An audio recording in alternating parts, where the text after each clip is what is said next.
Lost in the Fog, James de Mille, Chapter 1.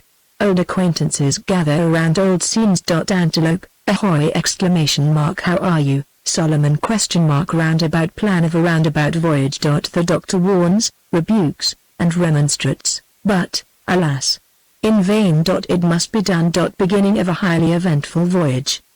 It was a beautiful morning, in the month of July, when a crowd of boys assembled on the wharf of Grand Prix. The tide was high. The turbid waters of Mud Creek flowed around, a fresh breeze blew, and if any craft was going to sea she could not have found a better time. The crowd consisted chiefly of boys, though a few men were mingled with them. These boys were from Grand Prix School, and are all old acquaintances. There was the stalwart frame of Bruce, the Roman face of Arthur, the bright eyes of Bart, the slender frame of Phil, and the earnest glance of Tom. There, too, was Pat's merry smile, and the stolid look of Boggart, and the meditative solemnity of Jiggins, not to speak of others whose names need not be mentioned. Amid the crowd the face of Captain Corbet was conspicuous, and the dark visage of Solomon, while that of the mate was distinguishable in the distance. To all these the good schooner Antelope formed the center of attraction, and also of action. It was on board of her that the chief bustle took place, and towards her that all eyes were turned. The good schooner Antelope had made several voyages during the past few months, and now presented herself to the eye of the spectator not much changed from her former self. A fine fresh coat of coal tar had but recently ornamented her fair exterior, while a coat of whitewash inside the hold had done much to drive away the odor of the fragrant potato. Rigging and sails had been repaired as well as circumstances would permit, and in the opinion of her gallant captain she was eminently seaworthy. On the present occasion things bore the appearance of a voyage. Trunks were passed on board and put below, together with coats, cloaks, bedding, and baskets of provisions. The deck was strewn about with the multifarious requisites of a ship's company. The Antelope, at that time, seemed in part an emigrant vessel, with a dash of the yacht and the coasting schooner. In the midst of all this, two gentlemen worked their way through the crowd to the edge of the wharf. "Well, boys," said one. "Well, Captain, what's the meaning of all this?" Captain Corbet started at this, and looked up from a desperate effort to secure the end of one of the sails. "Why, Dr. Porter," said he. "Why, Doctor!" How do you do? And Mr. Long, Why, really?" The boys also stopped their work, and looked towards their teachers with a little uneasiness. "What's all this?" said Dr. Porter, looking around with a smile. "Are you getting up another expedition?" "Vile, no," said Captain Corbet, "not exactly. Fact is, we're kinda going to take a voyage down the bay." "Down the bay?" "Yes. You see the boys kinda want to go home by water, rather than by land." "By water? Home by water?" repeated Mr. Long, doubtfully. "Yes," said Captain Corbet, "and been as the snow was in good repair, and caulked, and coal-tarred, and whitewashed up first rate, I kinda thought it would redound to our mutual benefit if we went off on sich a excursion. Been pleasanter, cheaper, comfortabler, and every way preferable to a land tower." "Hum," said Dr. Porter, looking uneasily about. "I don't altogether like it." "Boys, what does it all mean?" Thus appealed to, Bart became spokesman for the boys. "Why, sir," said he, "we thought we'd like to go home by water, that's all." "Go home by water?" repeated the doctor once more, with a curious smile. "Yes, sir." "What? By the Bay of Fundy?" "Yes, sir." "Who are going?" "Well, sir, there are only a few of us. Bruce, and Arthur, and Tom, and Phil, and Pat, besides myself." "Bruce and Arthur?" said the doctor. "Are they going home by the Bay of Fundy?" "Yes, sir," said Bart, with a smile. "I don't see how they can get to the Gulf of St. Lawrence and Prince Edward's Island from the Bay of Fundy," said the doctor, "without going round Nova Scotia, and that will be a journey of many hundred miles." "Oh, no, sir," said Bruce, "we are going first to Moncton." "Oh, is that the idea?" "Yes, sir." "And where will you go from Moncton?" "To Shediac, and then home." "And are you going to Newfoundland by that route, Tom?"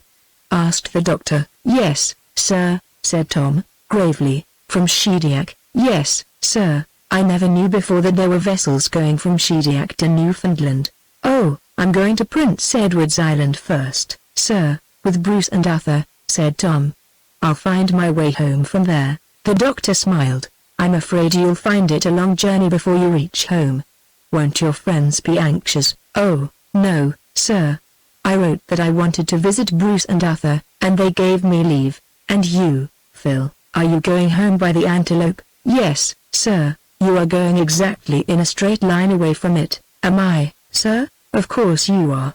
This isn't the way to Chester." "Well, sir, you see I'm going to visit Bart at St. John." "Oh, I understand. And that is your plan, then?" "Yes, sir," said Bart. "Pat is going too." "Where are you going first?" "First, sir, we will sail to the Petitcodiac River, and go up it as far as Moncton, where Bruce, and Arthur, and Tom will leave us, and then we will go to St. John, where Phil, and Pat, and I will leave her. Solomon, too, will leave her there." "Solomon!" cried the doctor. "What? Solomon? Is Solomon going? Why, what can I do without Solomon? Here. Hello! Solomon. What in the world's the meaning of all this?" Thus summoned, Solomon came forth from the cabin, into which he had dived at the first appearance of the doctor. His eyes were downcast, his face was demure, his attitude and manner were abject. "Solomon," said the doctor, "what's this I hear? Are you going to St. John?" "Only temporarily, sir, just a little visit, sir," said Solomon, very humbly, stealing looks at the boys from his downcast eyes. "But what makes you go off this way without asking, or letting me know?" "Did I, sir?" said Solomon, rolling his eyes up as though horrified at his own wickedness. "The sakes now! Declare, I clean forgot it. What are you going away for?" "Why, sir, for the good o' my health. Dr. Vise's Sevige, sides, I got friends in St. John, and business what must be tended to." Well, said the doctor, "I suppose if you want to go you'll find reasons enough, but at the same time you ought to have let me know before."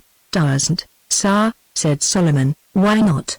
"Afraid you'd not let me go," said Solomon, with a broad grin, that instantly was suppressed by a demure cough. "Nonsense," said the doctor, and then turning away, he spoke a few words apart with Mr. Long. "Well, boys," said the doctor, at last, "this project of yours doesn't seem to me to be altogether safe, and I don't like to trust you in this way without anybody as a responsible guardian." Bart smiled. "Oh, sir," said he, "you need not be at all uneasy. All of us are accustomed to take care of ourselves, and besides, if you wanted a responsible guardian for us, what better one could be found than Captain Corby?" The doctor and Mr. Long both shook their heads. Evidently neither of them attached any great importance to Captain Corby's guardianship. "Did you tell your father how you were going?" asked the doctor, after a few further words with Mr. Long. "Oh, yes, sir, and he told me I might go. What's more, he promised to charter a schooner for me to cruise about with Phil and Pat after I arrived home, and we got permission, too," said Bruce. "Indeed," said the doctor. "That changes the appearance of things. I was afraid that it was a whim of your own. And now, one thing more, how are you off for provisions?" "Vile, sir," said Captain Corby. "I've made my calculations, and I think I've got enough. What I might fail in, the boys and Solomon have made up." "How is it, Solomon?" asked the doctor. Solomon grinned. "You sleep in the hold, I see," continued the doctor. "Yes, sir," said Bruce. "It's whitewashed, and quite sweet now. We'll only be on board 2 or 3 days at the farthest, and so it really doesn't much matter how we go." "Well, boys, I have no more to say, only take care of yourselves." With these words the doctor and Mr. Long bade them goodbye, and then walked away. The other boys, however, stood on the wharf waiting to see the vessel off. They themselves were all going to start for home in a few minutes, and were only waiting for the departure of the Antelope. This could not now be long delayed. The tide was high, the wind fresh and fair. The luggage, and provisions, and stores were all on board. Captain Corby was at the helm. All was ready. At length the word was given, the lines were cast off, and the Antelope moved slowly round, and left the wharf amid the cheers of the boys. Farther and farther it moved away, then down the tortuous channel of Mud Creek, until at last the broad expanse of Mina's basin received them. For this voyage the preparations had been complete. It had first been thought of several weeks before, and then the plan and the details had been slowly elaborated. It was thought to be an excellent idea, and one which was in every respect worthy of the B.O.W.C. Captain Corb embraced the proposal with enthusiasm. Letters home, requesting permission, received favorable answers. Solomon at first resisted, but finally, on being solemnly appealed to as Grand Panjandrum, he found himself unable to withstand, and thus everything was gradually prepared. Other details were satisfactorily arranged, though not without much serious and earnest debate. The question of costume received very careful attention, and it was decided to adopt and wear the weather-beaten uniforms that had done service amidst mud and water on a former occasion. Solomon's presence was felt to be a security against any menacing famine, and that assurance was made doubly sure by the presence of a cooking stove, which Captain Corbe, mindful of former hardships, had thoughtfully procured and set up in the hold. Finally, it was decided that the flag which had formerly flaunted the breeze should again wave over them, and so it was, that as the Antelope moved through Mud Creek, like a thing of life, the black flag of the B.O.W.C. floated on high, with its blazonry of a skull, which now, worn by time, looked more than ever like the face of some mild, venerable, and paternal monitor. Some time was taken up in arranging the hold. Considerable confusion was manifest in that important locality. Tin pans were intermingled with bedding, provisions with wearing apparel, books with knives and forks, while amid the scene the cooking stove towered aloft prominent. To tell the truth, the scene was rather free and easy than elegant, nor could an unprejudiced observer have called it altogether comfortable. In fact, to one who looked at it with a philosophic mind, an air of squalor might possibly have been detected. Yet what of that? The philosophic mind just alluded to would have overlooked the squalor, and regarded rather the health, the buoyant animal spirits, and the determined habit of enjoyment, which all the ship's company evinced, without exception. The first thing which they did in the way of preparation for the voyage was to doff the garments of civilized life, and to don the costume of the B.O.W.C. Those red shirts, decorated with a huge white cross on the back, had been washed and mended, and completely reconstructed, so that the rents and patches which were here and there visible on their fair exteriors, served as mementos of former exploits, and called up associations of the past without at all deteriorating from the striking effect of the present. Glengarry bonnets adorned their heads, and served to complete the costume. The labor of dressing was followed by a hurried arrangement of the trunks and bedding, after which they all emerged from the hold and ascending to the deck, looked around upon the scene. Above, the sky was blue and cloudless, and between them and the blue sky floated the flag, from whose folds the face looked benignantly down. The tide was now on the ebb, and as the wind was fair, both wind and tide united to bear them rapidly onward. Before them was Blomidon, while all around was the circling sweep of the shores of Minas Bay. A better day for a start could not have been found, and everything promised a rapid and pleasant run. I must say, remarked Captain Corbe, who had for some time been standing buried in his own meditations at the helm, I must say, boys, that I don't altogether regret being once more on the briny deep. There was a time, he continued, meditatively, when I kinda anticipated giving up this here occupation, and staying to hum a nourishing of the infant. But man proposes, and woman disposes, as the saying is, and you see what I'm druff to. It's a great thing for a man to have a companion of spirit, same as I have, that keeps a drivin' and a drivin' at him, and makes him be up and doing. And now, I declare, if I ain't getting to be a confirmed wanderer again, same as I was in the days of my halcyon and shinin' youth. Besides, I have a kind o' feelin' as if I'd be a continuin' this here the rest of all my born days. I hope you won't feel homesick, remarked Bart, sympathetically. Homesick, repeated the captain. Vile, you see there's a good deal to be said about it. In my hump there's a attraction, but there's also a repulsion. The infant drives me hum, the wife of my bosom drives me away, and so there it is, and I've got to knock under to the strongest power. and that's the identical individual thing that makes the aged corp a fugitive and a vagabond on the face of the mighty deep. Still I have my consolations." The captain paused for a few moments, and then resumed. "Yes," he continued, "I have my consolations. Surroundings like these here are a consolation. I like your young faces, and gay and airy ways, boys. I like to see you enjoy life. So, go in. Pitch in. Go ahead. Sing. Shout. Go on like mad. Carry on like all possessed, and you'll find the aged corbear smiling amid the din, and a fluttering of his venerable locks triumphant amid the rake-in and rioting elements. It's a comfort to know that, at any rate," said Tom. "We'll give you enough of that before we leave, especially as we know it don't annoy you." "I don't know how it is," said the captain, solemnly, "but I begin to feel a sort of something towards you youngsters that's very absorbing. It's a kind of anxious fondness, with a mixture of indulgent tenderness. However I got to contract such a feeling beats me. I suppose it's been deprived of my baby, and exiled from home, and so my vacant buttsome craves to be filled. I've got a dreadful talent for doing the pariential, and what's more, not only for doing the pariential, but for feeling of it. So you boys, if ever you see me a-doing of the pariential towards yuns, please remember that when I act like an anxious and too indulgent parient towards yuns, it's because I feel like one."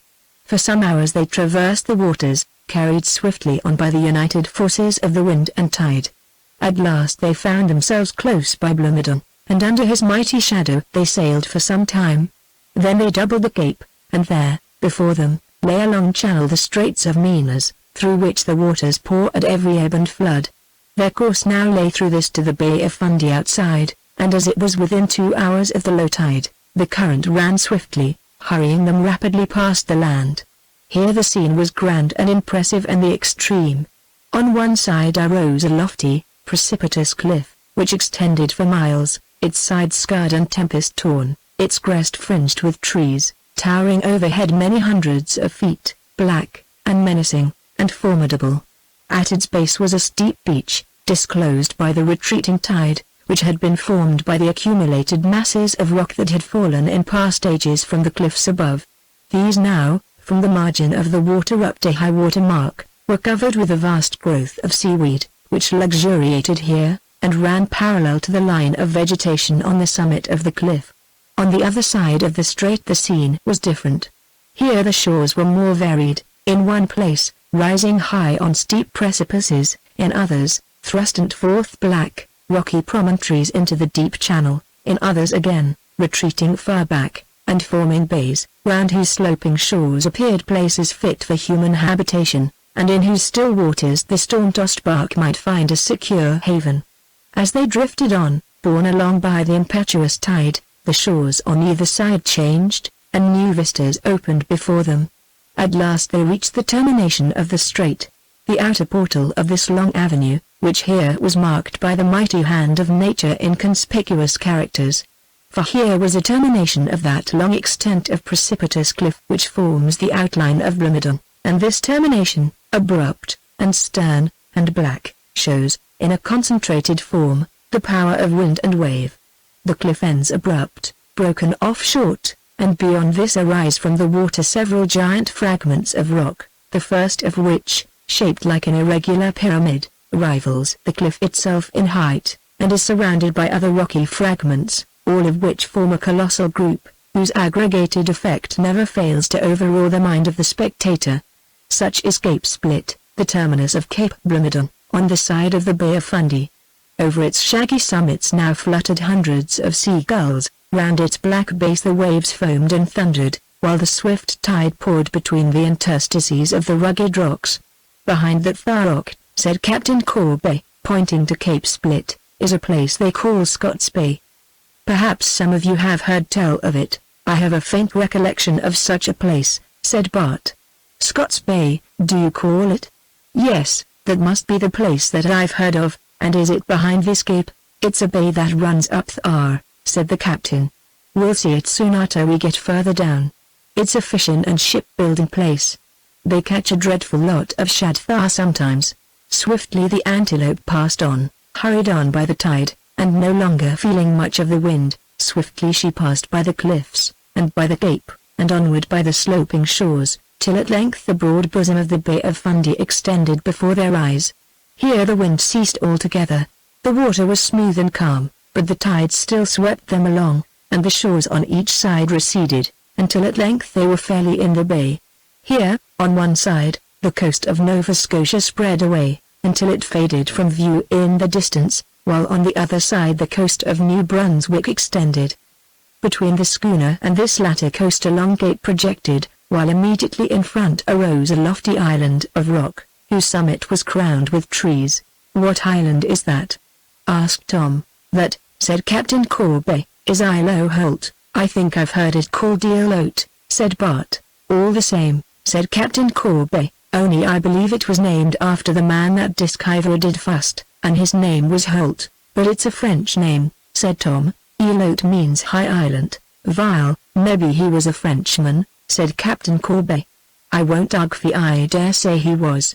There used to be a heap o' Frenchmen about these parts, afore we got rid of them." "It's a black, gloomy, dismal, and wretched-looking place," said Tom, after some minutes of silent survey. Chapter 2. First sight of a place destined to be better known. A fog mill. Navigation without wind. Fishing. Boarding. Under arrest. Captain Corby defiant. The revenue officials frowned down. Corby triumphant. The Antelope had left the wharf at about 7 in the morning. It was now 1 o'clock. For the last 2 or 3 hours there had been but little wind, and it was the tide which had carried her along. Drifting on in this way, they had come to within a mile of Eelote, and had an opportunity of inspecting the place which Tom had declared to be so gloomy. In truth, Tom's judgment was not undeserved. Eelote arose like a solid, unbroken rock out of the deep waters of the Bay of Fundy, its sides precipitous, and scarred by tempest, and shattered by frost. On its summit were trees, at its base lay masses of rock that had fallen. The low tide disclosed here, as at the base of Blomidon, a vast growth of black seaweed, which covered all that rocky shore. The upper end of the island, which was nearest them, was lower, however, and went down sloping to the shore, forming a place where a landing could easily be effected. From this shore mud flats extended into the water. "This end looks as though it had been cleared," said Bart. "I believe it was," said the captain. "Does anybody live here?" "No." "Did anyone ever live here?" "Yes, once. Someone tried it, I believe, but gave it up." "Does it belong to anybody, or is it public property?" "Oh, I dare say it belongs to somebody, if you could only get him to claim it." "I say, Captain," said Bruce, "how much longer are we going to drift?" "Oh, not much longer. The tide's about on the turn, and we'll have a little change." "What? Will we drift back again?" "Oh, I shouldn't wonder if we had a little wind afore long." "But if we don't, will we drift back again into the basin of Minas?" "Oh, dear, no. We can anchor hereabouts somewhere." "You won't anchor by this island, will you?" "Oh, dear, no. We'll have a little drift in first." As the captain spoke, he looked earnestly out upon the water. "There she comes," he cried at last, pointing over the water. The boys looked, and saw the surface of the bay all rippled over. They knew the signs of wind, and waited for the result. Soon a faint puff came up the bay, which filled the languid sails, and another puff came up more strongly, and yet another, until at length a moderate breeze was blowing. The tide no longer dragged them on. It was on the turn, and as the vessel caught the wind, it yielded to the impetus, and moved through the water, heading across the bay towards the New Brunswick shore, in such a line as to pass near to that cape which has already been spoken of. "If the wind holds out," said Captain Corby, "so as to carry us past Cape d'Or, we can drift up with this tide." "Where's Cape d'Or?" "That there," said Captain Corby, pointing to the long cape which stretched between them and the New Brunswick shore. "And if it goes down, and he can't get by the cape, we'll be able, at any rate, to drop anchor there, and hold on till the next tide." The returning tide, and the fresh breeze that blew now, bore them onward rapidly, and they soon approached Cape d'Or. They saw that it terminated in a rocky cliff, with rocky edges jutting forth, and that all the country adjoining was wild and rugged. But the wind, having done this much for them, now began to seem tired of favoring them, and once more fell off. "I don't like this," said Captain Corby. looking around. "What, all this here?" said he, pointing to the shore. It was about a mile away, and the schooner, borne along now by the tide, was slowly drifting on to an unpleasant proximity to the rocky shore. "I guess we've got to anchor," said Captain Corby. "There's no help for it." "To anchor?" said Bruce, in a tone of disappointment. "Yes, anchor, we've got to do it," repeated the captain, in a decided tone. The boys saw that there was no help for it, for the vessel was every moment drawing in closer to the rocks, and though it would not have been very dangerous for her to run ashore in that calm water, yet it would not have been pleasant. So they suppressed their disappointment, and in a few minutes the anchor was down, and the schooner's progress was stopped. "There's one secret," said the captain, "of navigating in these here waters, and that is, to use your anchor. My last anchor I used for nigh on 30 year, till it got cracked. I mayn't be much on land, but put me on a was on old Fundy, and I'm to hum. I know every current on these here waters, and can follow my nose through the thickest fog that they ever ground out at Old Manon." "What's that?" asked Bart. "What did you say about grinding out fog?" "Oh, nothing, only there's an island down the bay, you know, called Grand Manon, and seafaring men say that they've got a fog mill down there, where they grind out all the fog for the Bay of Fundy. I can't say as ever I've seen that there mill, but I've allus found the fog so mighty thick down there that I think there's a good deal in the story." "I suppose we'll lose this tide," said Phil. "Yes, I'm afeard so," said the captain, looking around over the water. "This here wind ain't much, anyway. You never can reckon on winds in this bay. I don't care much about them. I'd almost just as soon go about the bay without sails as with them. What I brag on is the tides, and a judgmatical use of the anchor." "You're not in earnest?" "Course I am. Could you get to St. John from Grand Prix without sails?" "Course I could." "I don't see how you could manage to do it." "Do it? Easy enough," said the captain. "You see, I'd leave with the ebb tide, and get out into the bay. Then I'd anchor and wait till the next ebb, and so on. Bless your hearts, I've often done it. But you couldn't get across the bay by drifting." "Course I could. I'd work my way by short drifts over as far as this, and then I'd gradually move along till I kinda counted over to the New Brunswick shore. It takes time to do it, course it does, but what I mean to say is this: it can be done." "Well, I wouldn't like to be on board while you were trying to do it." "Maybe not. I ain't inviting you to do it, either. All I was saying is, it can be done. Sails air very good in their way, course they air, and who's objecting to 'em? I'm only saying that in this here bay there's things that's more important than sails, by a long chalk, such as tides, and anchors in particular. Give me them thar, and I don't care a hooter what wind there is." Lying thus at anchor, under the hot sun, was soon found to be rather dull, and the boys sought in vain for some way of passing the time. Different amusements were invented for the occasion. The first amusement consisted in paper boats, with which they ran races, and the drift of these frail vessels over the water afforded some excitement. Then they made wooden boats with huge paper sails. In this last Bart showed a superiority to the others, for, by means of a piece of iron hoop, which he inserted as a keel, he produced a boat which was able to carry an immense breast of sail, and in the faint and scarce perceptible breeze, easily distanced the others. This accomplishment Bart owed to his training in a seaport town. At length one of them proposed that they should try to catch fish. Captain Corby, in answer to their eager inquiries, informed them that there were fish everywhere about the bay, on learning which they became eager to try their skill. Some herring were on board, forming part of the stores, and these were taken for bait. Among the miscellaneous contents of the cabin a few hooks were found, which were somewhat rusty, it is true, yet still good enough for the purpose before them.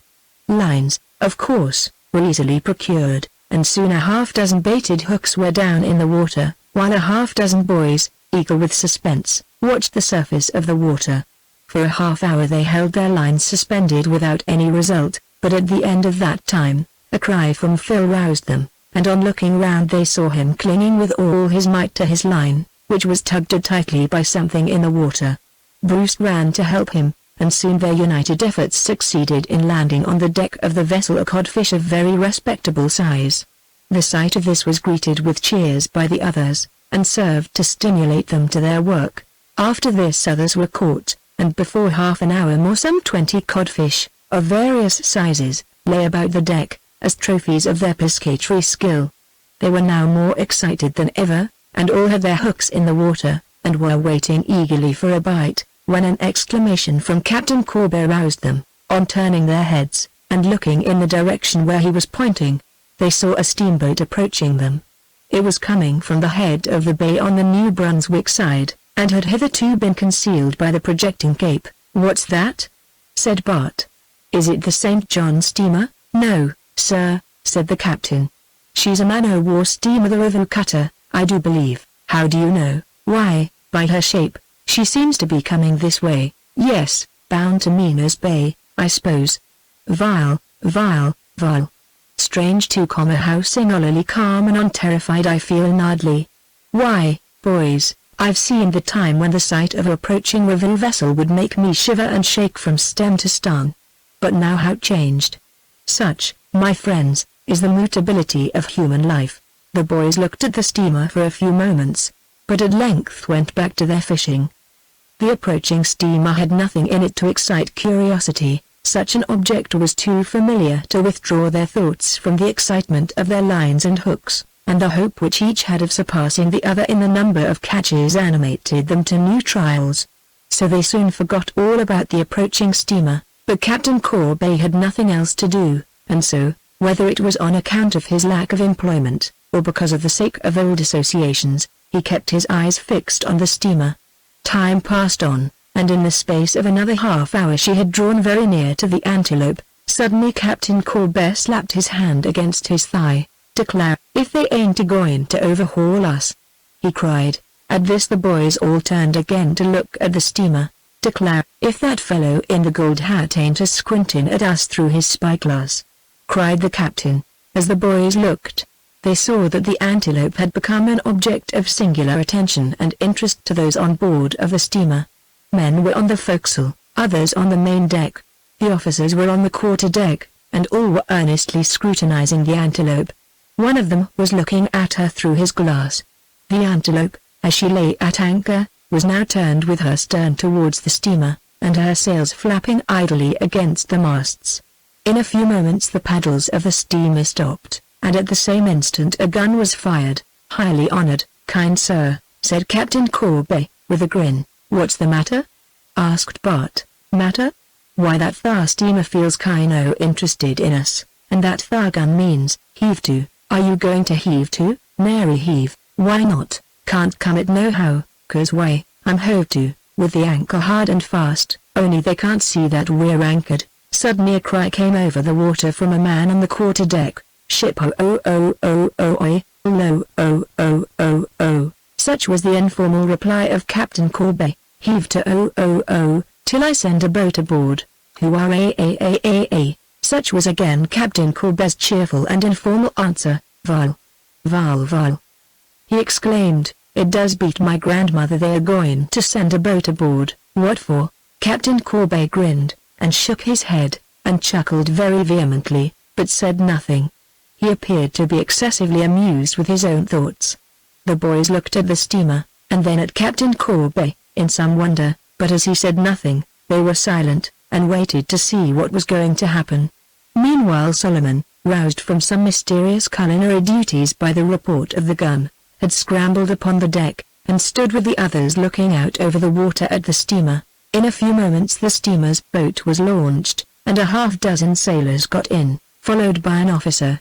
Then they put off, and rowed with vigorous strokes towards the schooner. Captain Corbe watched the boat for some time in silence. "Curser and curser," he said, at length. "I've knowed the time, boys, when such an incident as this, on the briny deep, would have fairly keeled me over, and made me moot, and riz every hair o' my head, but look at me now. Do I tremble? Do I shake?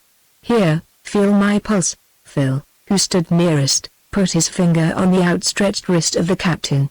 "Does it beat?" "No," said Phil. "Course it beats. But then it only beats natural. You ain't feelin' the right spot." The humane pulse not been situated on the back of the hand, he added mildly, "but here," and he removed Phil's inexperienced finger to the place where the pulse lies. "Thar, now, he added, as that pulse beats now, even so it beat a half-hour ago, before that thar steamer have in sight. Why, boys, I've knowed the time when this humane pulse bet like all possessed.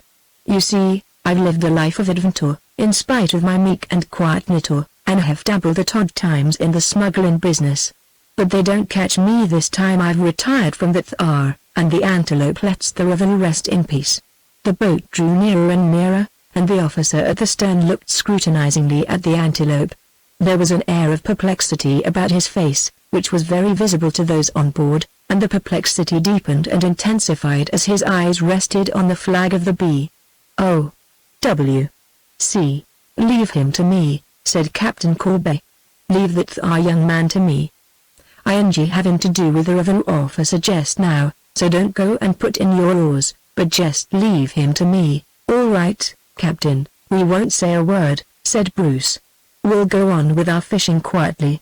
Come, boys, look sharp, and down with your lines. The interest which they had felt in these new proceedings had caused the boys to pull out their hooks, but now, at Bruce's word, they put them in the water once more, and resumed their fishing, only casting sidelong glances at the approaching boat. In a few minutes the boat was alongside, and the officer leapt on board.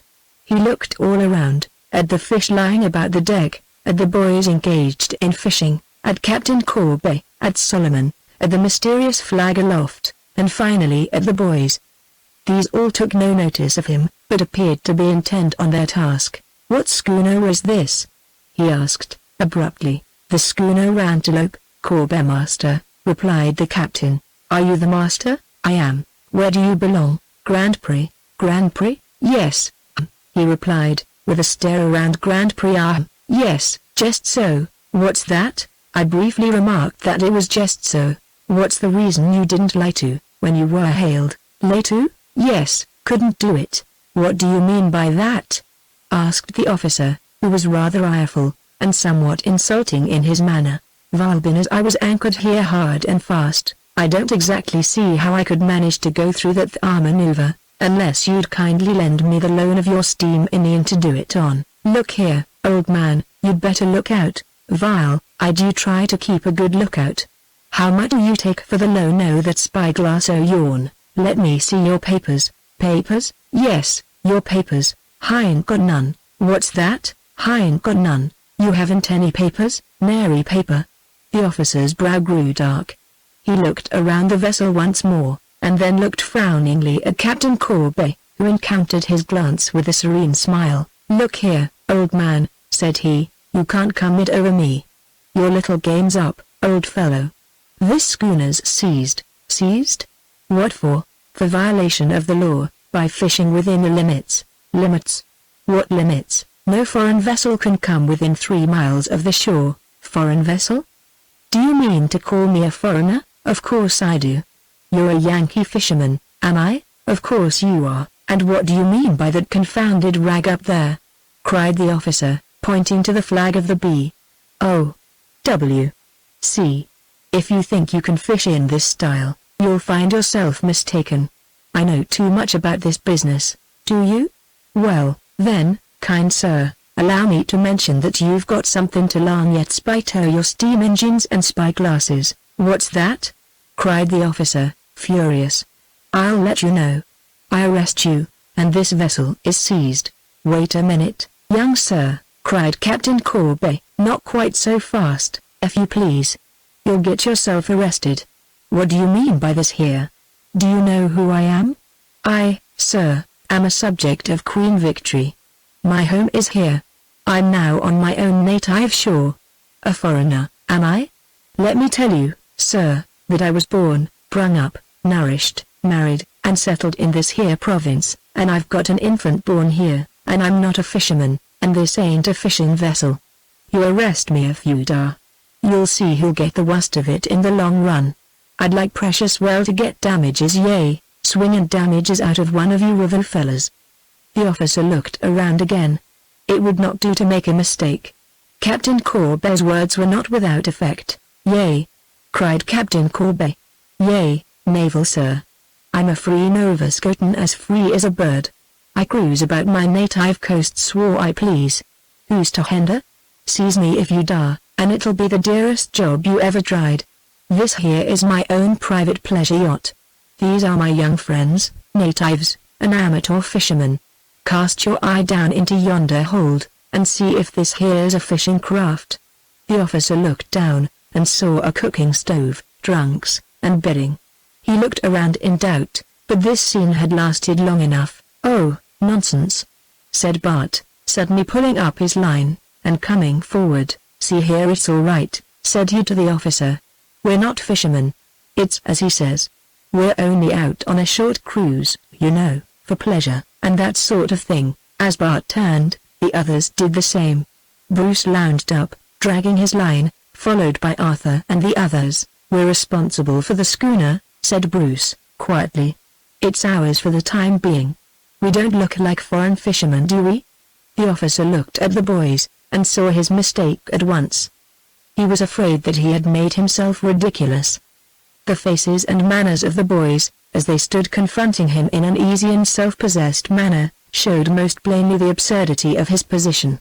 Even the mysterious flag became intelligible, when he looked at the faces of those over whom it floated. "I suppose it's all right," he muttered, in a vexed tone, and descended into the boat without another word. "Sorry to have troubled you, Captain," said Corbett, looking blandly after the officer, "but it wasn't my fault.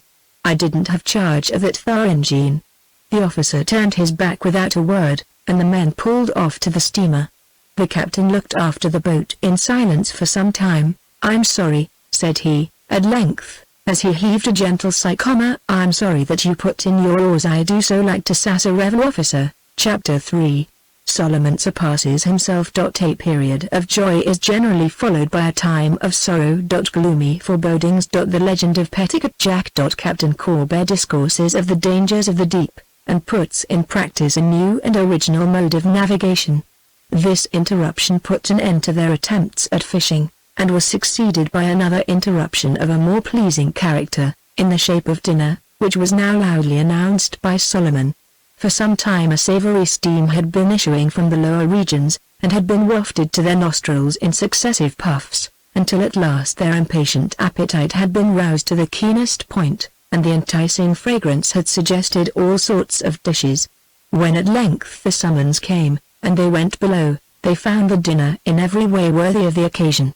Solomon's skill never was manifested more conspicuously than on this occasion, and whether the repast was judged of by the quantity or the quality of the dishes, it equally deserved to be considered as one of the masterpieces of the distinguished artist who had prepared it.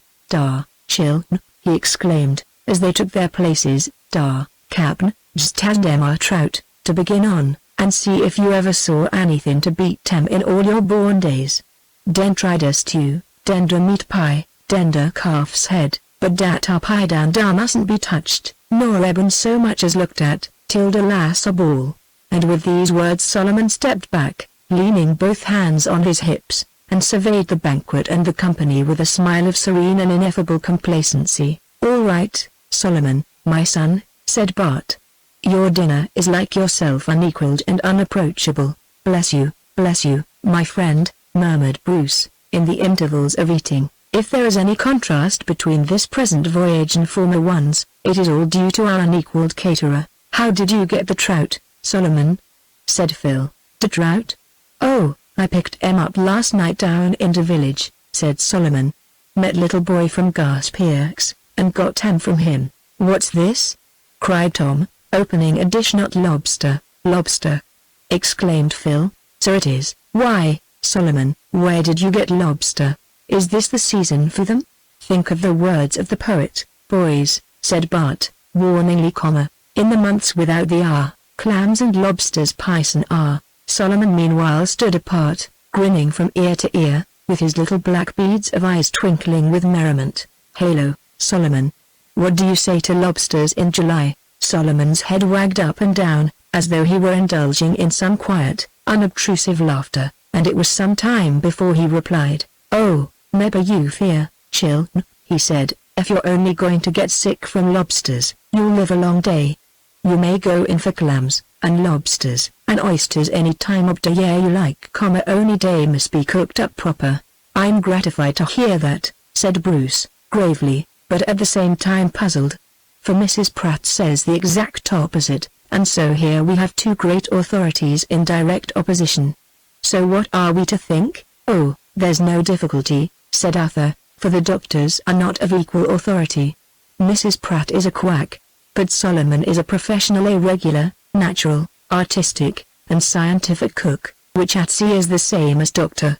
The dinner was prolonged to an extent commensurate with its own inherent excellence and the capacity of the boys to appreciate it, but at length, like all things mortal, it came to a termination, and the company went up once more to the deck. On looking round it was evident to all that a change had taken place. 4 miles away lay Elote, and 8 or 10 miles beyond this lay the long line of Nova Scotia. It was now about 4 o'clock, and the tide had been rising for 3 hours, and was flowing up rapidly, and in a full, strong current. As yet there was no wind, and the broad surface of the bay was quite smooth and unruffled. In the distance and far down the bay, where its waters joined the horizon, there was a kind of haze, that rendered the line of separation between sea and sky very indistinct. The coast of Nova Scotia was at once enlarged and obscured. It seemed now elevated to an unusual height above the sea line, as though it had been suddenly brought several miles nearer, and yet, instead of being more distinct, was actually more obscure. Even Elote, though so near, did not escape. 4 miles of distance were not sufficient to give it that grand indistinctness which was now flung over the Nova Scotia coast, yet much of the mysterious effect of the haze had gathered about the island. Its lofty cliffs seemed to tower on high more majestically, and to lean over more frowningly. Its fringe of black seaweed below seemed blacker, while the general hue of the island had changed from a reddish color to one of a dull slaty blue. "I don't like this," said Captain Corby, looking down the bay and twisting up his face as he looked. "Why not?" Captain Corby shook his head. "What's the matter?" "Bad, bad, bad," said the captain. "Is there going to be a storm?" "Worse, worse." "What? Fog?" "Fog? Yes, hot and heavy, thick as pudding, and no mistake. I tell you what it is, boys, judging from what I see, they've got a brand new steam engine into that thar fog mill at Grand Menon, and the way they're going to grind out the fog this here night is a caution to mariners." Saying this, he took off his hat, and holding it in one hand, he scratched his venerable head long and thoughtfully with the other. "But I don't see any fog as yet," said Bart. "Don't see it? Vile, what d'ye call all that?" said the captain, giving a grand comprehensive sweep with his arm, so as to take in the entire scene. "Why, it's clear enough." "Clear? Then let me tell you that when you see an atmosphere like this here, then you may expect to see it any moment changed into deep, thick fog. Any moment 5 minutes will be enough to snatch everything from sight, and bury us all in the middle of an universal fog bank. What'll we do, you? That's just the question. Can we go on? While without wind I don't exactly see how. In a fog a wind is not without its advantages. That's one of the times when the old Antelope likes to have her sails up, but as we hain't got no wind, I don't think we'll do much. Will you stay here at anchor? At anchor? Course not. No, sir. Moment the tide falls again, I'll drift down so as to clear that pint the Cape Chinecto, then anchor, then hold on till tide rises, and then drift up. Maybe before the wind will spring up, and give us a lift somehow up the bay. How long before the tide will turn? Vile, it'll be high tide at about 7:45 this evening, I calculate. You'll drift in the night, I suppose. Why not? Oh, I didn't know but what the fog and the night together might be too much for you. Too much? Not a bit of it. Fog, and night, and snowstorms, and tide dead agin me, and a lee shore, are circumstances that the Antelope has met over and over, and fit down. As to foggy nights, when it's as calm as this, why, they're not worth considering. Captain Corby's prognostication as to the fog proved to be correct. It was only for a short time that they were allowed to stare at the magnified proportions of the Nova Scotia coast and Elote. Then a change took place which attracted all their attention. The change was first perceptible down the bay. It was first made manifest by the rapid appearance of a thin grey cloud along the horizon, which seemed to take in both sea and sky, and absorbed into itself the outlines of both. At the same time, The coast of Nova Scotia grew more obscure, though it lost none of its magnified proportions, while the slaty blue of yellow changed to a grayer shade. This change was rapid, and was followed by other changes.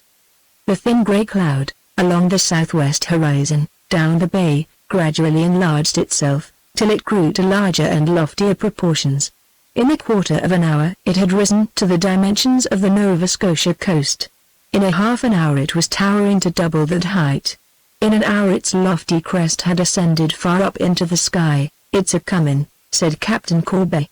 "I knowed it. Grind away, you old fog mill. Pile on the steam, you grand manners. Is there any wind down there?" "Not a hooter." "Is the fog coming up without any wind?" "Course it is. What does the fog want of wind? I thought it was the wind that brought it along." "Bless your heart, the fog takes care of itself. The wind isn't a bit necessary. It kind o' pervades the whole atmosphere, and rolls itself on and on till all creation is overspread. Why, I've seen everything changed from bright sunshine to the thickest kind of fog in 15 minutes, yea, more, and in 5 minutes. Even while they were speaking the fog rolled on. The vast accumulation of mist rose higher and yet higher, and appeared to draw nearer with immense rapidity. It seemed as though the whole atmosphere was gradually becoming condensed, and precipitating its invisible watery vapor so as to make it visible in far-extending fog banks. It was not wind, therefore, that brought on the clouds, for the surface of the water was smooth and unruffled, but it was the character of the atmosphere itself from which this change was wrought. And still, as they looked at the approaching mist, the sky overhead was blue, and the sun shone bright.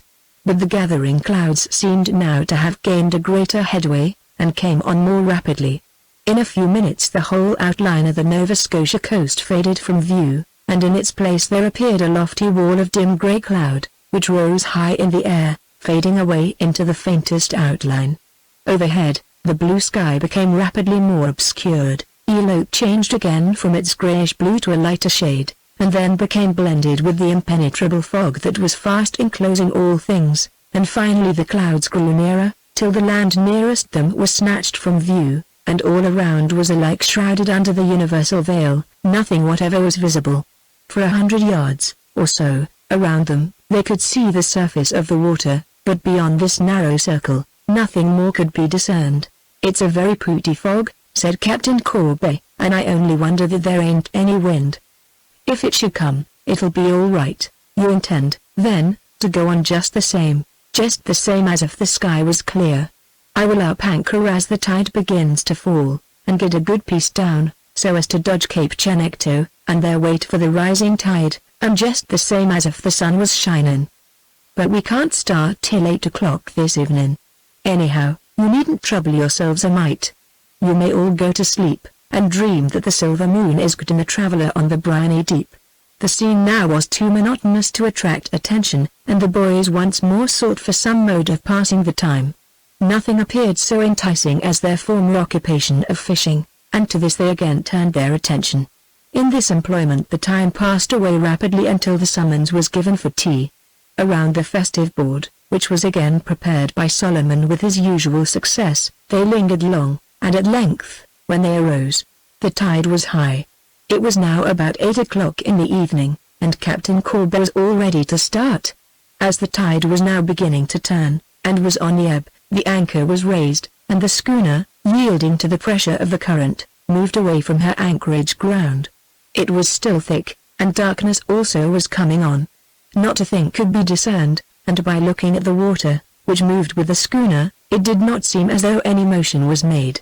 "That's all your blindness," said the captain, as they mentioned it to him.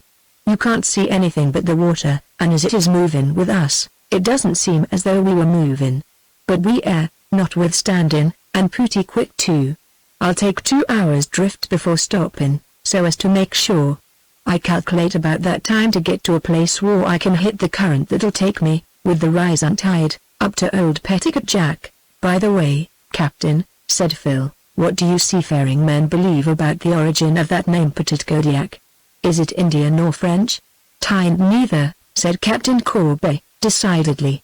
"It's good English, it's Petticoat Jack, and I've heard tell 100 times about its original derivation. You see, in the old French War, there was an English spy among the French, that dressed himself up as a woman, and was familiarly known, among the British generals and others that employed him, as Petticoat Jack. He did much to contribute to the defeat of the French, and after they were licked, the first settlers that went up there called the place, in honor of their benefactor, Petticoat Jack, and it's bore that name ever since. And people that think it's French, or Injine, or Greek, or Hebrew, or any other outlandish tongue, don't know what they're talking about. Now, I know, and I assure you what I've been a-saying's the gospel deareth, for I had it of an old seafaring man that sailed this bay for more'n 40 year, and if he ain't good authority, then I'd like to know who is, that's all.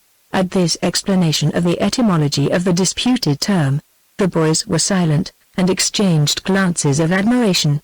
It was some minutes after 8 when they left their anchorage, and began to drift once more. There was no moon, and the night could have been dark in any case, but now the fog rendered all things still more obscure. It had also grown much thicker than it had been. At first it was composed of light vapors, which surrounded them on all sides, it is true, but yet did not have that dampness which might have been expected. It was a light, dry fog, and for 2 or 3 hours the deck, and rigging, and the clothes of those on board remained quite dry. But now, as the darkness increased, the fog became denser, and was more surcharged with heavy vapors. Soon the deck looked as though it had received a shower of rain, and the clothes of those on board began to be penetrated with the chill damp. "It's very dark, Captain," said Bruce, at last, as the boys stood near the stern. "Dreadful dark," said the captain, thoughtfully. "Have you really a good idea of where we are?" "An idea? Why, if I had a chart, which I haven't, 'cause I've got it all mapped out in my head, but if I had one, I could take my finger and point the exact spot where we are adrift in this blessed minute." "You're going straight down the bay, I suppose?" "Right, yea, I am. I'm going straight down, but I hope and trust, and what's more, I believe, I am taking a kind o' cant over nigher the New Brunswick shore." "How long will we drift?" "Vile, for about 2 hours. Doesn't drift longer, and besides, don't want to." "Why not?" "Doesn't. Thar's a place down thar that every vessel on this here bay steers clear of, and every navigator feels dreadful shy of." "What place is that?" "Quaco Ledge," said Captain Corby, in a solemn tone. "We'll get as near it as is safe this night, and perhaps a little nearer, but, then, the water's so calm and still, that it won't make any difference. In fact, it wouldn't matter a great deal if we came up close to it." "Quaco Ledge," said Bruce. "I've heard of that." "Heard of it? I should rather hope you had. Who hasn't? It's the one great, General, and stand in terror of this dangerous and iron-bound bay. There's no joking, no nonsense about Quaco Ledge, mind I tell you." "Where does it lie?" asked Phil, after a pause. "Vile, do you know what Quaco settlement is?" "Yes, Vile, Quaco Ledge is nigh about halfway between Quaco settlement and Delote, almost in the middle of the bay, and in a terrible dangerous place for coasters, especially in a fog, or in a snowstorm. Many's the vessel that's gone and never heard of, that Quaco Ledge could tell all about, if it could speak. You take a good snowstorm in this Bay of Fundy, and let a schooner get lost in it, and not know where she is, and if Quaco Ledge don't bring her up or stand in, then I'm a Injine." "Is it a large place?" "Considerably too large for comfort," said the captain. "They've sounded it, and found the whole shoal about 3.5 miles long, and a half a mile broad.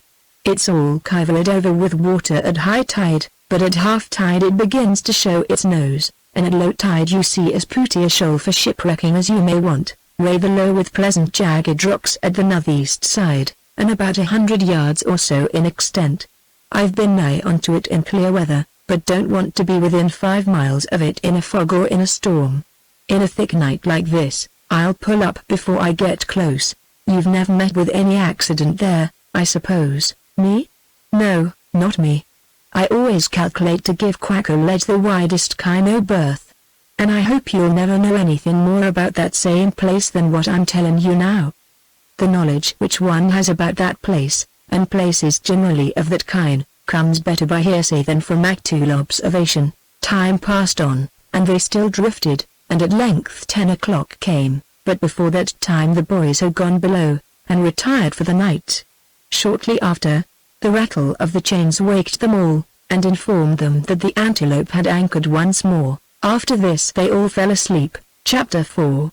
In clouds and darkness. A terrible warning. Nearly run down. A lively place. Bert encounters an old acquaintance. Launched into the deep. Through the country. The swift tide. The lost boy. The boys have not been asleep for more than 2 hours, when they were awakened by an uproar on deck, and rousing themselves from sleep, they heard the rattle of the chains and the crank of the windlass. As their night attire was singularly simple, and consisted largely of the dress which they wore by day, being the same, in fact, with the exception of the hat, it was not long before they were up on deck, and making inquiries as to the unusual noise. That the anchor was being hoisted they already knew, but why it was they did not. "Vile," said Captain Corby, "thar's a good sou'wester started up, and as I had a few winks o' sleep, I jest thought I'd try to push on up the bay, and get as far as I could. If I'd been in any other place than this, I wouldn't have minded, but I'd have taken my snooze out. But I'm too near Quacker Ledge by a good sight, and would rather get further off. The sou'wester'll take us up a considerable distance, and if it holds on till arter the tide turns, I ask no more." Soon the anchor was up, and the Antelope spread her sails, and catching the sou'wester, dashed through the water like a thing of life. "We're going along at a great rate, Captain," said Bart. "Begging your pardon, young sir, we're not doing much. The tide here runs 4 knots agin us dead, and the wind can't take us more'n 6, which leaves a balance to our favor of 2 knots an hour, and that is our present rate of progression. You see, at that rate we won't gain more'n 4 or 5 miles before the turn o' tide. After that, we'll go faster without any wind than we do now with a wind. Oh, there's nothing like navigating the Bay o' Fundy to make a man feel contempt for the wind. Give me tides and anchors, I say, and I'll push along." The wind was blowing fresh, and the sea was rising, yet the fog seemed thicker than ever. The boys thought that the wind might blow the fog away, and hinted this to the captain. His only response was a long and emphatic whistle. "Will you?" "What? Blow the fog away? This wind? Why, this wind brings the fog. The sou'wester is the one wind that seafaring men dread in the Bay of Fundy. About the worst kind of a storm is that thar very identical wind blowing in these here very identical waters." Captain Corby's words were confirmed by the appearance of sea and sky. Outside was the very blackness of darkness. Nothing whatever was visible. Sea and sky were alike hidden from view. The waves were rising, and though they were not yet of any size, still they made noise enough to suggest the idea of a considerable storm, and the wind, as it whistled through the rigging, carried in its sound a menace which would have been altogether wanting in a bright night. The boys all felt convinced that a storm was rising, and looked forward to a dismal experience of the pangs of seasickness. To fight this off now became their chief aim, and with this intention they all hurried below once more to their beds.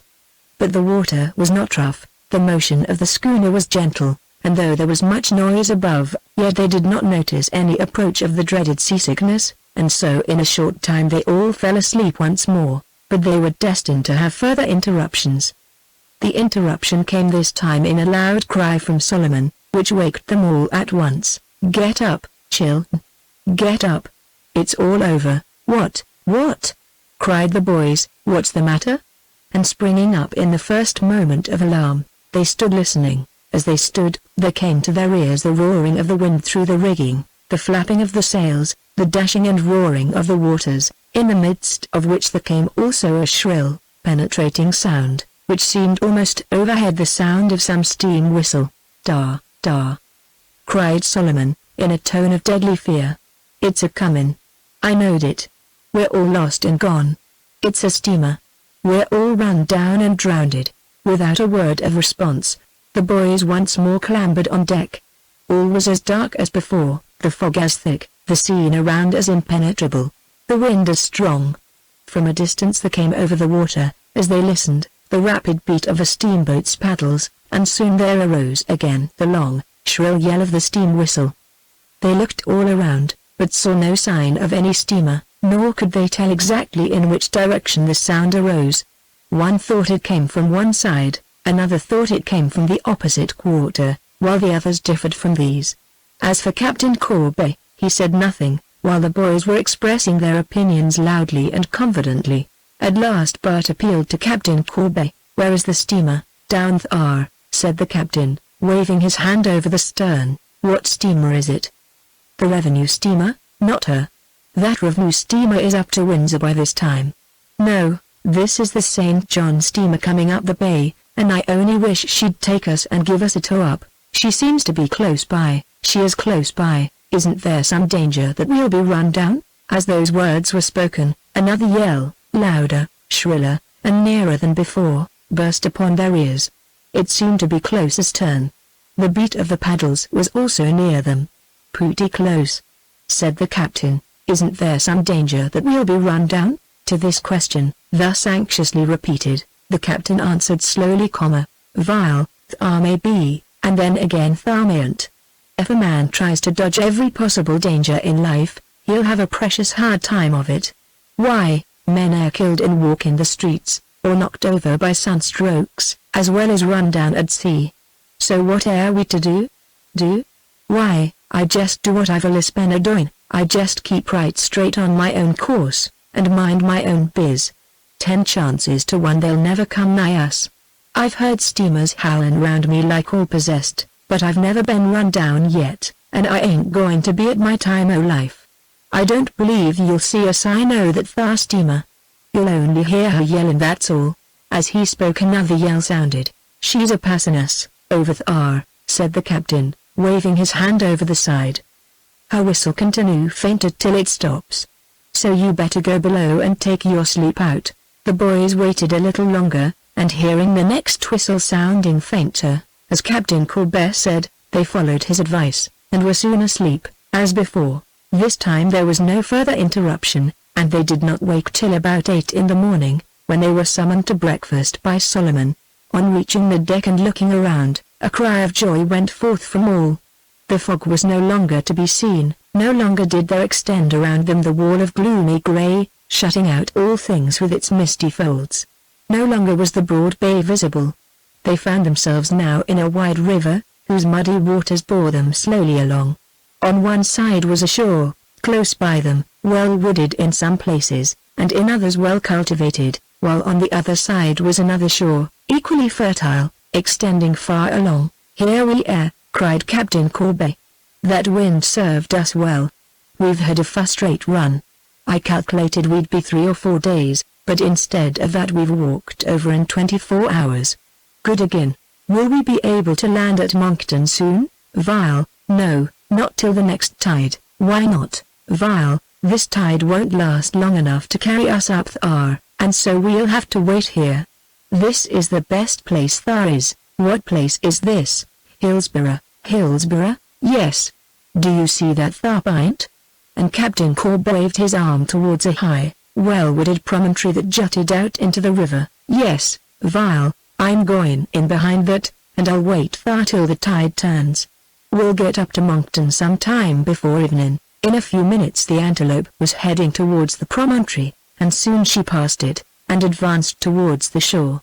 On passing the promontory a sight appeared which at once attracted the whole attention of the boys. Immediately in front of them, in the sheltered place which was formed by the promontory, was a little settlement, and on the bank of the river was a shipyard. Here there arose the stately outline of a large ship. Her lower masts were in, she was decorated with flags and streamers, and a large crowd was assembled in the yard around her. "There's going to be a launch!" cried Bart, to whom a scene like this was familiar. "A launch!" cried Bruce. "Hurrah! We'll be able to see it. I've never seen one in my life." "Now's the time, can't we get ashore?" said Arthur. "Of course," said Phil, "and perhaps they'll let us go on board and be launched in her." The very mention of such a thing increased the general excitement. Captain Corbett was at once appealed to. "Oh, there's lots of time," said he. "'Tain't quite high tide yet. You'll have time to get ashore before she moves." "Hello, Wade. Was that all?" The boys were all full of the wildest excitement, in the midst of which Solomon appeared with the announcement that breakfast was waiting, to which Bart replied, "Oh, bother breakfast, I don't want any," said Bruce. "I have no appetite," said Arthur. "Nor I," said Pat. "I want to be on board that ship," said Phil. "We can easily eat breakfast afterwards," said Tom. At this manifest neglect of his cooking, poor Solomon looked quite heartbroken, but Captain Corbett told him that he might bring the things ashore, and this in some measure assuaged his grief. It did not take long to get ready. The oar was flung on board the boat, which had thus far been floating behind the schooner, and though the boat had a little too much water on board to be comfortable, yet no complaints were made, and in a few minutes they were landed. "How much time have we yet?" asked Bart. "Before high tide? Oh, you've got 15 or 20 minutes, said Captain Corbett. "Hurrah, boys. Come along," said Bart, and leading the way, he went straight to the office. As he approached it he uttered suddenly a cry of joy. "What's the matter, Bart?" Bart said nothing, but hurried forward, and the astonished boys saw him shaking hands very vigorously with a gentleman who seemed like the chief man on the place. He was an old acquaintance, evidently. In a few minutes all was explained. As the boys came up, Bart introduced them as his friends, and they were all warmly greeted, after which the gentleman said, "Why, what a crowd of you there is. Follow me, now. There's plenty of room for you, I imagine, in a ship of 1,500 tons, and you've just come in time." With these words he hurried off, followed by all the boys. He led the way up an inclined plane which ran up to the bows of the ship, and on reaching this place they went along a staging, and finally, coming to a ladder, they clambered up, and found themselves on the deck of the ship. "I must leave you now, Bart, my boy," said the gentleman. "You'll go to the quarter-deck and take care of yourselves." "I must go down again. Who in the world is he, Bart?" asked the boys, as they all stood on the quarter-deck. "Was there ever such luck?" cried Bart, joyously. "This is the ship's Sylph, and that is Mr. Watson, and he has built this ship for my father. Isn't it odd that we should come to this place at this particular time? Why, it's as good as a play." "Of course it is. I've known Mr. Watson all my life, and he's one of the best men I ever met with. He was as glad to see me as I was to see him." But now the boys stopped talking, for the scene around them began to grow exciting. In front of them was the settlement, and in the yard below was a crowd who had assembled to see the launch. Behind them was the broad expanse of the Petitcodiac River, beyond which lay the opposite shore, which went back till it terminated in wooded hills. Overhead arose the masts, adorned with 100 flags and streamers. The decks showed a steep slope from bow to stern. But the scene around was nothing, compared with the excitement of suspense and expectation. In a few minutes the hammers were to sound. In a few minutes the mighty fabric on which they were standing would move, and take its plunge into the water. The suspense made them hold their breath, and wait in perfect silence. Around them were a few men, who were talking in a commonplace way. They were accustomed to launches, and an incident like this was as nothing in their lives, though to the boys it was sufficient to make their hearts throb violently, and deprive them of the power of speech. A few minutes passed. "We ought to start soon," said Bart, in a whisper, for there was something in the scene which made them feel grave and solemn. The other boys nodded in silence. A few minutes more passed. Then there arose a cry, and then suddenly there came to their excited ears the rattle of 100 hammers. Stroke after stroke, in quick succession, was dealt upon the wedges, which thus raised the vast structure from her resting place. For a moment she stood motionless, and then with a slow motion, at first scarce perceptible, but which every instant grew quicker, she moved down her ways, and plunged like lightning into the water. The stern sank deep, then rose, and then the ship darted through the water across the river. Then suddenly the anchor was let go, and with the loud, sharp rattle of chains, rushed to the bed of the river. With a slight jerk the ship stopped. The launch was over. A boat now came from the shore, bringing the builder, Mr. Watson, and at the same time a steamer appeared, rounding a point up the river, and approaching them. "Do you want to go to St. John, Bart?" "Not just yet, sir," said Bart, "because if you do you can go down in the ship. The steamer is going to take her in tow at once. But if you don't want to go, you may go ashore in the boat." "I'm sorry I can't stay here to show you the country, my boy, but I have to go down in the ship, and at once, for we can't lie here in the river, unless we want to be left high and dry at low tide. So goodbye. Go to the house. Mrs. Watson'll make you comfortable as long as you like, and if you want to take a drive you may consider my horses your own." With these words he shook hands with all the boys for goodbye, and after seeing them safely on board the boat, he waited for the steamer which was to tow the Sylph down the bay. The boys then were rowed ashore. By the time they landed, the steamer had reached the ship, a stout cable was passed on board and secured, her anchor was weighed, and then, borne on by steam, and by the tide, too, which had already turned, the Sylph, in tow of the steamer, passed down the river, and was soon out of sight. Bart then went to see Mrs. Watson, with all the boys. That lady, like her husband, was an old acquaintance, and in the true spirit of hospitality insisted on every one of them taking up their abode with her for an indefinite period. Finding that they could not do this, she prepared for them a bounteous breakfast, and then persuaded them to go off for a drive through the country. This invitation they eagerly accepted. Before starting, they encountered Captain Corby. "Don't hurry back, boys," said he, "unless you very particularly wish to go up to Moncton by the afternoon tide. Don't mind me. I got several things to accompany me here." "What time could we start upriver?" "Not before 4. "Oh, we'll be back by that time, Val. Only don't hurry back unless you like. I got to buy some ship bread, and I got to fix some things about the boat. It'll take some time, so just do as you like." Being thus left to their own devices, and feeling quite unlimited with regard to time, the boys started off in 2 wagons, and took a long drive through the country. The time passed quickly, and they enjoyed themselves so much that they did not get back until dusk. "It's too late now, boys, to go up," said the captain, as he met them on their return. "We've got to wait till next tide. It's nearly high tide now." "All right, Captain, it'll do just as well to go upriver tonight." "Amen," said the captain, but now Mrs. Watson insisted on their staying to tea, and so it happened that it was after 9 o'clock before they were ready to go on board the Antelope. Going down to the shore, they found the boat ready, with some articles which Captain Corby had procured. "I've been fixing the gunwales," said he, "and here's a box of pilot bread. We were getting out of provisions, and I've got in a supply, and I've bought a bit of an old sail that'll do for a jib. I'm afeard there won't be room for all of us. Some of you better stay ashore, and I'll come back." "I'll wait," said Bart, taking his seat on a stake of timber. "And I'll wait, too," said Bruce. The other boys objected in a friendly way, but Bart and Bruce insisted on waiting, and so the boat at length started, leaving them behind. In a short time it reached the schooner. Captain Corby secured the boats painted to the stem, and threw the oar on board. "Now, boys, one of you stay in the boat, and pass up them things to me, will you?" "All right," said Tom. "I'll pass them up." On this Captain Corby got on board the schooner, followed by Arthur, and Phil, and Pat. Tom waited in the boat. "Now," said Captain Corby, "lift up that thigh box of pilot bread fast. Tain't heavy.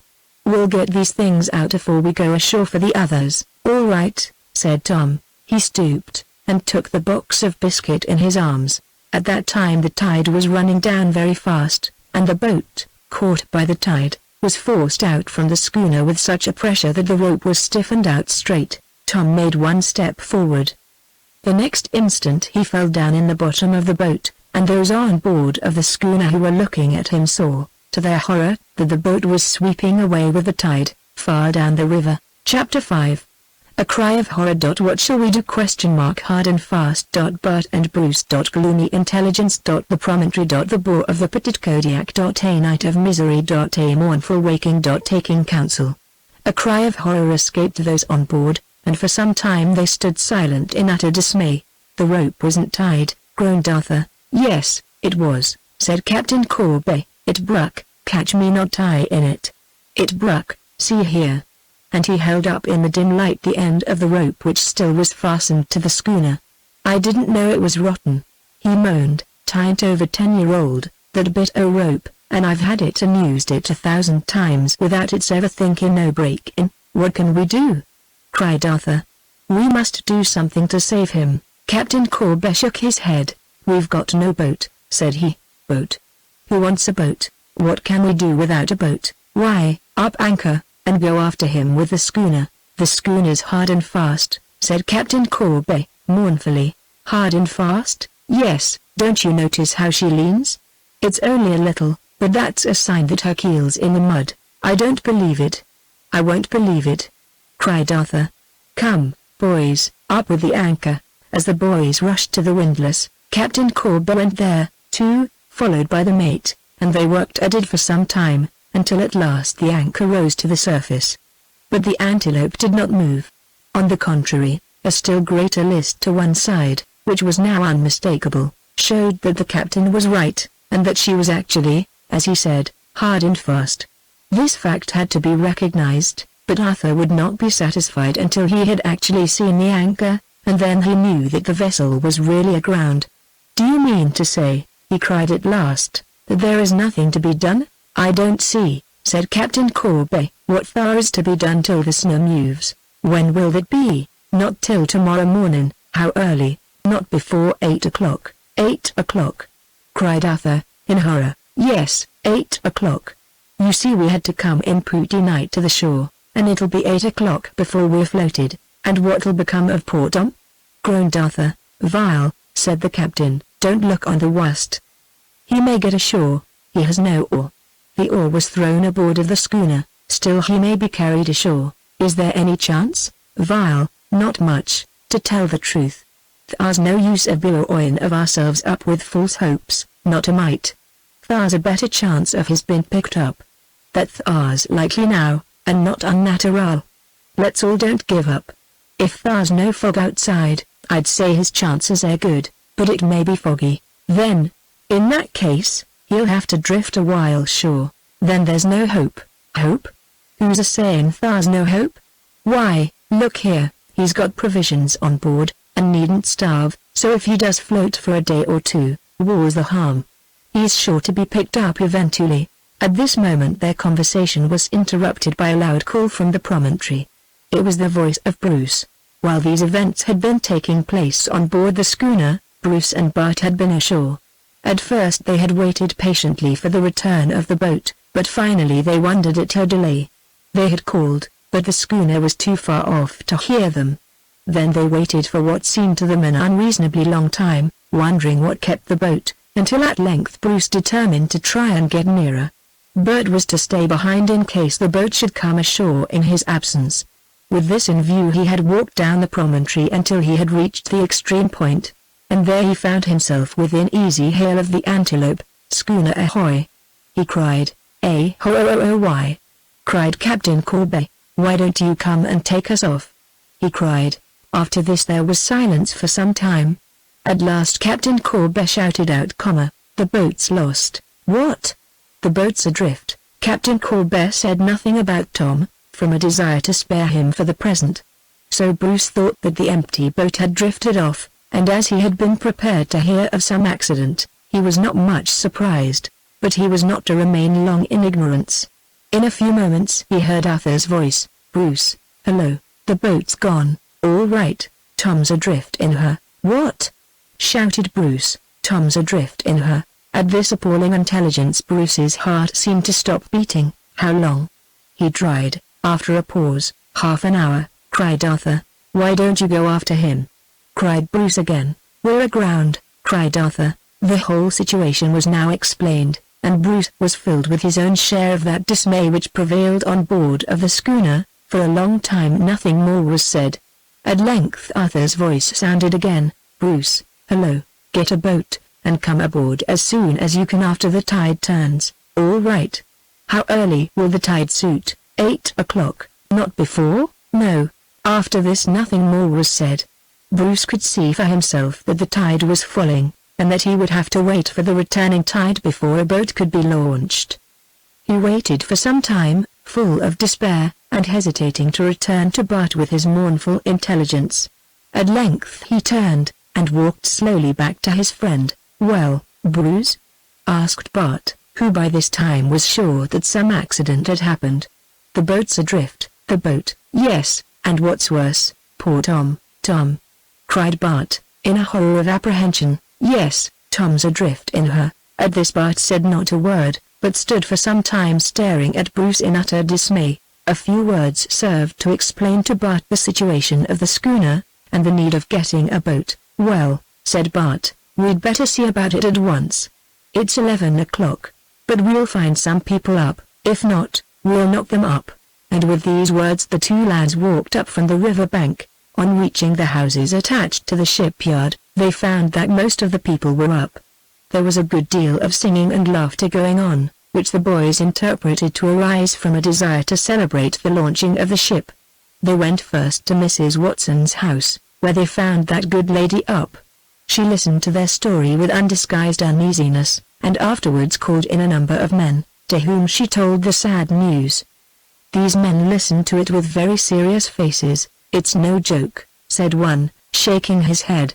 The others said nothing, but their faces spoke volumes. "What had we better do?" asked Bruce. "Of course ye'll be off as soon as ye can get off," said one. "The lad might have a chance," said another. "The return tide may drift him back, but he may be carried too far down for that. He'll be carried below Cape Chinecto unless he gets to the land," said another. "Isn't there a chance that he'll be picked up?" asked Bart. The man to whom he spoke shook his head. "There's a deal of fog in the bay this night," said he. "Fog? Why, it's clear enough here." "So it is, but this place and the Bay of Fundy are two different things. A regular sou'wester out there," said another man. "And a pretty heavy sea by this time," said another. And in this way they all contributed to increase the anxiety of the two boys, until at last scarce a ray of hope was left. "You'd better prepare yourselves for the worst," said one of the men. "If he had an oar he would be all right, but, as it is, well, I don't care about saying what I think." "Oh, you're all too despondent," said Mrs. Watson. "What is the use of looking on the dark side? Come, Bart, cheer up. I'll look on the bright side. Hope for the best. Set out on the search with hope, and a good heart. I'm confident that he will be safe. You will pick him up yourselves, or else you will hear of his escape somewhere. I remember two men, a few years ago, that went adrift and were saved." "Eh?" said one of the men. "I mind that well. They were Tom Furlong and Jim Spencer. But their boat was a good-sized fishing boat, and such a boat as that might ride out a gale." "Nonsense," said Mrs. Watson. "You're all a set of confirmed croakers. Why, Bart, you've read enough shipwreck books to know that little boats have floated in safety for hundreds of miles. So hope for the best, don't be downhearted. I'll send 2 or 3 men down now to get the boat ready for you. You can't do anything till the morning, you know. Won't you stay here? You had better go to bed at once." But Bart and Bruce could not think of bed. "Well, come back any time, and a bed will be ready for you," said Mrs. Watson. "If you want to see about the boat now, the men are ready to go with you." With those words she led the way out to the kitchen, where a couple of men were waiting. Bart and Bruce followed them down to a boathouse on the river bank, and saw the boat there which Mrs. Watson had offered them. This boat could be launched at any time, and as there was nothing more to be done, the boys strolled disconsolately about, and finally went to the end of the promontory, and spent a long time looking out over the water, and conversing sadly about poor Tom's chances, that they sat late in the night, until midnight came, and so on into the morning. At last the scene before them changed from a sheet of water to a broad expanse of mud. The water had all retired, leaving the bed of the river exposed. Of all the rivers that flow into the Bay of Fundy none is more remarkable than the Petit Kodiak. At high tide it is full a mighty stream, at low tide it is empty a channel of mud 40 miles long, and the intervening periods are marked by the furious flow of ascending or descending waters. And now, as the boys sat there looking out upon the expanse of mud before them, they became aware of a dull, low, booming sound, that came up from a far distant point, and seemed like the voice of many waters sounding from the storm-vexed bay outside. There was no moon, but the light was sufficient to enable them to see the exposed riverbed, far over to the shadowy outline of the opposite shore. Here, where in the morning a mighty ship had floated, nothing could now float, but the noise that broke upon their ears told them of the return of the waters that now were about to pour onward with resistless might into the empty channel, and send successive waves far along into the heart of the land. "What is that noise?" asked Bruce. "It grows louder and louder. That," said Bart, "is the bore of the Petit Kodiak. Have you ever seen it?" "Never. I've heard of it often, but have never seen it." but their words were interrupted now by the deepening thunder of the approaching waters. Towards the quarter whence the sound arose they turned their heads involuntarily. At first they could see nothing through the gloom of night, but at length, as they strained their eyes looking down the river, they saw in the distance a faint, white, phosphorescent gleam, and as it appeared the roar grew louder, and rounder, and more all-pervading. On it came, carrying with it the hoarse cadence of some vast surf flung ashore from the workings of a distant storm, or the thunder of some mighty cataract tumbling over a rocky precipice.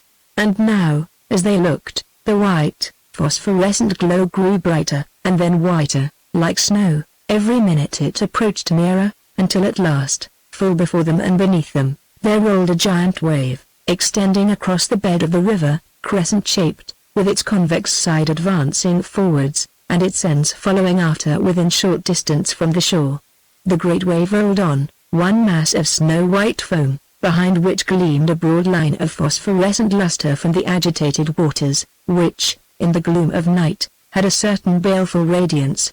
As it passed on its path, the roar came up more majestically from the foremost wave, and behind that came the roar of other billows that followed in its wake.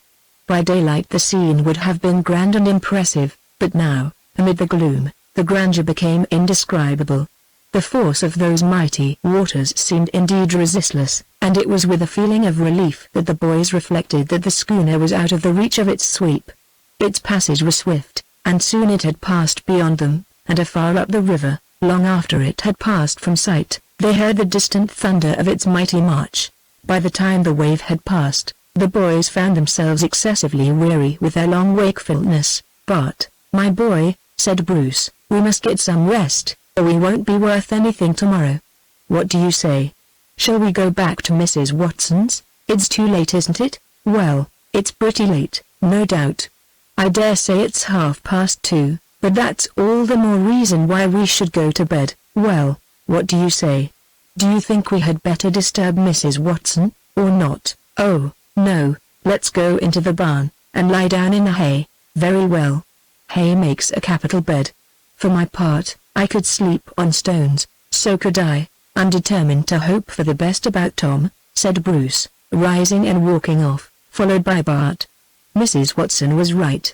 "There's no use letting ourselves be downcast by a lot of croakers, is there?" "No," said Bart. The boys then walked on, and in a few minutes reached the shipyard. Here a man came up to them. "We've been looking for you everywhere," said the man.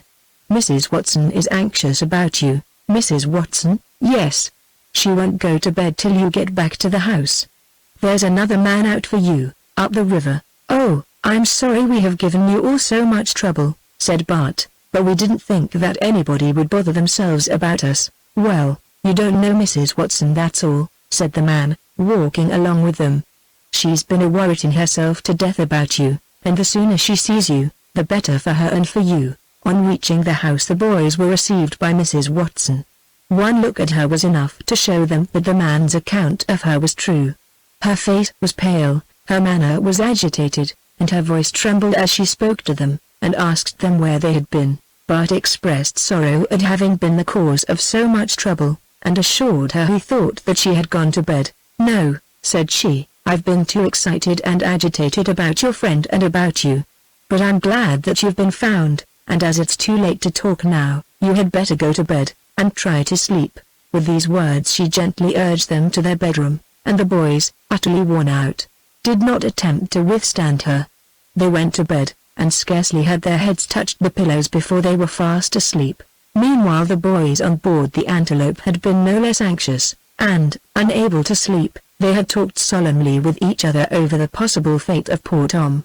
Chafing from their forced inaction, they looked impatiently upon the ebbing water, which was leaving them aground, when they were longing to be floating on its bosom after their friend, and could scarcely endure thought of the suspense to which they would be condemned while waiting for the following morning.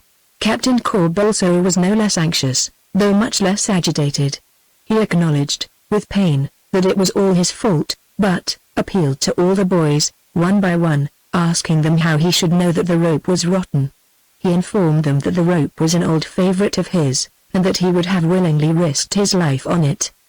He blamed himself chiefly, however, for not staying in the boat himself, instead of leaving Tom in it.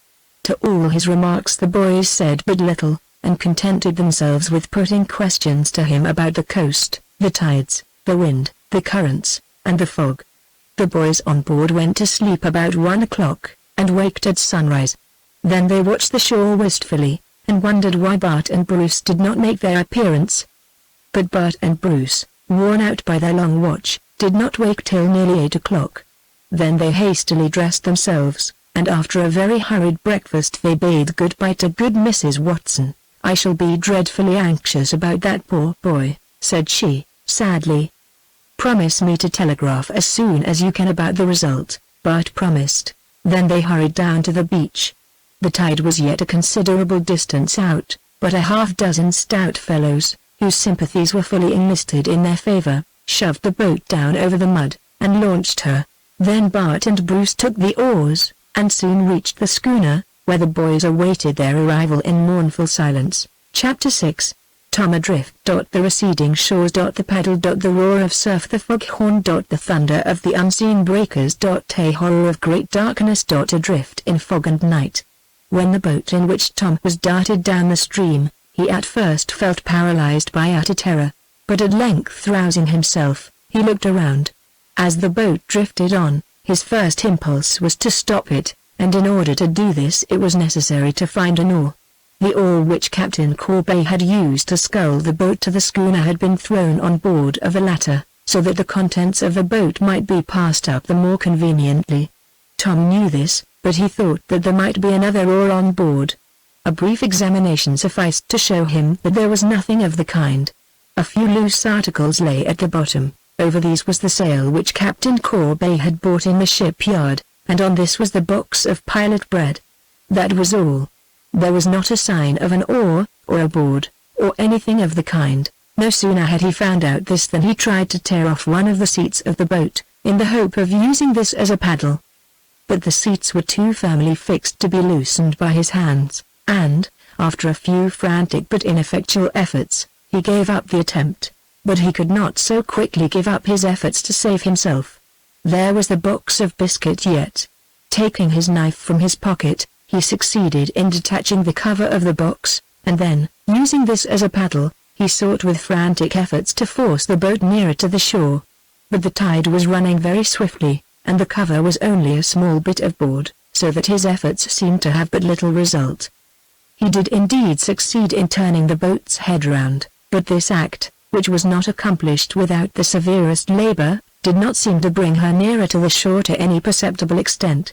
What he sought to do was to achieve some definite motion to the boat, which might drag her out of the grasp of the swift current. But that was the very thing which he could not do, for so strong was that grasp, and so swift was that current, that even an oar would have scarcely accomplished what he wished. The bit of board, small, and thin, and frail, and wielded with great difficulty and at a fearful disadvantage, was almost useless. But, though he saw that he was accomplishing little or nothing, he could not bring himself to give up this work. It seemed his only hope, and so he labored on, sometimes working with both hands at the board, sometimes plying his frail paddle with one hand, and using the other hand at a vain endeavor to paddle in the water. In his desperation he kept on, and thought that if he gained ever so little, still, by keeping hard at work, the little that he gained might finally tell upon the direction of the boat at any rate, so long as it might be in the river. He knew that the river ran for some miles yet, and that some time still remained before he would reach the bay. Thus Tom toiled on, half despairing, and nearly fainting with his frenzied exertion, yet still refusing to give up, but plying his frail paddle until his nerveless arms seemed like weights of lead, and could scarce carry the board through the water. But the result, which at the outset, and in the very freshness of his strength, had been but trifling, grew less and less against the advance of his own weakness and the force of that tremendous tide, until at last his feeble exertions ceased to have any appreciable effect whatever. There was no moon, but it was light enough for him to see the shores, to see that he was in the very center of that rapid current, and to perceive that he was being borne past those dim shores with fearful velocity. The sight filled him with despair, but his arms gained a fresh energy, from time to time, out of the very desperation of his soul. He was one of those natures which are too obstinate to give up even in the presence of despair itself. and which, even when hope is dead, still forces hope to linger, and struggles on while a particle of life or of strength remains. So, as he toiled on, and fought on, against this fate which had suddenly fixed itself upon him, he saw the shores on either side recede, and knew that every passing moment was bearing him on to a wide, a cruel, and a perilous sea. He took one hasty glance behind him, and saw what he knew to be the mouth of the river close at hand, and beyond this a waste of waters was hidden in the gloom of night. The sight lent new energy to his fainting limbs. He called aloud for help. Shriek after shrieks burst from him, and rang wildly, piercingly, thrillingly upon the air of night. But those despairing shrieks came to no human ear, and met with no response. They died away upon the wind and the waters, and the fierce tide, with swifter flow, bore him onward. The last headland swept past him. The river and the river bank were now lost to him. Around him the expanse of water grew darker, and broader, and more terrible. Above him the stars glimmered more faintly from the sky. But the very habit of exertion still remained, and his faint plunges still dipped the little board into the water, and a vague idea of saving himself was still uppermost in his mind. Deep down in that stout heart of his was a desperate resolution never to give up while strength lasted, and while he sustained that determination. Over him the mist came floating, borne along by the wind which sighed around him, and that mist gradually overspread the scene upon which his straining eyes were fastened. It shut out the overhanging sky. It extinguished the glimmering stars. It threw a veil over the receding shores. It drew its folds around him closer and closer, until at last everything was hidden from view. Closer and still closer came the mist, and thicker and ever thicker grew its dense folds, until at last even the water, into which he still thrust his frail paddle, was invisible. At length his strength failed utterly. His hands refused any longer to perform their duty. The strong, indomitable will remained, but the power of performing the dictates of that will was gone. He fell back upon the sail that lay in the bottom of the boat, and the board fell from his hands. And now there gathered around the prostrate figure of the lost boy all the terrors of thickest darkness. The fog came, together with the night, shrouding all things from view, and he was floating over a wide sea, with an impenetrable wall of thickest darkness closing him in on all sides. As he thus lay there helpless, he had leisure to reflect for the first time upon the full bitterness of his situation. Adrift in the fog, and in the night, and borne onward swiftly down into the Bay of Fundy, that was his position. And what could he do? That was the one question which he could not answer. Giving way now to the rush of despair, he lay for some time motionless, feeling the rocking of the waves, and the breath of the wind, and the chill damp of the fog, yet unable to do anything against these enemies. For nearly an hour he lay thus inactive, and at the end of that time his lost energies began to return. He rose and looked around. The scene had not changed at all. In fact, there was no scene to change. There was nothing but black darkness all around. Suddenly something knocked against the boat. He reached out his hand, and touched a piece of wood, which the next instant slipped from his grasp. But the disappointment was not without its alleviation, for he thought that he might come across some bits of driftwood, with which he could do something, perhaps, for his escape. And so buoyant was his soul, and so obstinate his courage, that this little incident of itself served to revive his faculties. He went to the stern of the boat, and sitting there, he tried to think upon what might be best to be done. What could be done in such a situation? He could swim, but of what avail was that? In what direction could he swim, or what progress could he make, with such a tide? As to paddling, he thought of that no more. Paddling was exhausted, and his board was useless. Nothing remained, apparently, but inaction. Inaction was indeed hard, and it was the worst condition in which he could be placed, for in such a state the mind always preys upon itself, in such a state trouble is always magnified, and the slow time passes more slowly. Yet to this inaction he found himself doomed. He floated on now for hours, motionless and filled with despair, listening to the dash of the waves, which were the only sounds that came to his ears. And so it came to pass, in process of time, that by incessant attention to these monotonous sounds, they ceased to be altogether monotonous, but seemed to assume various cadences and intonations. His sharpened ears learned at last to distinguish between the dash of large waves and the plash of small ones, the sighing of the wind, the pressure of the waters against the boat's bows, and the ripple of eddies under its stern. Worn out by excitement and fatigue, he lay motionless, listening to sounds like these, and taking in them a mournful interest, when suddenly, in the midst of them, his ears caught a different cadence. It was a long, measured sound, not an unfamiliar one, but one which he had often heard, the gathering sound which breaks out, rising and accumulating upon the ear, as the long line of surf falls upon some rocky shore. He knew at once what this was, and understood by it that he was near some shore, but what shore it might be he could not know. The sound came up from his right, and therefore might be the New Brunswick coast, if the boat had preserved its proper position. But the position of the boat had been constantly changing as she drifted along, so that it was impossible to tell whether he was drifting stern foremost or bow foremost. The water moved as the boat moved, and there was no means by which to judge. He listened to the surf, therefore, but made no attempt to draw nearer to it. He now knew perfectly well that with his present resources no efforts of his could avail anything, and that his only course would be to wait. Besides, this shore, whatever it was, must be very different, he thought, from the banks of the Petitcodiac. It was, as he thought, an iron-bound shore. And the surf which he heard broke in thunder a mile away, at the foot of giant precipices, which could only offer death to the hapless wretch who might be thrown among them. He lay, therefore, inactive, listening to this rolling surf for hours. At first it grew gradually louder, as though he was approaching it, but afterwards it grew fainter quite as gradually, until at length it could no longer be heard. During all these lonely hours, one thing afforded a certain consolation, and that was the discovery that the sea did not grow rougher. The wind that blew was the sou'wester, the dreaded wind of fog and storm, but on this occasion its strength was not put forth, it blew but moderately, and the water was not very greatly disturbed. The sea tossed the little boat, but was not high enough to dash over her, or to endanger her in any way. None of its spray ever came upon the recumbent form in the boat, nor did any moisture come near him, save that which was deposited by the fog.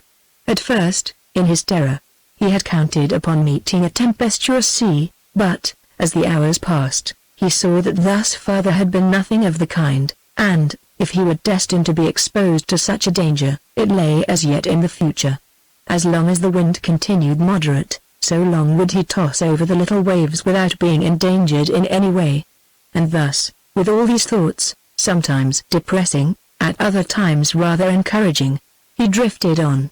Hours passed away, at length his fatigue overpowered him more and more, and as he sat there in the stern, his eyes closed, and his head fell heavily forward. He laid it upon the sail which was in front of him, so as to get an easier position, and was just closing his eyes again, when a sound came to his ears which in an instant drove every thought of sleep and of fatigue away, and made him start up and listen with intense eagerness. It was the sound of a foghorn, such as is used by coasting vessels, and blown during a fog, at intervals, to give warning of their presence. The sound was a familiar one to a boy who had been brought up on the fog-encircled and fish-haunted shores of Newfoundland, and Tom's hearing, which had been almost hushed in slumber, caught it at once. It was like the voice of a friend calling to him. But for a moment he thought it was only a fancy, or a dream, and he sat listening and quivering with excitement. He waited and listened for some time, and was just about to conclude that it was a dream, when suddenly it came again. There was no mistake this time.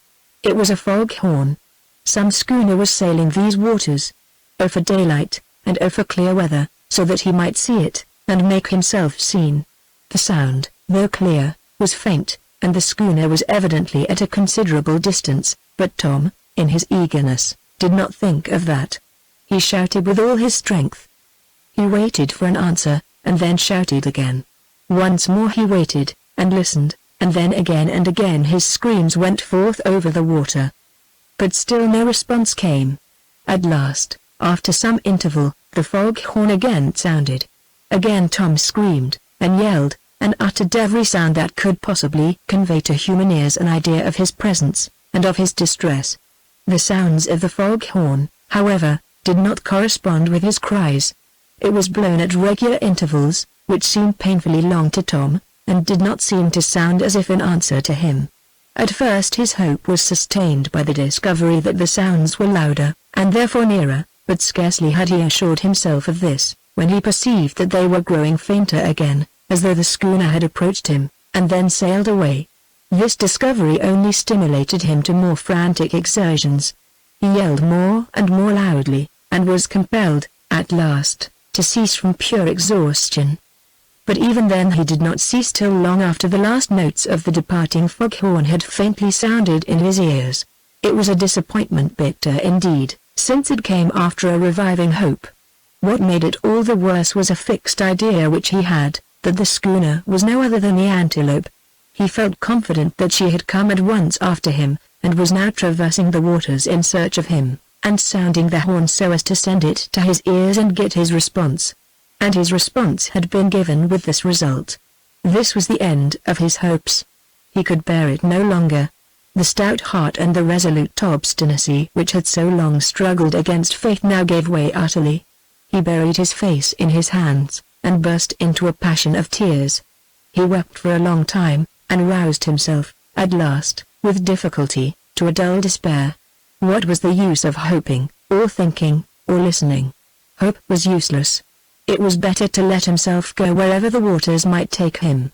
He reached out his hand and drew the sail forward, and then settling himself down in the stern of the boat, he again shut his eyes and tried to sleep. But sleep, which a short time before had been so easy, was now difficult. His ears took in once more the different sounds of the sea, and soon became aware of a deeper, truer sound than any which had hitherto come to him. It was the hoarse roar of a great surf, far more formidable than the one which he had heard before. The tumult and the din grew rapidly louder, and at length became so terrific that he sat upright, and strained his eyes in the direction from which it came. Peering thus through the darkness, he saw the glow of phosphorescent waves wrought out of the strife of many waters, and they threw towards him, amid the darkness, a baleful gleam which fascinated his eyes. A feeling came to him now that all was over. He felt, as though he were being sucked into some vortex, where death lay in wait for him. He trembled. A prayer started to his lips, and burst from him. Suddenly his boat seemed caught by some resistless force, and jerked to one side. The next instant it rose on some swelling wave, and was shot swiftly forward.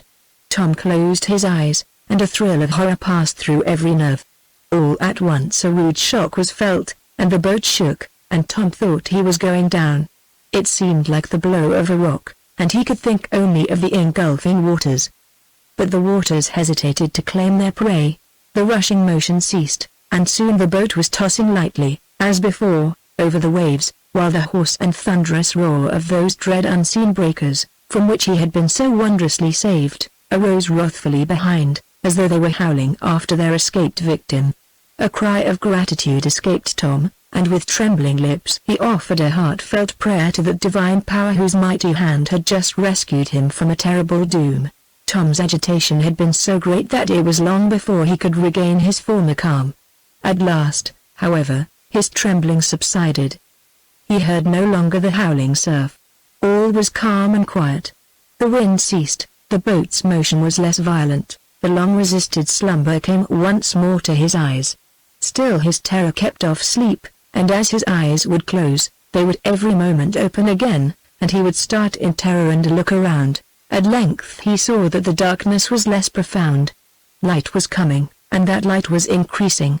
He could see the dark waters, and the gloomy folds of the enclosing mist became apparent. He gave a heavy sigh, partly of terror at the thought of all that he had gone through, and partly of relief at the approach of light. Well might he sigh, for this light was the dawn of a new day, and showed him that he had been a whole night upon the waters, and now he could no longer struggle against sleep. His eyes closed for the last time. His head fell forward on the wet sail. He was sound asleep. Chapter 7. Lost in the fog. The shoal and its rocks. Is it a reef? The truth. Hoisting sail. A forlorn hope. Wild steering. Where am I? Land. Ho. Tom slept for many hours, and when he at length awoke, he was stiffened in every limb, and wet to the skin. It was his constrained position and the heavy fog which had done this. He sat up and looked around with a bewildered air, but it did not take a long time for him to collect his wandering faculties, and arrive at the full recollection of his situation.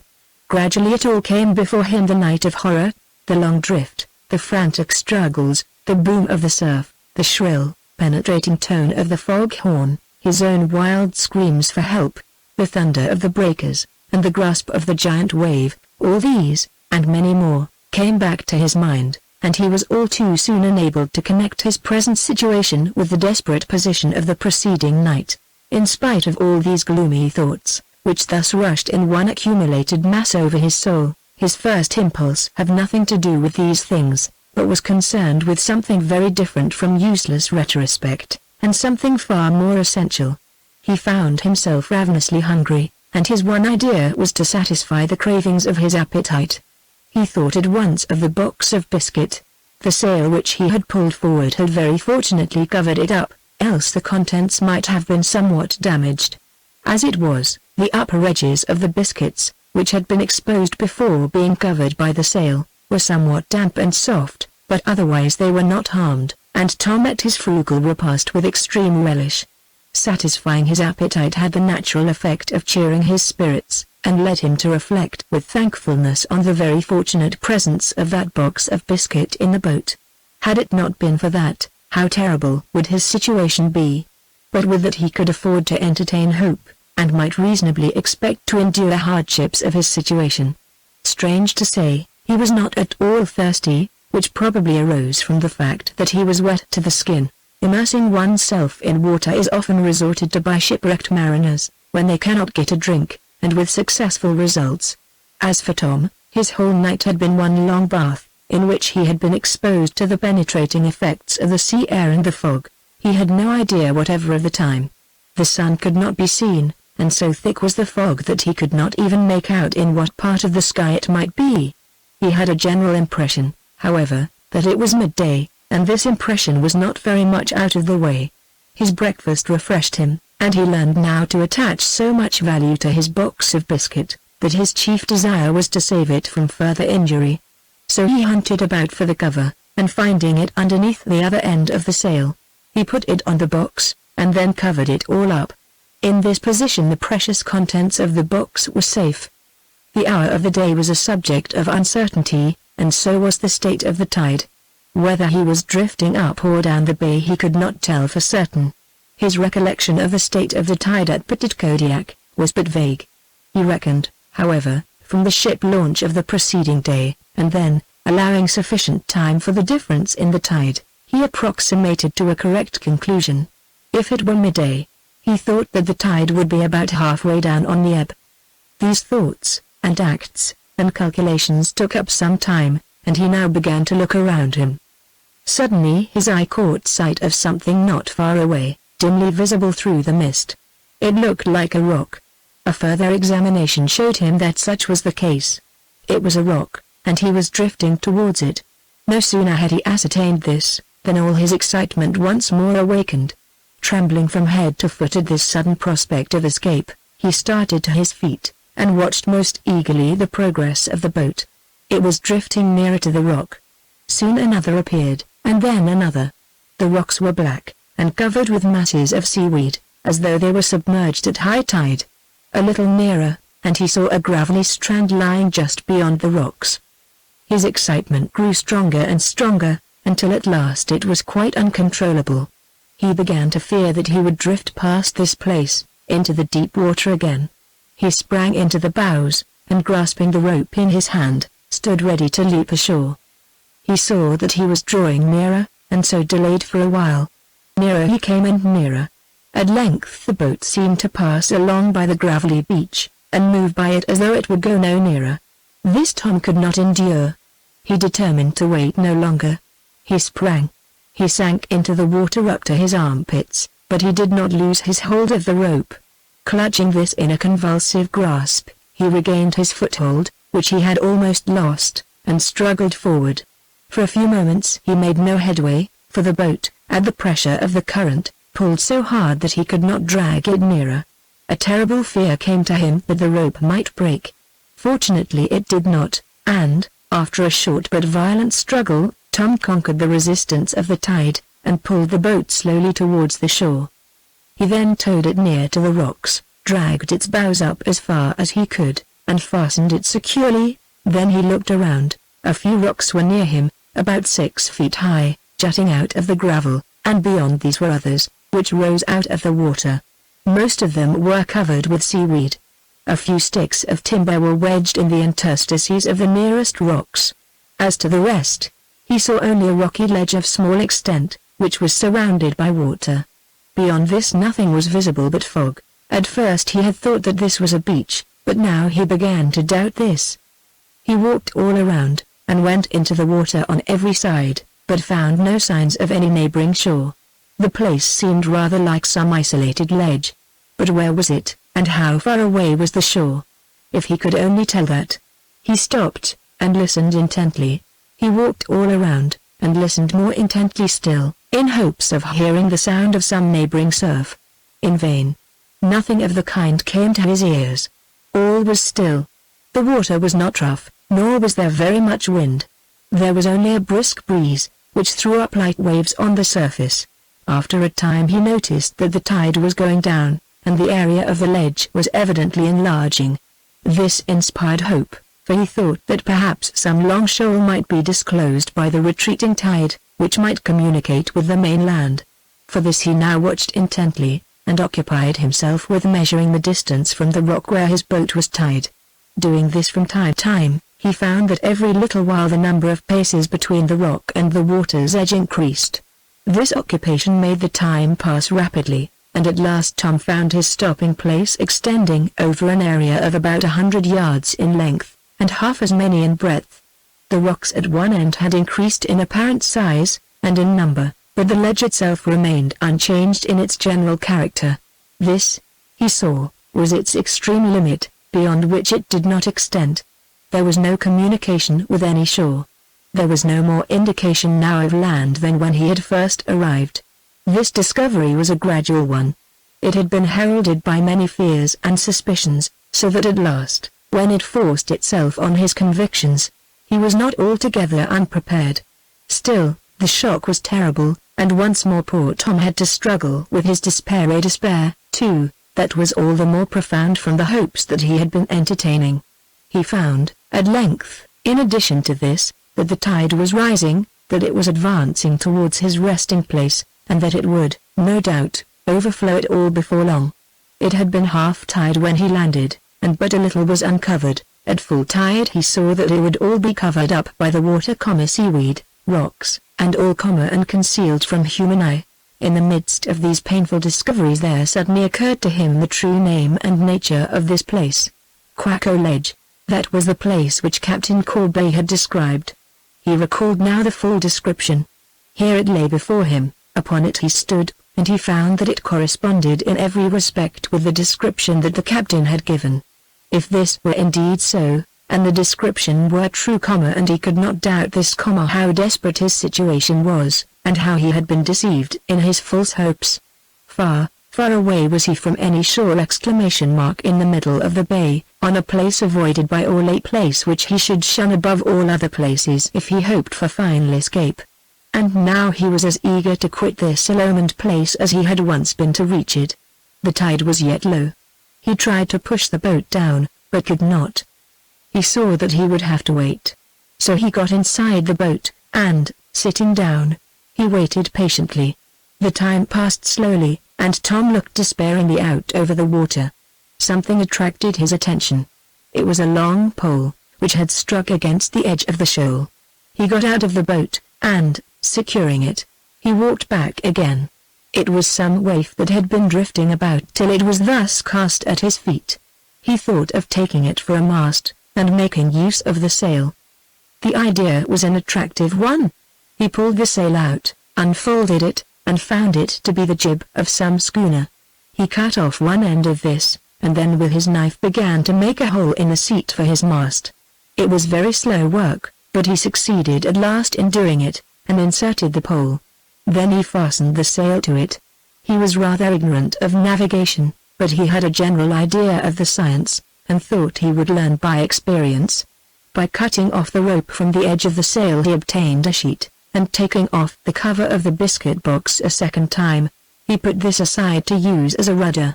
But now, in what direction ought he to steer? This was an insoluble problem. He could tell now by the flow of the current the points of the compass, but could not tell in which direction he ought to go. The New Brunswick coast he thought was nearest, but he dreaded it. It seemed perilous and unapproachable.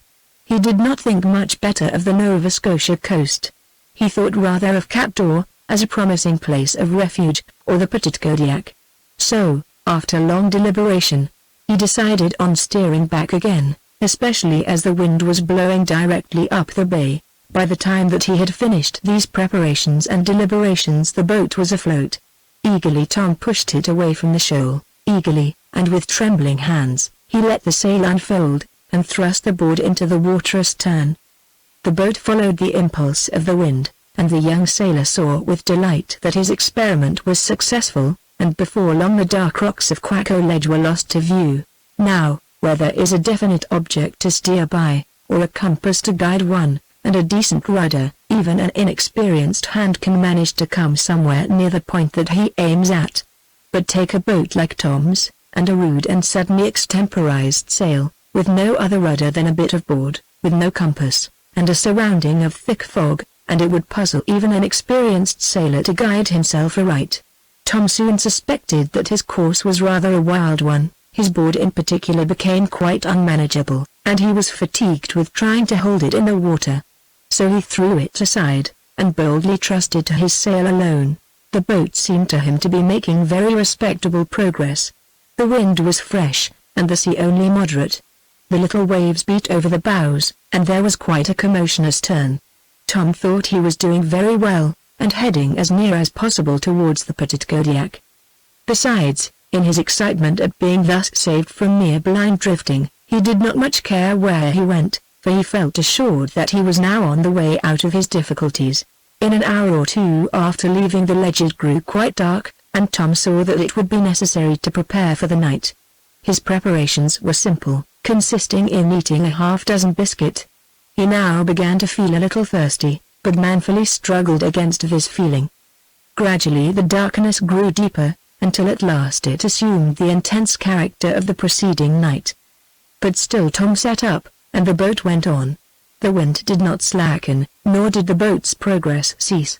Hours passed by in this way. As to the tides, Tom could not tell now very well whether they were rising or falling, and, in fact, he was quite indifferent, being satisfied fully with his progress. As long as the wind distended his sail, and bore the boat onward, he cared not whether the tide favored or opposed. Hours passed, but such was Tom's excitement that he still bore up, and thought nothing of rest or of sleep. His attention was needed, too, and so he kept wide awake, and his ears were ever on the stretch to hear the slightest sound. But at last the intense excitement and the long fatigue began to overpower him. Still he struggled against his weakness, and still he watched and listened. Hours passed on, and the wind never ceased to fill the sail, and the boat never ceased to go onward in a course of which Tom could have no idea. It was a course totally different from the one which he intended, a course which depended on the chance of the wind, and one, too, which was varied by the sweep of the tide as it rose or fell. But the course, such as it was, continued on, and Tom watched and waited until, at last, from sheer exhaustion, he fell sound asleep. His dreams were much disturbed, but he slept on soundly, and when he awaked it was broad day. He looked around in deep disappointment. Fog was everywhere, as before, and nothing could be seen. Whether he was near any shore or not he could not tell. Suddenly he noticed that the wind was blowing from an opposite direction. How to account for this was at first a mystery, for the fog still prevailed, and the opposite wind could not bring fog. Was it possible that the boat had turned during his sleep? He knew that it was quite possible. Indeed, he believed that this was the case.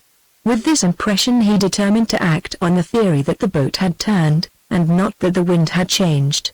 The latter idea seemed impossible. The wind was the chill, damp fog wind, the sou'wester.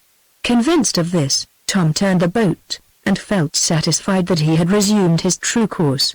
After a time the wind went down, and the sail flapped idly against the mast. Tom was in a fever of impatience, but could do nothing. he felt himself to be once more at the mercy of the tides. The wind had failed him, and nothing was left but to drift. All that day he drifted, and night came on. Still it continued calm. Tom was weary and worn out, but so intense was his excitement that he could not think of sleep. At midnight the wind sprung up a little, and now Tom determined to keep awake, so that the boat might not again double on her track. He blamed himself for sleeping on the previous night, and losing so much progress. Now he was determined to keep awake. His resolution was carried out.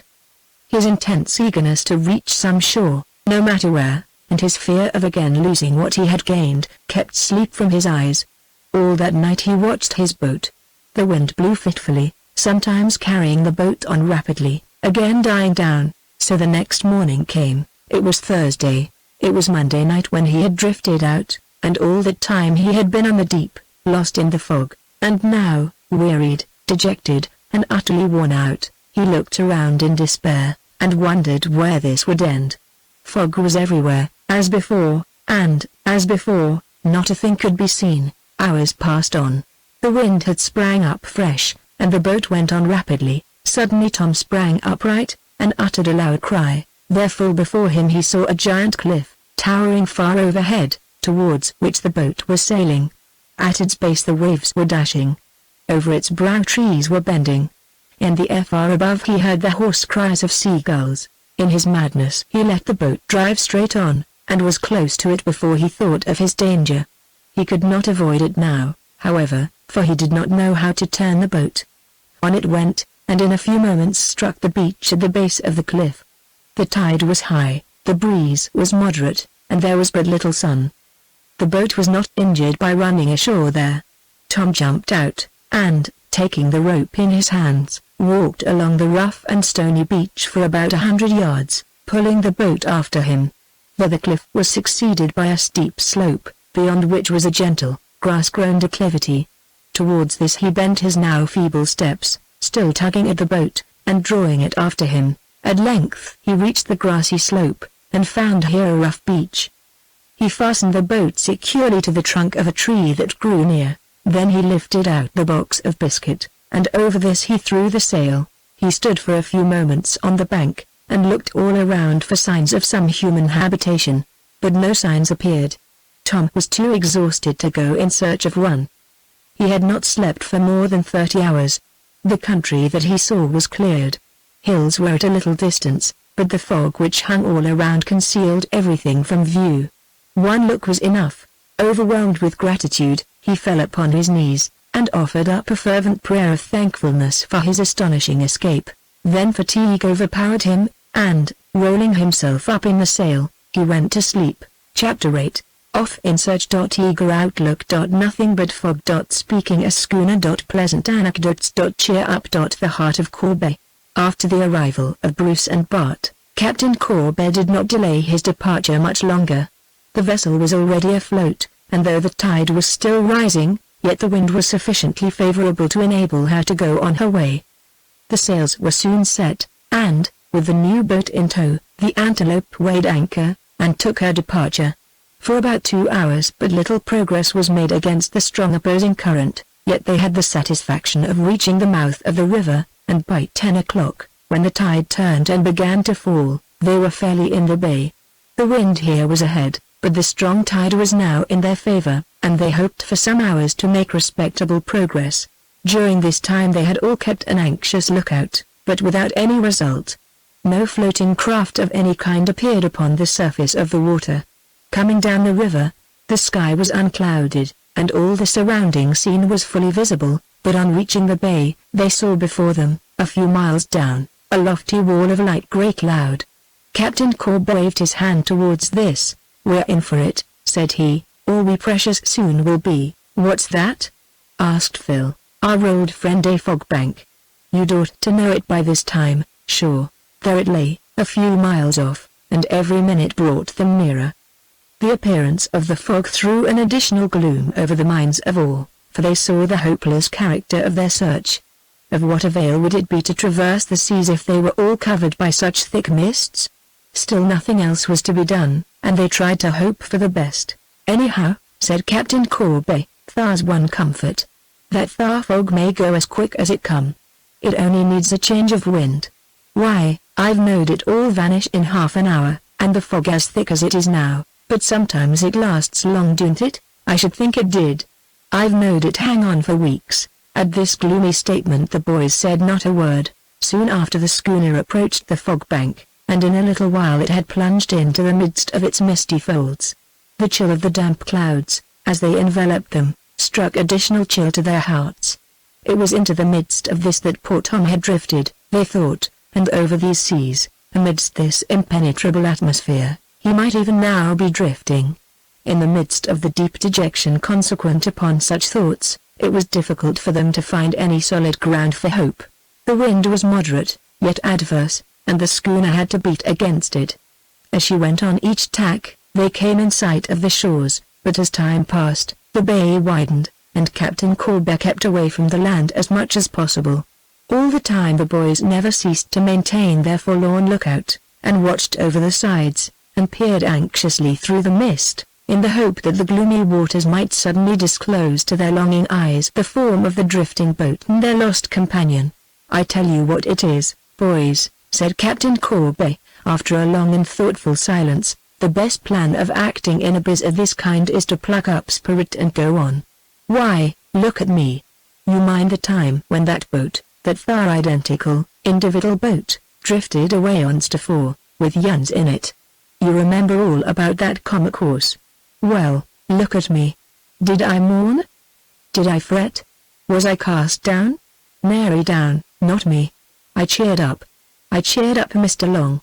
I kept everybody in good spirits. And what was the result? Result was, you all turned up in prime order and condition, whinging of yourselves like all possessed, along with old O'Rafferty. Again, my friends," he continued, as the boys made no remark, "consider this life ere short and full of vicissitudes. Ups and downs ere the lot of poor fallen humanity. But if at the first blast of misfortune we give up and throw up the game, what's the good of us? The question now, and the chief pint, is this: who are we, and where are we going, and what are we purposing to do? First, we are human beings. Secondly, we are traversing the vast and briny main, and thirdly, we hope to find a certain friend of ours, who was borne away from us by the swelling tide. Thar's aim for us a high and holy aim, and now I ask you, as fellow critters, how had we ought to go about it? Had we ought to peak, and pine, and fret, and whine? Had we ought to snivel, and give it up at the first? Or had we ought, rather, to be up and doing, pluck up our spirits like men, and go about our important work with energy? Which of these two, my friends? I pause for a reply. This was quite a speech for Captain Corbe, and the effort seemed quite an exhaustive one. He paused some time for a reply, but as no reply was forthcoming, he continued his remarks. "Now, see here," said he, "this here whole business reminds me of a story I once read in a newspaper, about a man up in this here identical river, the Petticoat Jack, who, like a fool, pulled up his boat on the bank, and went off to sleep in her. While, as a matter of course, he floated off, for the tide happened to be rising, and when he woke up out of his cool and refreshing slumbers, he found himself afar on the briny deep, abounding like a thing of life, or the deep heaven sea. Besides, it was precious foggy, just as it is now, and the man couldn't see any more'n we can. While, the story went on to say, how that Thar man, in that Thar boat, went a-drifting in that Thar fashion, in that Thar fog, and he drifted, and drifted, and drifted, for days and days, up and down, on one side and t'other side, and round every way, and, mind you, he hadn't a bit to eat, or to drink either, for that matter, at any rate. The paper didn't mention no such thing, and so, you know, he drifted, and drifted, until at last he druv ashore. And now, where d'ye think he druv? The boys couldn't think, guess, now, the boys couldn't guess. D'ye fit up? They did, while, the paper said, he druv ashore at Grand Menon, but I've my doubts about it. The captain paused, looked all around through the fog, and stood for a moment as though listening to some sound. "I kind-o thought," said he, "that I detected the dash of water on the shore. I rather think it's time to bring her round. The vessel was brought round on another tack, and the captain resumed his conversation. "What I was just saying," he continued, "reminds me of a story I once heard, or read, I forget which, all the same, though, about two boys which went adrift on a raft. It took place up in Scott's Bay, I think, at a shipyard in that thar locality. These two unfortunate children, it seems, had made a raft in a playful mood, and embarking on it they had been amusing themselves with paddling about by pushing it with poles. At length they came to a point where poles were useless, the tide got hold of the raft, and the frail structure was speedily swept onward by the forest current. Very well. Time rolled on, and that thar raft rolled on too far over the deep blue sea, beaten by the howling storm, and acted upon by the remorseless tides. I leave you to picture to yourselves the sorrow of them are two infant unfortunates, thus severed from their home and parents, and borne afar, and scarce enough close on to keep them from the inclemency of the weather. So they drifted, and drifted, and drifted, until at last they druv ashore, and now, what do you think it was that they druv? The boys couldn't say. Guess now. The boys declined. Try. They couldn't name some place. They couldn't think of any. Do you fit up? Asked the captain, excitedly. They did. Well, then, said he, in a triumphant tone, they druv ashore on Briar Island, and if that thar ain't pooty tall driftin', then I'm a ingene. To this the boys had no reply to make. From all this, continued the captain, you must perceive that this here driftin' is very much more commoner than you have been inclined to believe it to be. You also must see that thar's every reason for hope. So up with your gizzards. Pluck up your spirits. Rise and look Fortin and the foot or squire in the face. Squire off at Fortin, and have it out with her on the spot. I don't want to have you go moping and whining about this way. Hello, Captain Corbett suddenly interrupted his remarks by an exclamation.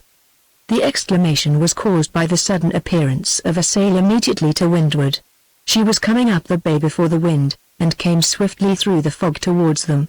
In passing on her way, she came astern of the Antelope. Schooner, ahoy! Cried Captain Corbett, and some conversation took place, in which they learned that the stranger was the schooner Wave, from St. John, and that she had not seen any signs whatever of any drifting boat. This news was received sadly by the boys, and Captain Corbett had to exert his utmost to rouse them from their depression, but without much effect. I don't know how it is, said he, plaintively, but somehow your blues are contiguous, and I feel as if I was descending into a depression as deep as yourn. I don't remember when I felt so depressed, except last May time I had to go off in the Antelope with taters, after I thought I'd done with seafaring for the rest of my life. But that thar vessel war wondrously resuscitated, and the spears of my bosom drove me away to traverse the sea. And I had to tar myself away from the clinging grasp of my weeping infant, the tender bud and blossom of an old man's life, tar myself away, and feel myself a outcast. Over me hovered continually the image of the pining infant, and my heart quivered with responsive sympathy. And I yearned and I pined and I groaned and I felt that life would be intolerable till I got back to the Babby. And so it was that I passed away, and had scarce the heart to acknowledge your youthful cheers. Vile, time rolled on, and what's the result? Here I am. Do I pine now? Do I peak? Not a pine. Not a peak.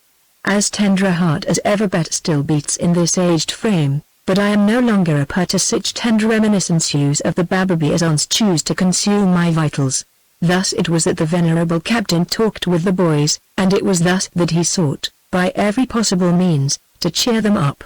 In this way the day passed on, and after 5 or 6 hours they began to look for a turn of tide. During this time the schooner had been beating, and as the fog was as thick as ever, it was impossible for the boys to tell where they were. Indeed, it did not seem as though they had been making any progress. We'll have to anchor soon, said the captain, closing his eyes and turning his face meditatively to the quarter whence the wind came. Anchor? Yes, what for, Vile? You see it'll soon be dead low tide, and we can't go on any further when it turns.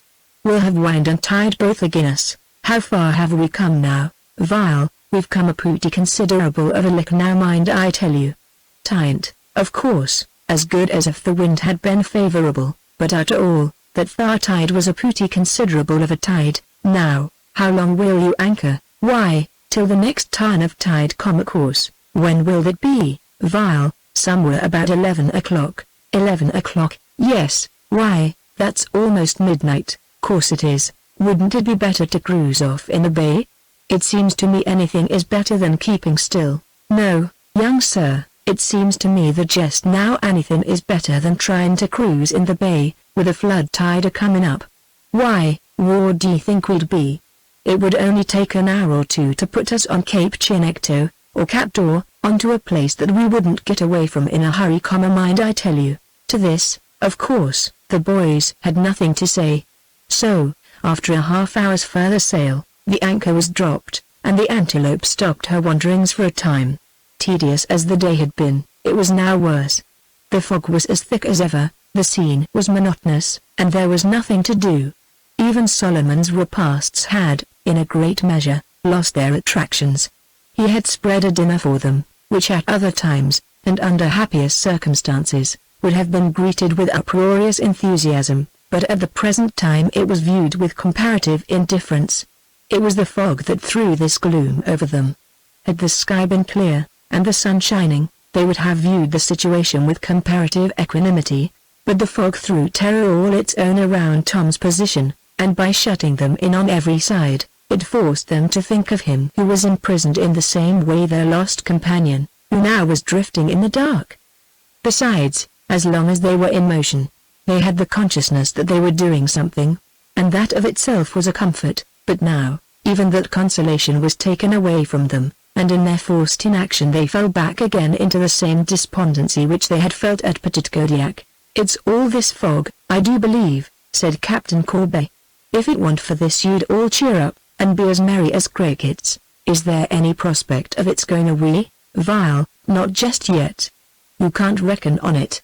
When it chooses to go away, it does so. It may hang on for weeks, and perhaps months. Thar's no tellin'. I don't mind it, bein' as I've passed my whole life in the middle of fog banks, but I dare say it's a little tryin' to yuns." The repast that Solomon spread for them on that evening was scarce tasted, and to all his coaxings and remonstrances the boys made no reply. After the tea was over, they went on deck, and stared silently into the surrounding gloom. The sight gave them no relief, and gave no hope. In that dense fog twilight came on soon, and with the twilight came the shadows of the night more rapidly. At last it grew quite dark, and finally there arose all around them the very blackness of darkness. "The best thing to do," said Captain Corbe, "is to go to sleep. In all kinds of darkness, whether internal or external, I've always found the best plan to be to sleep it off. And I've knowed great men who were of my opinion. Sleep, then, young sirs, while yet you may, while your young blood is warm, and life is fresh and fair, and don't put it off to old age, like me, for you mayn't be able to do it. Look at me.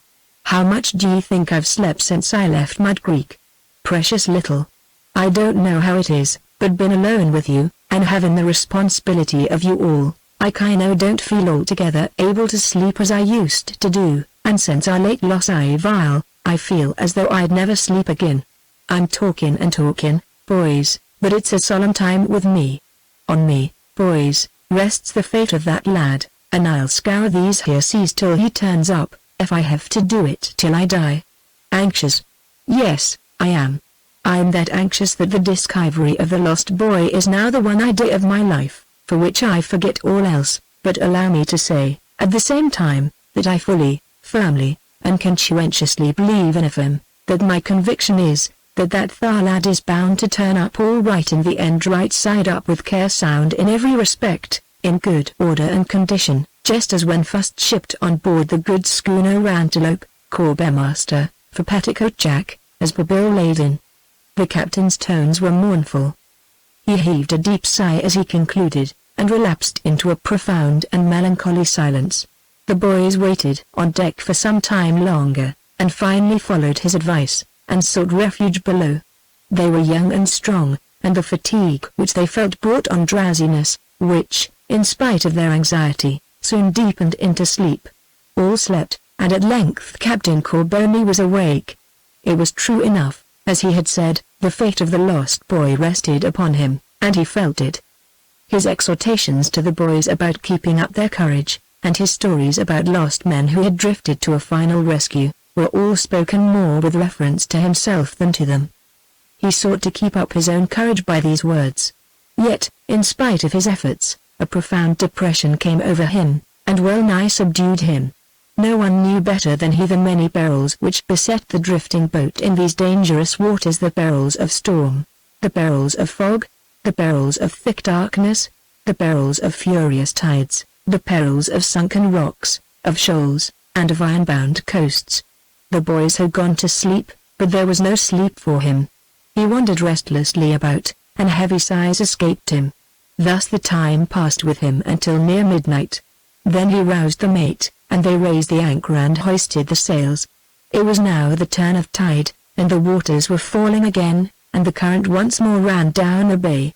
To this current he trusted the vessel again, betting, as before, against the headwind, which was still blowing, and thus the Antelope worked her way onward through all that dark and dismal night, until at last the faint streaks of light in the east proclaimed the dawn of another day. Through all that night the boys slept soundly. The wind blew, the waves dashed, but they did not awake. The anchor was hoisted, and the sails were set, but the noise failed to rouse them. Weariness of body and anxiety of mind both conspired to make their sleep profound. Yet in that profound sleep the anxiety of their minds made itself manifest, and in their dreams their thoughts turned to their lost companion. They saw him drifting over the stormy waters, enveloped in midnight darkness, chilled through with the damp night air, pierced to the bone by the cold night wind, drifting on amid 1,000 dangers, now swept on by furious tides towards rocky shores, and again drawn back by refluent currents over vast sunken sea ledges, white with foam. Thus through all the night they slept, and as they slept the Antelope dashed on through the waters, whose foaming waves, as they tumbled against her sides and over her bows, sent forth sounds that mingled with their dreams, and became intermingled with poor Tom's mournful cries. Chapter 9. Awake once more. Where are we? The giant cliff. Out to sea. Hankering and drifting. The harbor. The search. No answer. Where's Solomon? Scarce had the streaks of light greeted Captain Corber's eyes, and given him the grateful prospect of another day, when the boys awaked and hurried up on deck. Their first act was to take a hurried look all around. The same gloomy and dismal prospect appeared: black water and thick, impenetrable fog. "Where are we now, Captain?" asked Bruce, while, a considerable distance down the bay. "What are you going to do?" "While I've about made up my mind where to go. Where? I'm thinking of putting into Quaco." "Quaco?" "Yes. How far is it from here?" "Not very far, according to my calculations. My idea is that the boat may have drifted down along here and got ashore. If so, he may have made for Quaco, and it's just possible that we may hear about him." "Is this the most likely place for a boat to go ashore?" "While, all things considered, a boat is more likely to go ashore on the New Brunswick side, drifting from Petticoat Jack, but at the same time 'tain't at all certain. Thar's only a ghost of a chance, mind. I don't feel over certain about it. Will we get to Quaco this tide?" "Scarcely. Do you intend to anchor again?" "While, I rather think I'll have to do it. But we'd ought to get to Quaco by noon, I calculate. I'm a-thinking." "Hello. Good gracious." The captain's sudden exclamation interrupted his words, and made all turn to look at the object that had called it forth. One glance showed an object which might well have elicited even a stronger expression of amazement and alarm.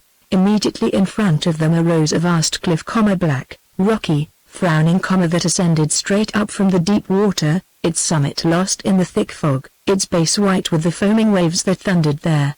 A hoarse roar came up from those breaking waves, which blended fearfully with the whistle of the wind through the rigging, and seemed like the warning sound of some dark, drear fate.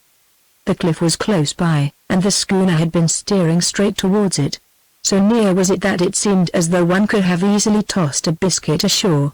But though surprised, Captain Corber was not in the least confused, and did not lose his presence of mind for a moment. Putting the helm hard up, he issued the necessary commands in a cool, quiet manner. The vessel went round, and in a few moments the danger was past. Yet so close were they, The din wearing round it seemed as though one could almost have jumped from the stern upon the rocky shelves which appeared in the face of the lofty cliff. Captain Corbett drew a long breath. "That's about the nighest scratch I remember ever having had," was his remark, as the antelope went away from the land. "Curse, too, I don't see how it happened. I lost my reckoning a little. I'm a mile further down than I calculated on being." "Do you know that place?" asked Bart. "Course I know it. It's lucky for us we didn't go there at night." "Yes, it is rather lucky, but then there wasn't any danger o' that, 'cause, you see, I kept the vessel off by night, and the danger couldn't have frizz. I thought we were a mile further up the bay." "We've been a-doing better than I thought for. Shall we be able to get into Quaco any sooner?" "Vile, not much. I thought from what you said that we were a mile nearer." "So we are, but that don't make any very great difference. Why, we ought to get in all the sooner, I should think." "No, not much." "Why not?" "I don't understand that." "Vile, you see it's low tide now." "The tides again." "Yes, it's alas the tides that you must consider here." "Vile, it's low tide now, and the tide's already on the turn, and rise on. We've got to anchor." "Anchor, yes, what, again?" "Yes, again." "Even so. If we didn't anchor we'd only be drifted up again, ever so far, and lose all that we've been a-gainin'.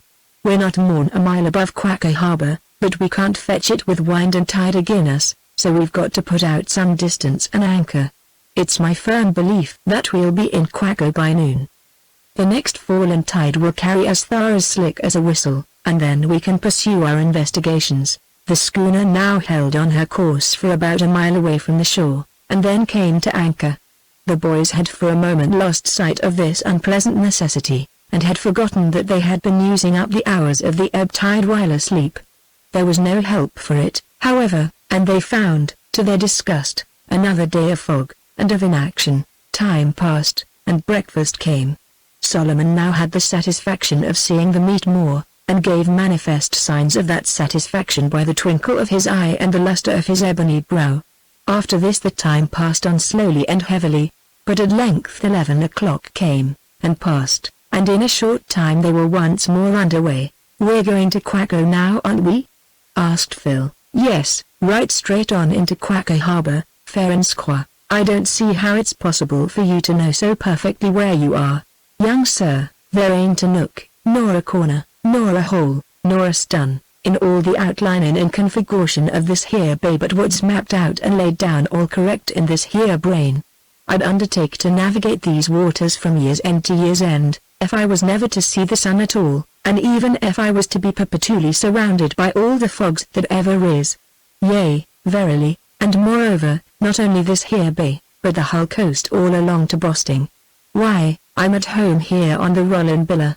I'm the man for Mount Desert, and Quoddy Head, and Grand Menon, and all other places that air ticklish to the generality of seafaring men. Why, young sir, you see before you, in the humble and unassuming person of the aged Corbett, a living, moving, and sea-going edition of Blunt's Coast Pilot, revised and improved to a precious sight better condition than it's ever possible for them fellers in Boston to get out. By Blunt's Coast Pilot, young sir, I allude to a celebrated book, as big as a pork barrel, that every skipper has in his locker, to guide him on his wandering way. Only me. I don't have no call to use sech, being myself a edition of useful information touching all coastin' matters. The Antelope now proceeded quickly on her way. Several miles were traversed. "Now, boys, look sharp," said the captain, "you'll soon see the settlement." They looked sharp. For a few moments they went onward through the water, and at length there was visible just before them what seemed like a dark cloud extending all along. A few minutes further progress made the dark cloud still darker, and, advancing further, the dark cloud finally disclosed itself as a line of coast. It was close by them, and, even while they were recognizing it as land, they saw before them the outline of a wharf. "Good again!" cried the captain. "I didn't come to the wharf I wanted, but this here'll do as well as any other, and I don't know but what it'll do better. Here we are, boys. Stand by mate, to let fall the jib." On they went, and in a few minutes more the Antelope wore round, and her side just grazed the wharf. The mate jumped ashore, lines were secured, and the Antelope lay in safety, and now, boys, we may all go ashore, and see if we can hear anything about the boat." With these words Captain Corbet stepped upon the wharf, followed by all the boys, and they all went up together, till they found themselves on a road. There they saw a shop, and into this they entered. No time was to be lost. The captain at once told his story, and asked his question. The answer was soon made. Nothing whatever was known there about any boat. 2 or 3 schooners had arrived within 2 days, and the shopkeeper had seen the skippers, but they had not mentioned any boat. No boat had drifted ashore anywhere near, nor had any strange lad arrived at the settlement. This intelligence depressed them all. "Vile, vile," said the captain. "I didn't have much hopes. It's just as I feared, but, at the same time, I'll ask further. And first and foremost I'll go and see them schooners." He then went off with the boys in search of the schooners just mentioned. These were found without difficulty. One had come from up the bay, another from St. John, and a third from Eastport. None of them had encountered anything like a drilling boat. The one from up the bay afforded them the greatest puzzle. She must have come down the very night of Tom's accident. If he did drift down the bay in his boat, he must have been not very far from the schooner. In clear weather he could not have escaped notice, but the skipper had seen nothing, and heard nothing. He had to beat down against the wind, and anchor when the tide was rising, but, though he thus traversed so great an extent of water, nothing whatever attracted his attention. "This sets me thinking," said the captain, "that, perhaps, he mayn't have drifted down at all. He may have run ashore up there. There's a chance of it, and we must all try to think of that, and cheer up, as long as we can." Leaving the schooners, the captain now went through the settlement, and made a few inquiries, with no further result. Nothing had been heard by anyone about any drifting boat, and they were at last compelled to see that in Quaco there was no further hope of gaining any information whatever about Tom. After this, the captain informed the boys that he was going back to the schooner to sleep. "I haven't slept a wink," said he, "since we left Grand Prix, and that's more'n human natur can generally stand, so now I'm bound to have my sleep out, and prepare for the next trip. You boys had better employ yourselves in inspecting this here village. When shall we leave Quaco?" "Vile, I'll think that over. I haven't yet made up my mind as to what's best to be done next. One thing seems certain. There ain't no use going out in this fog, and I've half a mind to wait here till tomorrow. Tomorrow, yes, and then go down to St. John. But what'll poor Tom be doing?" "It's my firm belief that he's all right," said Captain Corbet, confidently. "At any rate, you'd better walk about now, and I'll try and get some sleep." As there was nothing better to be done, the boys did as he proposed, and wandered about the village.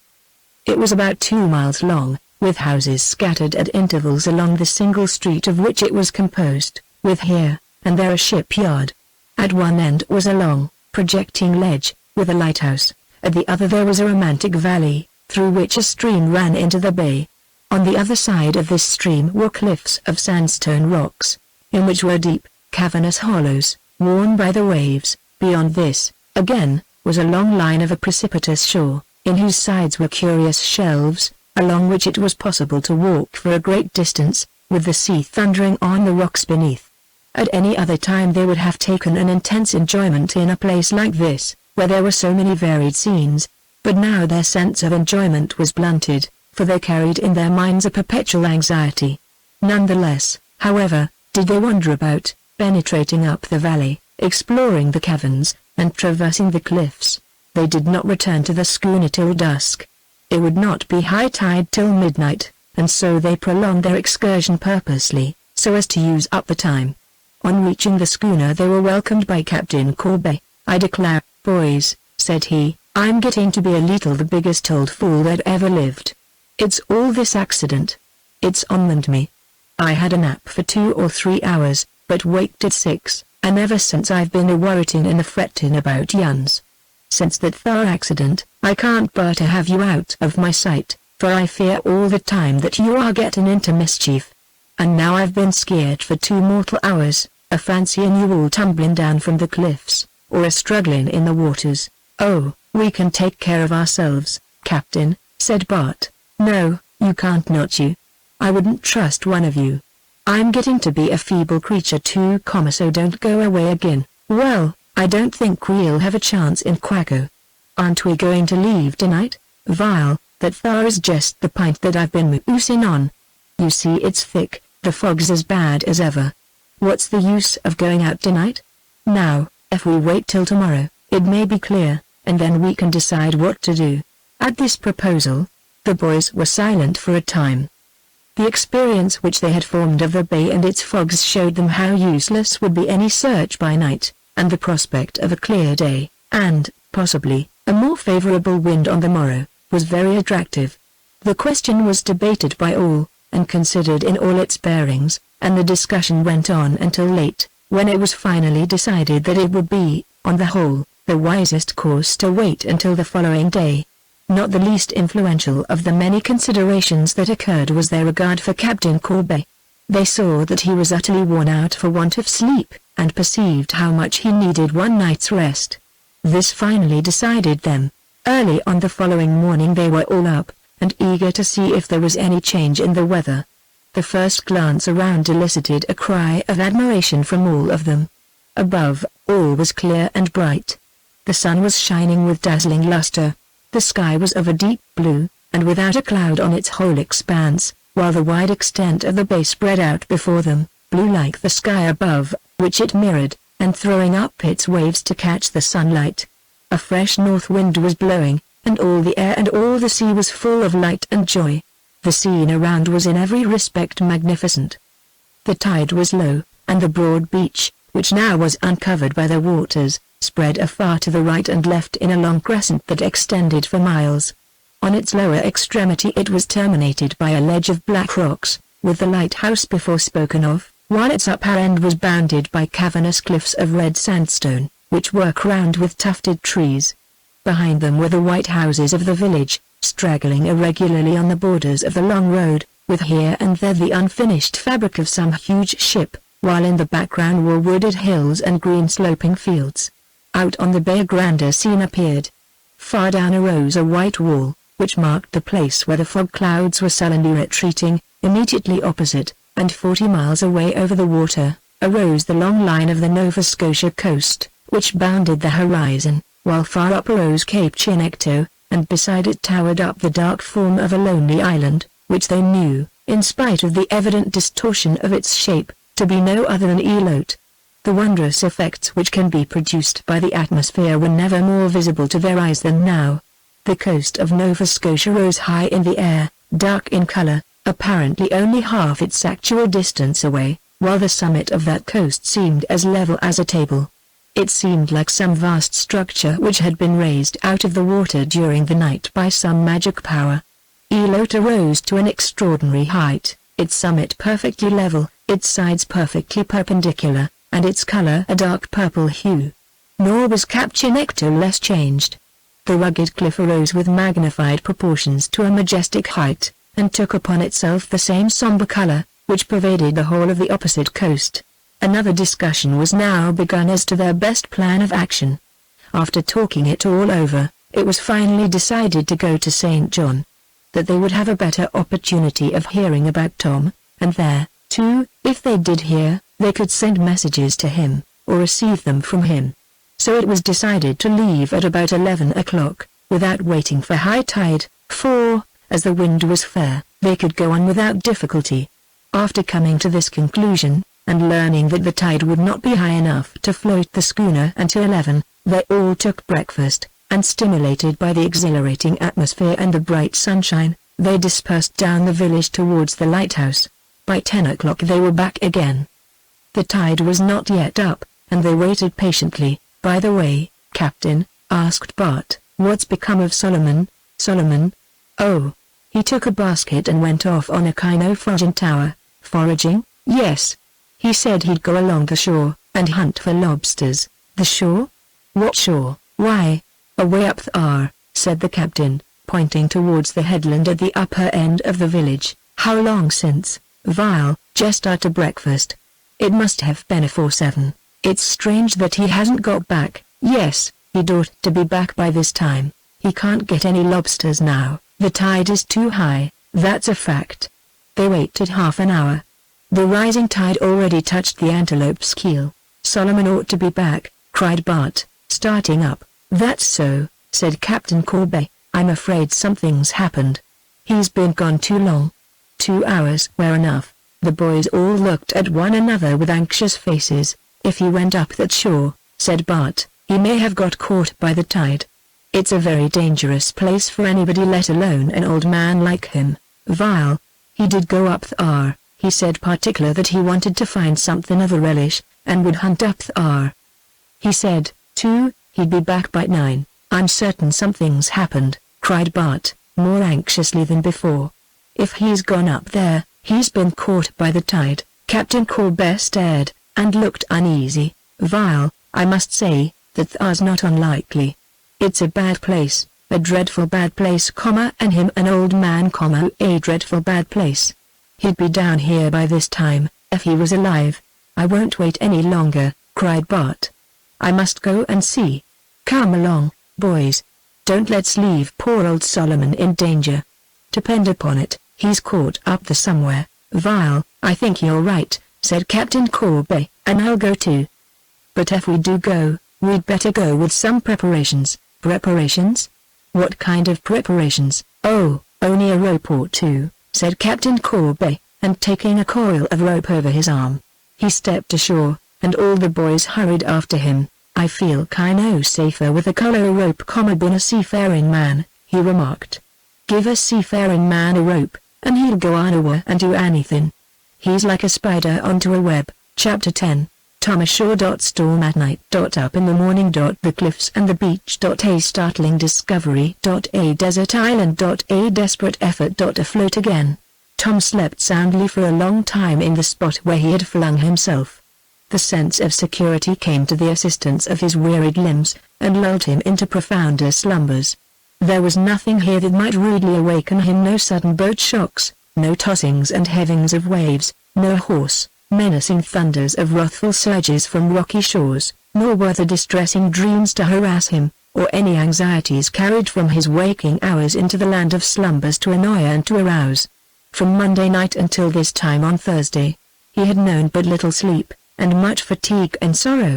Now the fatigue and the sorrow were all forgotten, and the sleep was all his own. Not a thought had he given to the land which he had reached so strangely. It was enough for him that he felt the solid ground beneath his feet. For hours he slept there, lying there like a log, wrapped in the old sail, moving not a limb, but given up altogether to his refreshing slumber. At length he waked, and, uncovering his head, looked around. At first he thought that he was in the boat, then he grew bewildered, and it was only after a persistent effort of memory that he could recollect his position. He looked all around, but nothing was visible. There was nothing around him but darkness, intense and utter. It was like the impenetrable veil that had enshrouded him during the night of his memorable voyage. He could not see where his boat was. A vague idea which he had of examining its fastening was dismissed. He felt hungry, and found the biscuit box lying under one corner of the sail. A few of these were sufficient to gratify his hunger. Nothing more could be done, and he saw plainly that it would be necessary for him to wait there patiently until morning. Once more, therefore, he rolled himself up in the sail, and tried to go to sleep. But at first his efforts were vain. The first fatigue had passed away, and now that he had been refreshed by sleep, his mind was too much occupied by thoughts of his past voyage to be readily lulled to sleep again. He could not help wondering what Captain Corby and the boys were doing. That they were searching for him everywhere he well knew, but which direction they had chosen he could not tell. And what was the place whither he had drifted? He felt confident that it was the mouth of the Petit Kodiak, and could not help wondering at the accuracy of his course, yet, while wondering, he modestly refrained from taking the credit of it to himself, and rather chose to attribute it to the wind and tide.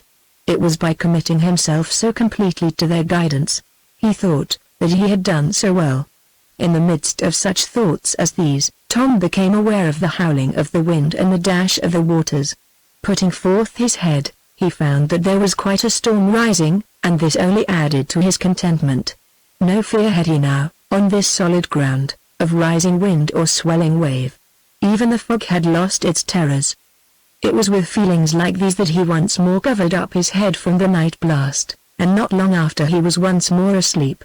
When he next awaked, It was day. Starting to his feet, he looked around him, and shouted for joy. The sky was clear. The sun was rising, and its rays, coming from over the distant hills, were glittering over the surface of the water. The wind had changed. The fog had dispersed. No sooner had he seen this than he was filled with curiosity to know where he was. This did not look much like the mouth of the Petit Kodiak. He stared around with a very strange sensation.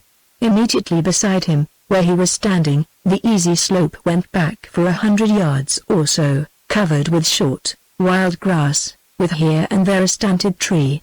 Turning round, he saw the land rising by a steep acclivity towards the heights which bordered on the sea in such tremendous cliffs.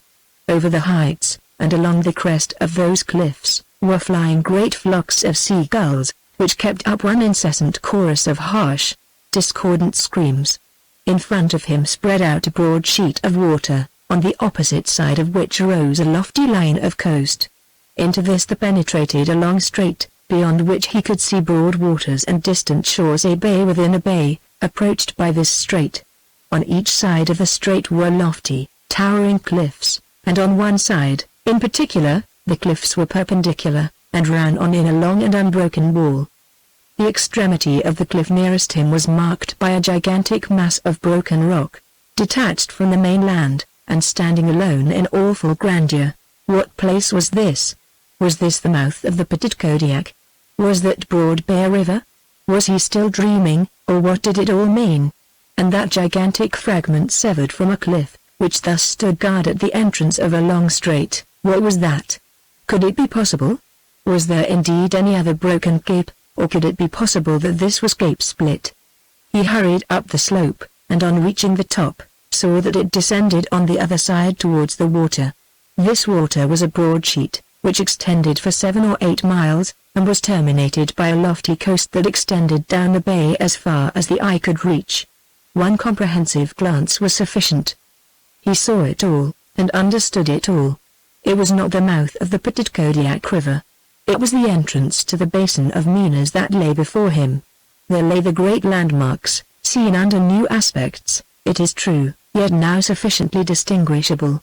There was the Nova Scotia coast. In yonder hollow was Scott's Bay. That giant rock was Cape Split. The long channel was the Strait of Minas, and the cliffs opposite were Cape Tor and Cape Chinecto, and now the recognition of all these places brought to him a great and sudden shock. For what was this place on which he stood? Was it any part of the mainland? It was not. He looked around. It was an island. He saw its lofty cliffs, its wooded crest, its flocks of seagulls, its sloping east end, where he stood, running down to a low point. He had seen them all at a distance before, and now that he stood here, he recognized all. He was on Elote. The moment that he recognized this startling fact, he thought of his boat. He hurried to the beach. The tide was very low. To his immense relief he found the fastening of the boat secure, and he turned away at once, without any further examination, to think over his situation, and consider the best plan for reaching the mainland. Making a comfortable seat for himself on the sail, he sat down, and drawing out the box, he took some biscuit. Then feeling thirsty, he went off in search of fresh water. Before he had walked many paces he found a brook. The brook was a small one, which ran from the lofty west end of the island to the lowland of the east, and thence into the bay. The water was good, and Tom satisfied his thirst by a long draught. Judging by the position of the sun, it was now about 7 o'clock in the morning, and Tom seated himself once more, and began to try to think how it was that he should have come in a direction so entirely different from the one which he had believed himself to be taking. He had fully expected to land at Petit Kodiak, and he found himself far away on the other side of the bay. Yet a little reflection showed him how useless it was to try to recall his past voyage, and how impossible it was for him to account for it, ignorant as he was of the true direction of the wind and of the tide. He contented himself with marking a rude outline of his course on his memorandum book, making allowance for the time when he turned on that course, and having summed it all up to his own satisfaction in a crooked line which looked like a slip knot, he turned his attention to more important matters. There was one matter of first-rate importance which now pressed itself upon his thoughts, and that was, how to escape from his present situation. As far as he could see, there was no inhabitant on the island, no house, no cultivation, and no domestic animal. If there had been anything of that kind, they would be visible, he knew, from the point where he was standing. But all was deserted, and beyond the open ground in his neighborhood arose the East End, wooded all over its lofty summit. From Captain Corbet's words, and from his own observation, he knew that it was a desert island, and that if he wished to escape he would have to rely altogether upon his own resources. With this conclusion he once more turned his attention to his surroundings. Nearest to him was Cap d'Or, about 4 miles away, and Cap Split, which was some distance farther. Then there was the Nova Scotia shore, which appeared to be 7 or 8 miles distant. On the beach and within sight was the boat which offered ashore an easy mode of passing over to the mainland. But no sooner did he recognize this fact than a difficulty arose. How was he to make the passage? The boat had come ashore at high tide, and was close up to the grassy bank. The tide was far down, and between the boat and the water was a broad beach, covered with cobblestones, and interspersed with granite boulders. It was too heavy a weight for him to move any distance, and to force it down to the water over such a beach was plainly impossible. On the other hand, he might wait until the boat floated at high tide, and then embark. But this, again, would be attended with serious difficulties. The tide, he saw, would turn as soon as he should get fairly afloat, and then he would have to contend with the downward current. True, he might use his sail, and in that case he might gain the Nova Scotia shore, but his experience of the tides had been so terrible a one, that he dreaded the tremendous drift which he would have to encounter, and had no confidence in his power of navigating under such circumstances. Besides, he knew well that although the wind was now from the north, it was liable to change at any moment, so that even if he should be able to guide his boat, he might yet be suddenly enveloped by a fog when but halfway over, and exposed once more to all those perils from which he had just escaped. The more he thought of all these dangers, the more deterred he felt from making any such attempt. Rather would he wait, and hope for escape in some other way. But, as yet, he did not feel himself forced to anything so desperate as that. There was another alternative. At high tide the boat would be afloat, and then, as the tide fell, he could keep her afloat until it was at its lowest. He could then embark, and be carried by the returning water straight on to the Straits of Minas, and up into the basin.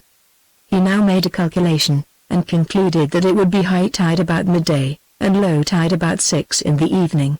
If he were to embark at that time, he would have 2 hours of daylight in which to run up with the tide.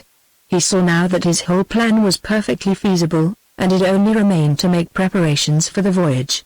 As the whole afternoon would be taken up in floating the boat down to low water mark, the morning would have to be employed in making whatever arrangements might be necessary.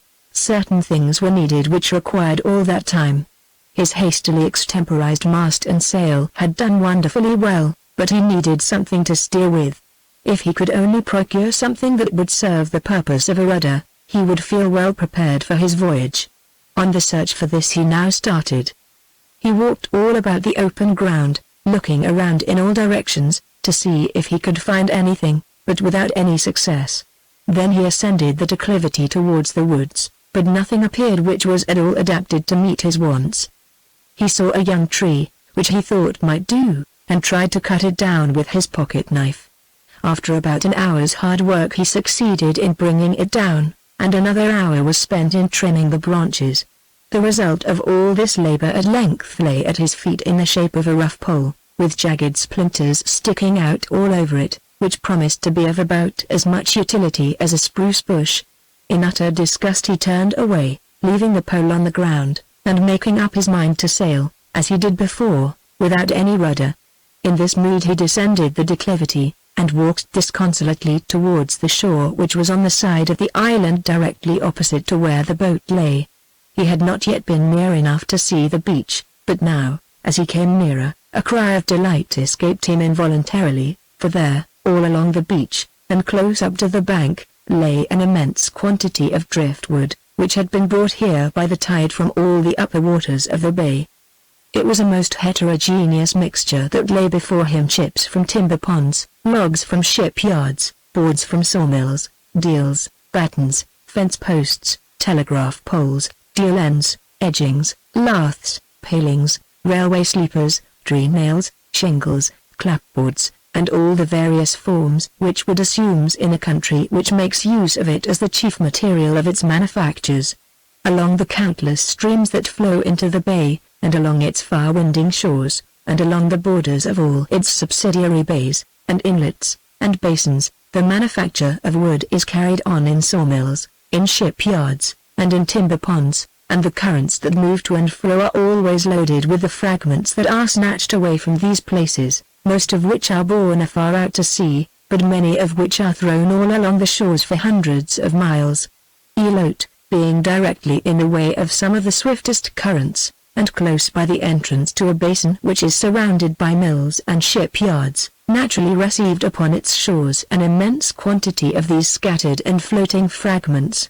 Such was the sight that now met the eyes of Tom, and presented him with a countless number of fragments of wood adapted to his wants, at the very time when he had worked fruitlessly for 2 hours at fashioning one for himself. Looking over the heaps of driftwood, he found many pieces which suited him, and out of these he chose one which was shaped a little like an oar. Securing this prize, he walked over to where the sail was, and deposited it there. Then he ate some biscuit, and, after taking a draught from the cool brook, he rested, and waited, full of hope, for the rising of the tide. It was now rapidly approaching the boat. Tom watched it for some time, and felt a new happiness as he viewed the roll of every little surf. There was not much wind, and nothing but a gentle ripple on the water. All this was in his favor, for, if he wished for anything now, it was a moderate breeze and a light sea. From time to time he turned his attention to the Straits of Mille, and arranged various plans in his mind.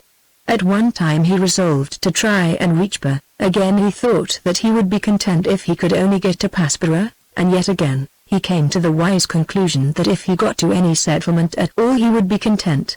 At another time he half decided to take another course, and try to reach Scott's Bay, where he felt sure of a warm welcome and a plenteous repast. Aiming thus at so many different points, it mattered but little to him in what particular direction the tide might sweep him, so long as it carried him up the bay. The tide now came nearer, and Tom went down to the beach for a few moments.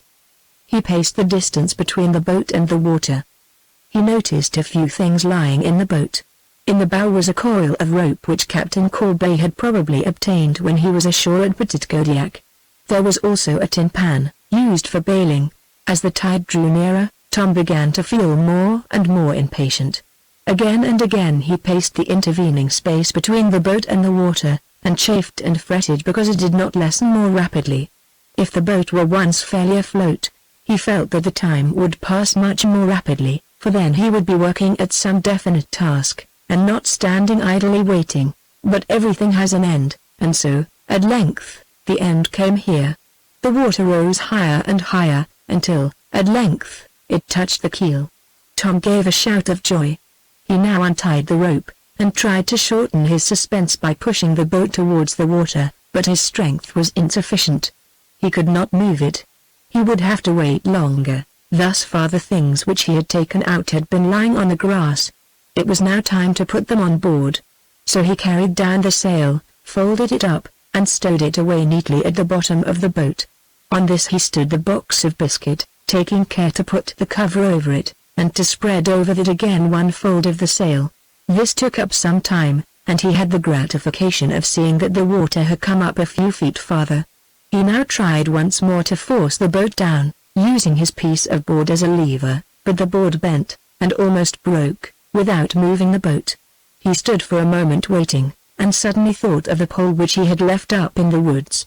He determined to get this, and perhaps, with its help, he would be able to accomplish his wishes. So off he started at a run, and in a few minutes reached the place. Hurrying back again, he inserted one end of the pole under the bow, and exerted all his force to press the boat downward into the water. At first it did not move, but shortly after, when the water had risen still higher, he made a new effort. This time he succeeded. The boat moved slightly. Again, the boat moved farther, once more, still farther, and now he made a final trial. Thrusting the pole again underneath, he exerted all his force for the last time. and pushed the boat down for about a yard. It was at last afloat. The tide had not yet fully attained its height, but was close to it. The wind was blowing from the north, as before, and quite moderately. The sea sparkled and glittered in the rays of the sun. The little wavelets tossed their heads on high, and danced far away over the sea. The air was bright, and stimulating, and exhilarating. All the scene filled Tom's heart with gladness, and the approach of his deliverance deepened and intensified this feeling. Chapter 11. Afloat again. The rushing water. Down to the bottom. Desperate circumstances. Can they be remedied? New hopes and plans. The boat was at last afloat before Tom's eyes.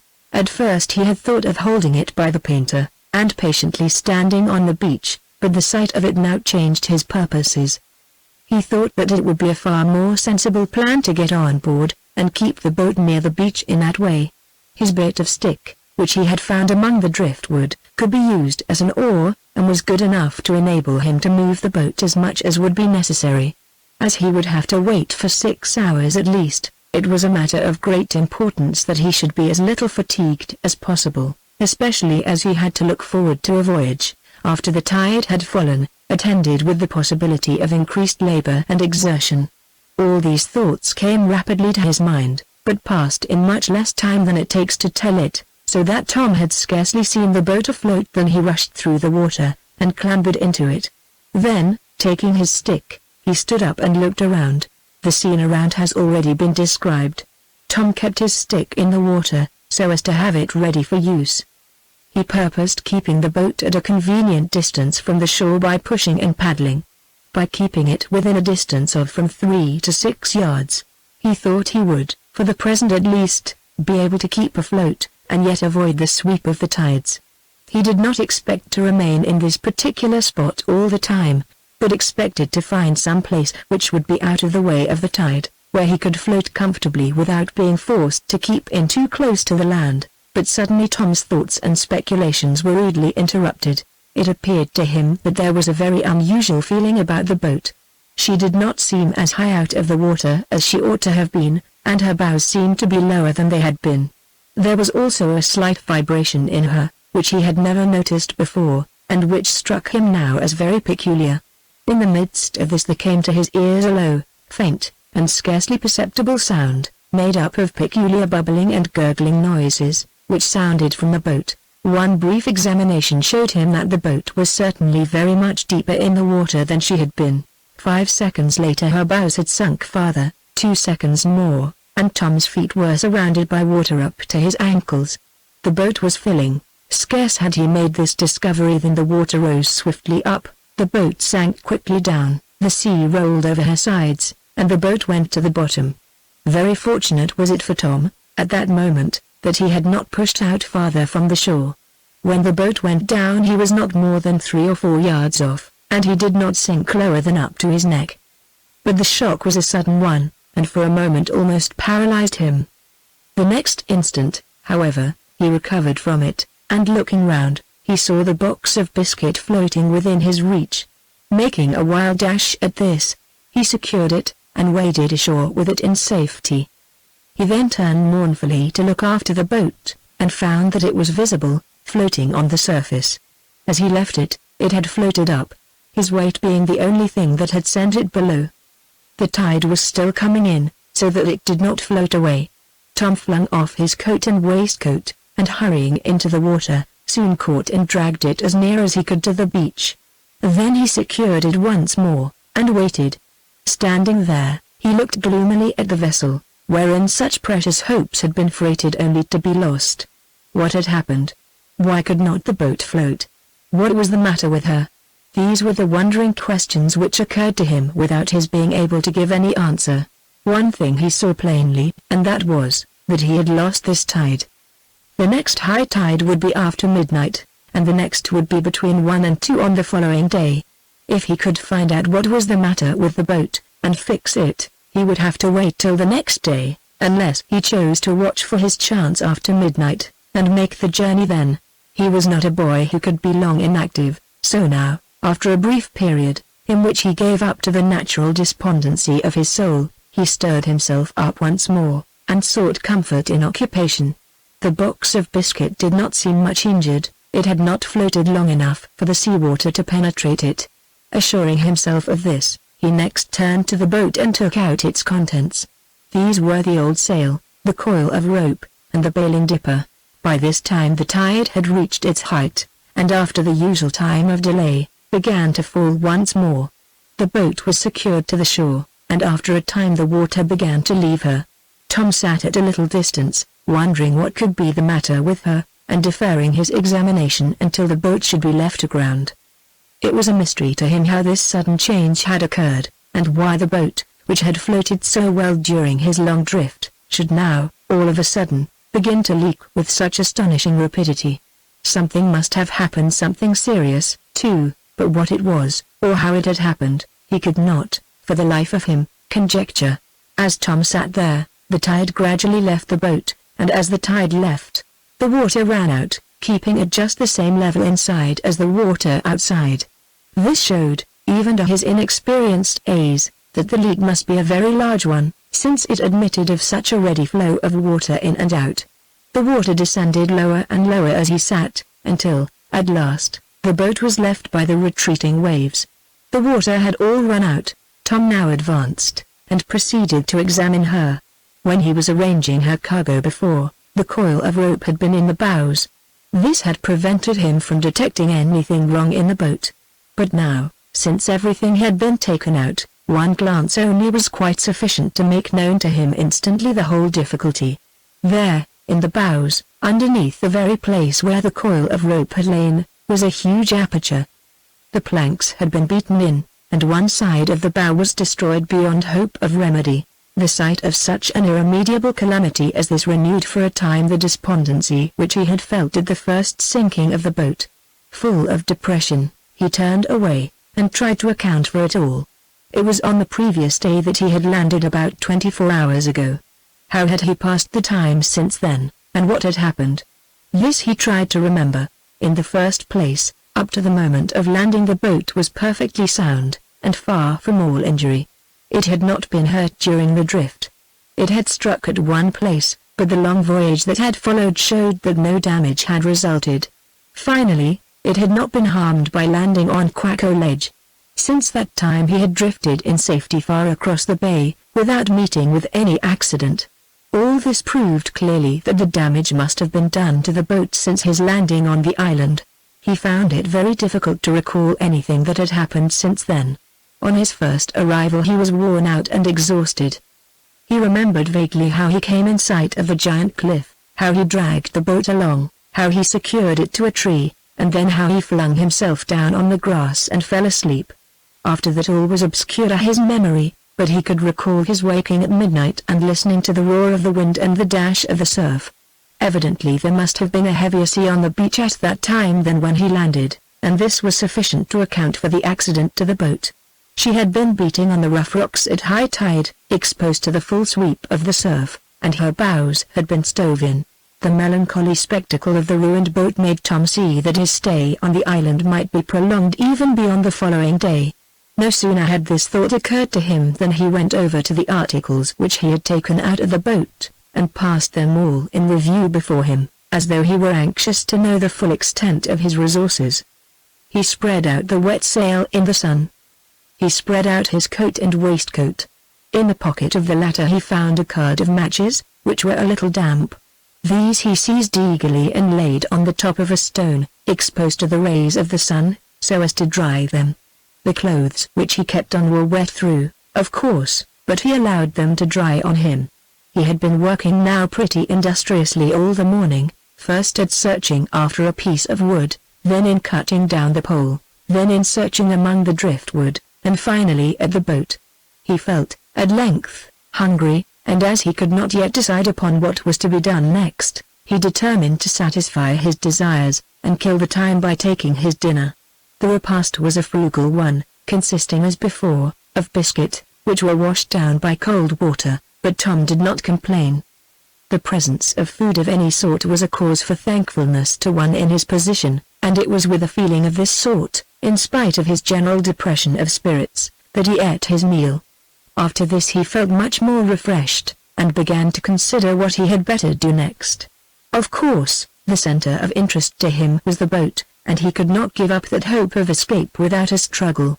As long as there was a hope of making his way from the island by means of that, so long might he keep up his heart, but if the damage that had been done should prove irreparable, how would he be able to endure his situation?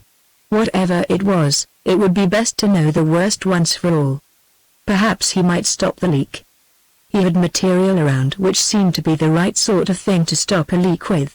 He had the piece of sail, which could be cut up into small pieces, and used to stop the leak. If he had possessed a hatchet and some nails, he would have made an effort to repair the fracture in the planks of the boat, but as he had nothing of that sort, he tried to devise some method by which the water might be kept out. As he thought, there gradually grew up in his mind the rude outline of a plan which promised something, and seemed to him to be certainly worth trying. At any rate, he thought, it will serve to give me an occupation, and any occupation, even if it proves to be of no practical value, is better than sitting here doing nothing at all. Having something to do once more quickened Tom's energies anew, and starting to his feet, he prepared to put his plan into execution. First of all, in order to carry out that plan, it was necessary for him to get a number of blocks and boards of different sizes. These, he knew, could easily be found among the driftwood on the beach. Over there he hurried, and after a moderate search he succeeded, at length, in finding bits of wood that seemed suited to the purpose which he had in view. With these he came back to the boat, but as there was a large number of them, he had to make several journeys before the whole collection was brought over. Then he took his pole, and, putting a block under it, used it as a lever to raise up the boat. By dexterous management he succeeded in doing this, and at the same time he ran a board underneath the bow of the boat as it was slightly raised. This maneuver he repeated several times, each time raising his lever higher, by means of a higher fulcrum, and thus constantly raising the bow of the boat, while after each elevation the bow was secured in its new position by running an additional board underneath it, over the other preceding boards. By carefully and perseveringly pursuing this course, he at length succeeded in raising the bow of the boat about a foot in the air. This gave him an opportunity to examine it thoroughly outside as well as inside, and to see the whole extent of the damage that had been done. It has already been said that the damage was serious. Tom's examination now convinced him that it was in every respect as serious as he had supposed, if not still more so.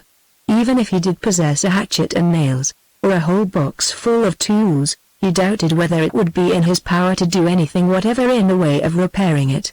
No less than 3 of the lower planks of the bows, down to the very keel, were beaten in and broken so badly that they seemed actually crushed and mangled. It must have been a fearful beating, and pounding, and grinding on the rocks which had caused this. The planks, though thus broken, still held together, but it seemed to Tom that with a blow of his fist he could easily beat it all in, and as he looked at it he could not help wondering how it had happened that the work which the rocks had thus so nearly effected had not been completely finished. However, the planks did hold together yet, and now the question was, could anything be done? In answer to this question, Tom thought of the old sail and the coil of rope. Already he had conceived the rude outline of a plan whereby the entrance of the water might be checked.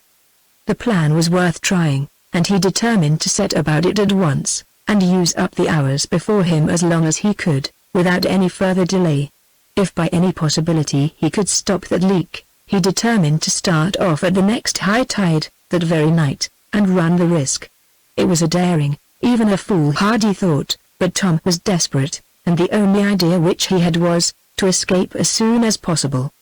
He now made some measurements, after which he went to the old sail, and cut a piece from the end of it.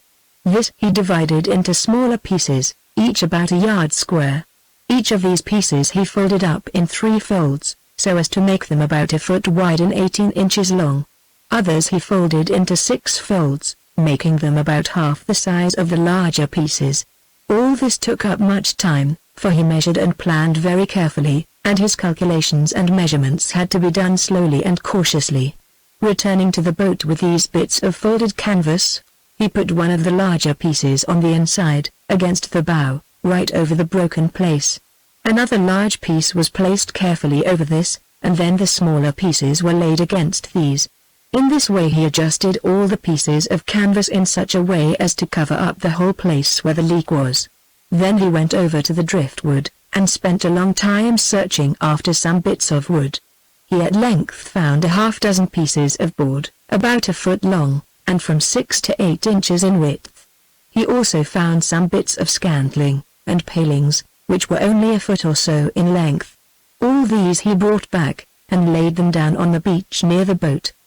He now proceeded to place these bits of wood in the bows, in such a way as to keep the canvas in a firm position. His idea was, that the canvas, by being pressed against the opening, might keep out the water, and the wood, by being properly arranged, might keep the canvas secure in its place. The arrangement of the wood required the greatest care. First of all, he took the smallest bits, and stood these up against the canvas, so that they might correspond as nearly as possible with the curve of the bows. A few more pieces were placed in the hollow part of this curve, and outside these the larger pieces were placed. Between the outside pieces and the inner ones he thrust some of the smallest pieces which he could find. After thus arranging all his boards, he found that there lay between the outside board and the first seat of the boat a space of about 1 foot.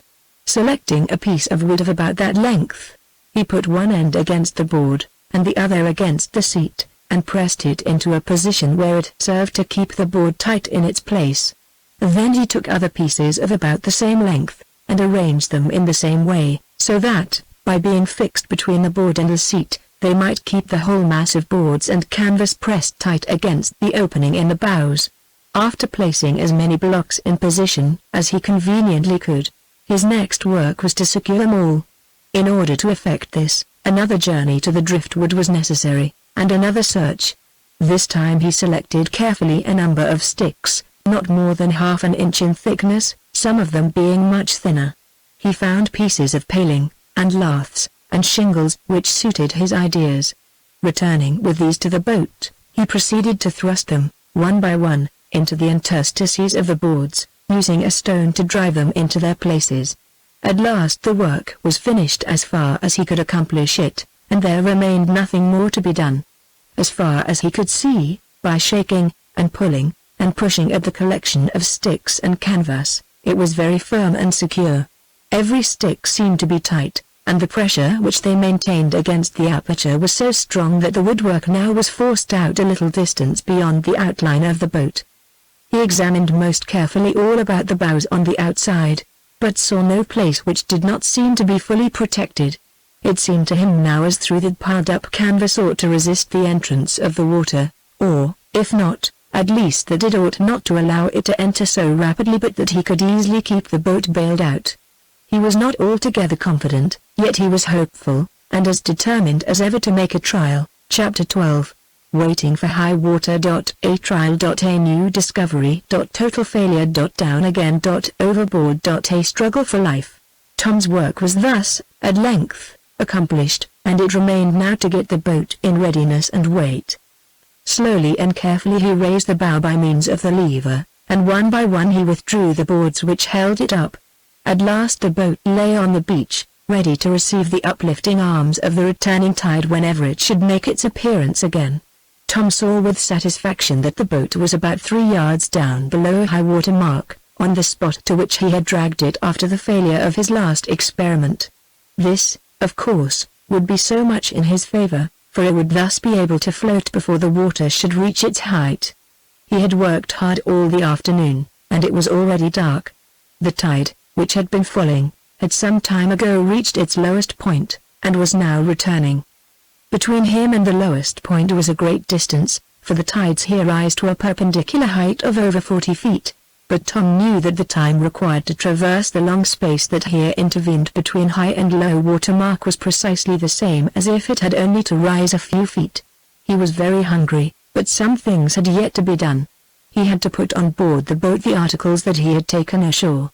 His matches were now quite dry, and he put them in his pocket with a deep sense of their value to him in his present position. His clothes also were dry, and these he put on. The sail, the coil of rope, and the box of biscuit were put on board the boat. Tom had still to make his frugal repast, but this was soon accomplished, and he felt again a sense of exceeding thankfulness at the possession of the box of biscuit. At length his evening meal was over, and by the time that he had finished it, it had grown quite dark. He now went to the boat, and tied up the sail around the mast. There was nothing to which he could fasten the boat, but it was not necessary, as he was on the watch. The water continued smooth. The wind was from the north, as before, and there was no sign of fog. Overhead the sky was free from clouds, and the stars twinkled pleasantly to his upturned eyes, as if to encourage him. There was no moon, however, and though it was not very dark, yet it was sufficiently so to veil the nearest shores in gloom, and finally to withdraw them altogether from his view. Still it was not a matter of necessity that he should see the opposite shores, for he knew that his chief, and indeed his only reliance must be upon the tide, and this would bear him in its upward course on the morrow. The night was only needed to float the boat down as far as low water mark. The process of floating her would serve to test the security of the fastenings, and show whether he could venture to make the attempt. For hours Tom waited, sometimes seated in the boat, at other times walking along the beach down to the water. He found it difficult to keep himself awake, and therefore did not venture to sit down long. Wearied with his long work through the day, the necessity of constant exertion wearied him still more, until at length he could scarce draw his legs after him. But all things have an end, and so it was with Tom's dreary watch, for at length the waters came up, and touched the boat, and surrounded it, until at last, to his great joy, Tom found himself afloat.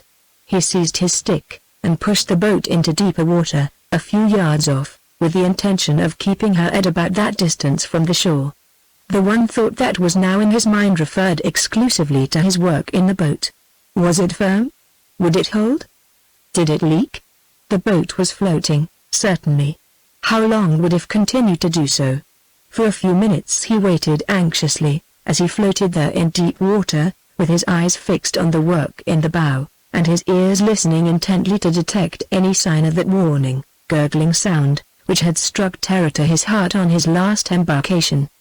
But no sign came of any sound of that sort, and he heard nothing but a gentle dash of the water against the sides of the boat. Thus about 5 minutes passed. At the end of that time, he raised the sail, which he had laid along the bottom of the boat, and examined underneath it. The first touch of his fingers at the bottom lessened very largely the hope that was in him, and at once chased away the feeling of exultation that was rising. For there, in the bottom of the boat, he felt as much as an inch of water. After the first shock, he tried to believe that it was only the water that was in the boat before, and so, taking comfort in this thought, he waited for further developments, but at the same time took the dipper, so as to be ready to bail out the water, and have a struggle for it in case the worst should happen. Another minute assured him that this was not the water which had been in the boat before. A new supply was entering, and in the space of that short time of waiting it had risen to the height of another inch. Tom felt a sudden pang of dismay, but his stout heart did not quail, nor did his obstinate resolution falter. Since it was the sea water that was coming in, he determined to have a fight with it for the possession of the boat. So he set to work bravely, and began to bail. He pulled up the sail, so as to have plenty of elbow room, and worked away, dipping out the water, but, as he dipped, he perceived that it was gradually getting deeper. He dipped faster, but without any visible improvement. Indeed, his efforts seemed to have but very little effect in retarding the entrance of the water. It grew deeper and deeper. 1 inch of water soon deepened to 2 inches, and thence to 3. Soon after 4 inches were felt, and now the water came in more rapidly.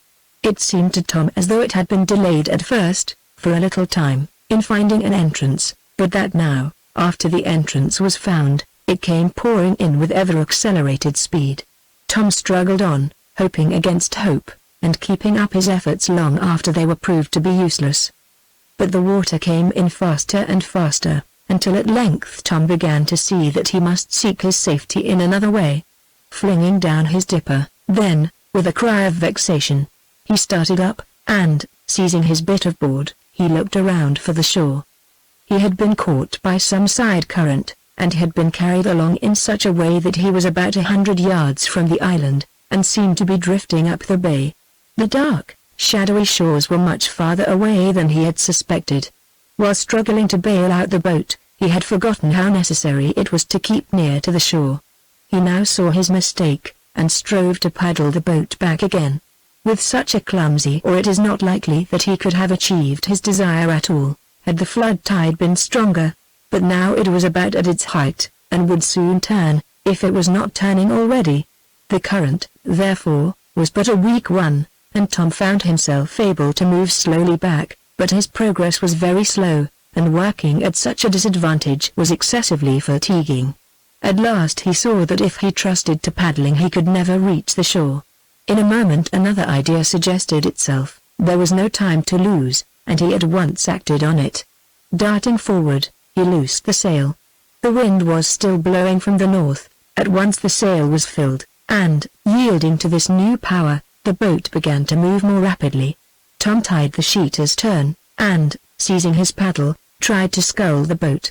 For some minutes he kept up this work, and the boat moved steadily forward, nearer and still nearer, until the land was at length not more than 30 or 40 yards off. But by this time the danger had come nearer, and the boat was already half full of water. Tom began to see that it could not float as far as the shore. What was he to do? He waited a little longer. He looked around. The boat was drawing nearer, yet soon it must go down. To ease it, it would be necessary to relieve it of his own weight. He did not lose his presence of mind for a moment, but determined at once to jump overboard. In his perfect coolness he thought of one or two things which were of importance to him, and performed them swiftly and promptly. First he took the box of biscuit, and placed it on the heap of boards and canvas in the bows, so that it might remain as long as possible out of reach of the water. Then he took the card of matches out of his waistcoat pocket, and put them in his hat, which he replaced on his head. To secure thus from damage the two necessaries of food and fire was but the work of a few seconds. To throw off his coat, waistcoat, and trousers, and hang them over the top of the short mast, was the work of a few seconds more. By the time this had been done, the water was nearly up to the gunwales. In 5 seconds more the boat would have gone down, but, so well had Tom's work been done, and so promptly, that these 5 seconds were saved. Having done what he wished, he let himself down into the water, and, holding on by the stern of the boat, he allowed himself to float after it, kicking out at the same time, so as to assist, rather than retard, its progress. By this time the land was not more than 20 yards away. The boat did not sink so rapidly now, but kept afloat much better. Still the water rose to a level with the gunwales, and Tom was too much rejoiced to find that it kept afloat at all to find fault with this. The wind still blew, and the sail was still up, so that the waterlogged vessel went on at a very respectable rate, until at length half the distance which Tom had noticed on going overboard was traversed. The boat seemed to float now, though full of water, and Tom saw that his precious biscuit, at any rate, would not be very much harmed. Nearer and nearer now he came until at last, letting himself down, his feet touched bottom. A cry of delight escaped him, and now, bracing himself firmly against the solid land below, he urged the boat on faster, until at length her deep-sunk bows grated against the gravel of the beach. He hurried up to the box of biscuit, and put this ashore in a safe place, after which he secured the boat to a jagged rock on the bank. He found now that he had come to a different part of the beach altogether, for his boat was lying at the spot where the little brook ran into the sea. Well was it for him, in that rash and hazardous experiment, that he had floated off before the tide was high. It had led to his drifting up the bay, instead of down, and by a weak current, instead of a strong one. The wind had thus brought him back. Had it been full tide, he would have drifted out from the shore, and then have been carried down the bay by the falling water to swift and sure destruction. Tom now took off his wet shirt, and put on the dry clothes which he had so prudently hung on the top of the mast. He perceived that he had not a very pleasant lookout for the night, for the sail which he had formerly used to envelop himself with was now completely saturated. It was also too dark to go to the woods in search of ferns or mosses on which to sleep. However, the night was a pleasant one, and the grass around would not be so bad a resting place as he had been forced to use while drifting in the boat. He had now become accustomed to hardship by bitter experience, and so he looked forward to the night without care. The day had been an eventful one, indeed, for him, and his last adventure had been full of peril, from which he had been most wonderfully rescued. These thoughts were in his mind, and he did not fail to offer up prayers of heartfelt gratitude to that good and merciful being who had thus far so wonderfully preserved him. With such feelings in his heart, he sought out a sleeping place, and after some search he found a mossy knoll. Seating himself here, he reclined his back against it, and in a few minutes the worn-out boy was buried in a deep sleep. He slept until late on the following day, and on waking looked around to see if there were any sails in view. None were visible. The tide was about halfway up, and the wide waters spread before him without any vessel in sight. He then began his preparations for the day. He hung his shirt upon a bush, and spread out the wet sail on the grass. An examination of the biscuit showed him that they had scarcely been injured at all, the water having penetrated only the lower part of the box. He removed the lower layer of biscuit, and spread them out on a rock in the sun to dry. After this he breakfasted, and wandered about for a time. He then took a swim, and felt much refreshed.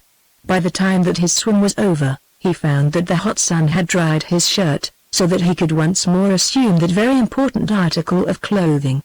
The sun climbed high towards the zenith, and the tide came up higher, as Tom sat there alone on his desert island, looking out upon the sea. The boat from which he had hoped so much had proved false to those hopes, and all the labors of the previous day had proved useless. His attempt to escape had merely resulted in his destruction. He had learned from that experiment that no efforts of his could now effect his rescue. He had done the very best he could, and it would not be possible for him, with his present resources, to contrive anything better than that which had so miserably failed. If he could only procure some tar, he might then stop up the interstices, but as it was, nothing of his construction would avail to keep back the treacherous entrance of the water. It seemed now to him that his stay on the island was destined to be prolonged to a much greater extent than he had first thought of, and there did not seem any longer a hope of saving himself by his own exertions. Alone on a desert island, it was a dreadful fact which now forced itself more and more upon Tom's mind, until at length he could think of nothing else. Hitherto he had fought off the idea whenever it presented itself, and so long as he had been able to indulge in any hope of freeing himself by his own exertions, he prevented himself from sinking into the gloom of utter despair. But now he could no longer save himself from that gloom, and the thought grew darker and drearier before him the one fact of his present situation, alone on a desert island. A very interesting thing to read about, no doubt, and Tom, like all boys, had revelled in the portrayals of such a situation which he had encountered in his reading. No one had entered with more zest than he into the pages of Robinson Crusoe, and no one had enjoyed more than he the talks which boys love to have about their possible doings under such circumstances. But now, to be here, and find himself in such a place, to be brought face to face with the hard, stern, dismal fact, was another thing altogether. What depressed him most was not the hardships of his position. These he could have withstood if there had been nothing worse. The worst part of his present life was its solitude. If Bart had been here with him, or Bruce, or Arthur, or Phil, or Pat, how different it would have been. Even old Solomon would have enabled him to pass the time contentedly. But to be alone, all alone, without a soul to speak to, that was terrible. Tom soon found that the very way to deepen his misery was to sit still and brood over it. He was not inclined to give way to trouble. It has already been seen that he was a boy of obstinate courage, resolute will, and invincible determination. He was capable of struggling to the last against any adversity, and even if he had to lose, he knew how to lose without sinking into complete despair. These moods of depression, or even of despair, which now and then did come, were not permanent. In time he shook them off, and looked about for some new way of carrying on the struggle with evil fortune. So now he shook off this fit of depression, and starting up he determined not to sit idle any longer. "I won't stand it," he muttered. "There's lots of things to be seen, and to be done. And first of all I've got to explore this island.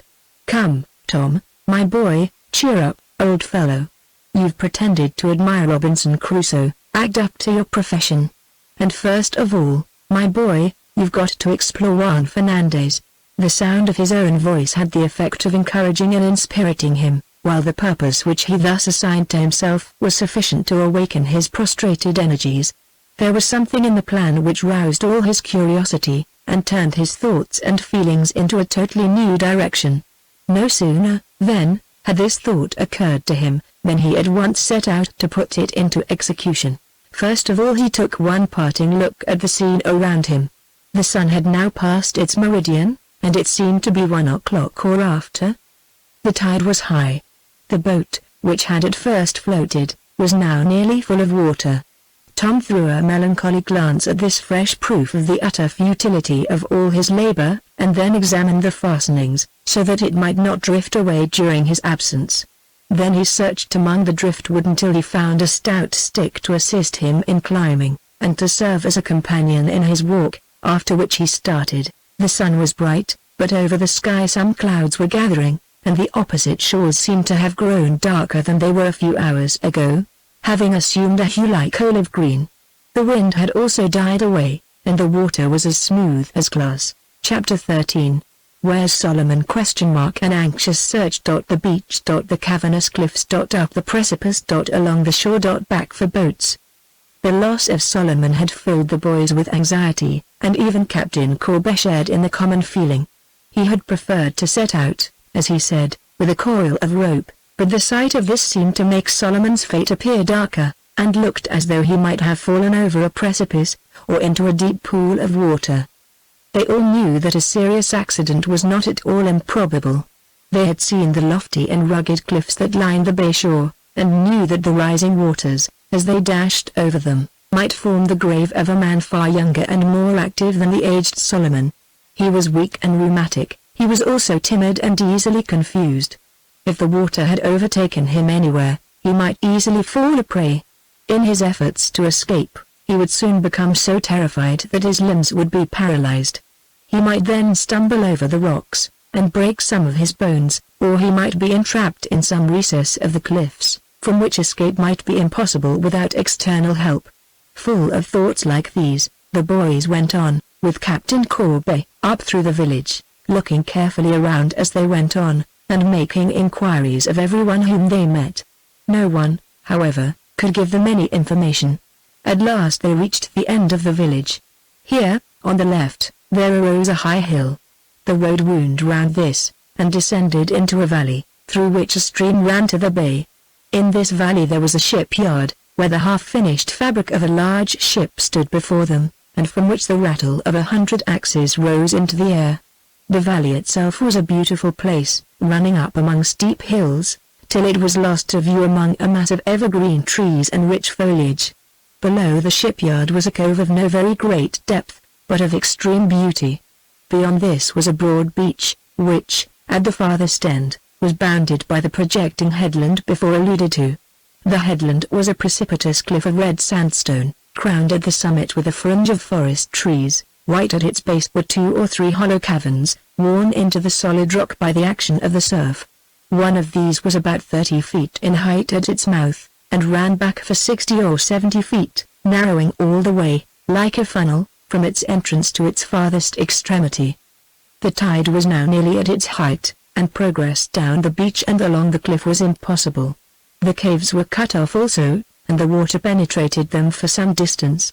At low tide one could easily walk down to the extreme point of the headland, and rounding this, he would find it possible to go along in front of the cliffs for an immense distance, either by walking along the rough beach at their foot, or, if the water should rise again, by going along rocky shelves, which projected for miles from the surface of the cliff. Reaching the head of the beach, Captain Corbett paused, and looked around. "Before going any further," said he, "we'd better ask the folks at this shipyard. It ain't possible to tell whether he's gone by the beach or not. He may have gone up the valley." "Oh," said Bart, dolefully, "he must have gone by the beach. I rather think I'll ask, at any rate," said the captain. So saying, he walked up towards a house that was not far off, and accosted some men who were standing there. On hearing his question, they were silent for a few moments, and at last one of them recollected seeing an aged colored man passing by early in the morning. He had a basket on his arm, and in every way corresponded to the description of Solomon. He was on his way up the shore. Did he go down to the pint? Asked Captain Corby, or up to the top of the cliff? The man couldn't say for certain, but as far as he could recollect, it seemed to him that he went down to the pint. About what time? Between 8 and 9 o'clock, in fact, about 8, not much later. Did he speak to anyone here? No. He walked past without stopping. And do you say he ain't got back? Not yet, Vile, said the man, for an old fella, and a fella what don't know the country hereabouts, he's gone on a dangerous journey, and if he's tried to get back, he's found it a pretty hard road to travel. Isn't there any chance of his getting back by the cliff? Not with the water rising onto his path. Is there any way of getting up to the top of the cliff? Vile, for a active young fella it wouldn't be hard, but for a poor old critter like that it couldn't be done nohow. Vile, boys, said Captain Corby, sorrowfully, I guess we'd better get on, and not lose any more time. They walked away in silence for some time, until at last they reached the foot of the cliff. A path here ran up in a winding direction so as to reach the top. It seems too bad, said Captain Corby, not to be able to get to the beach. I wish I'd come in the boat.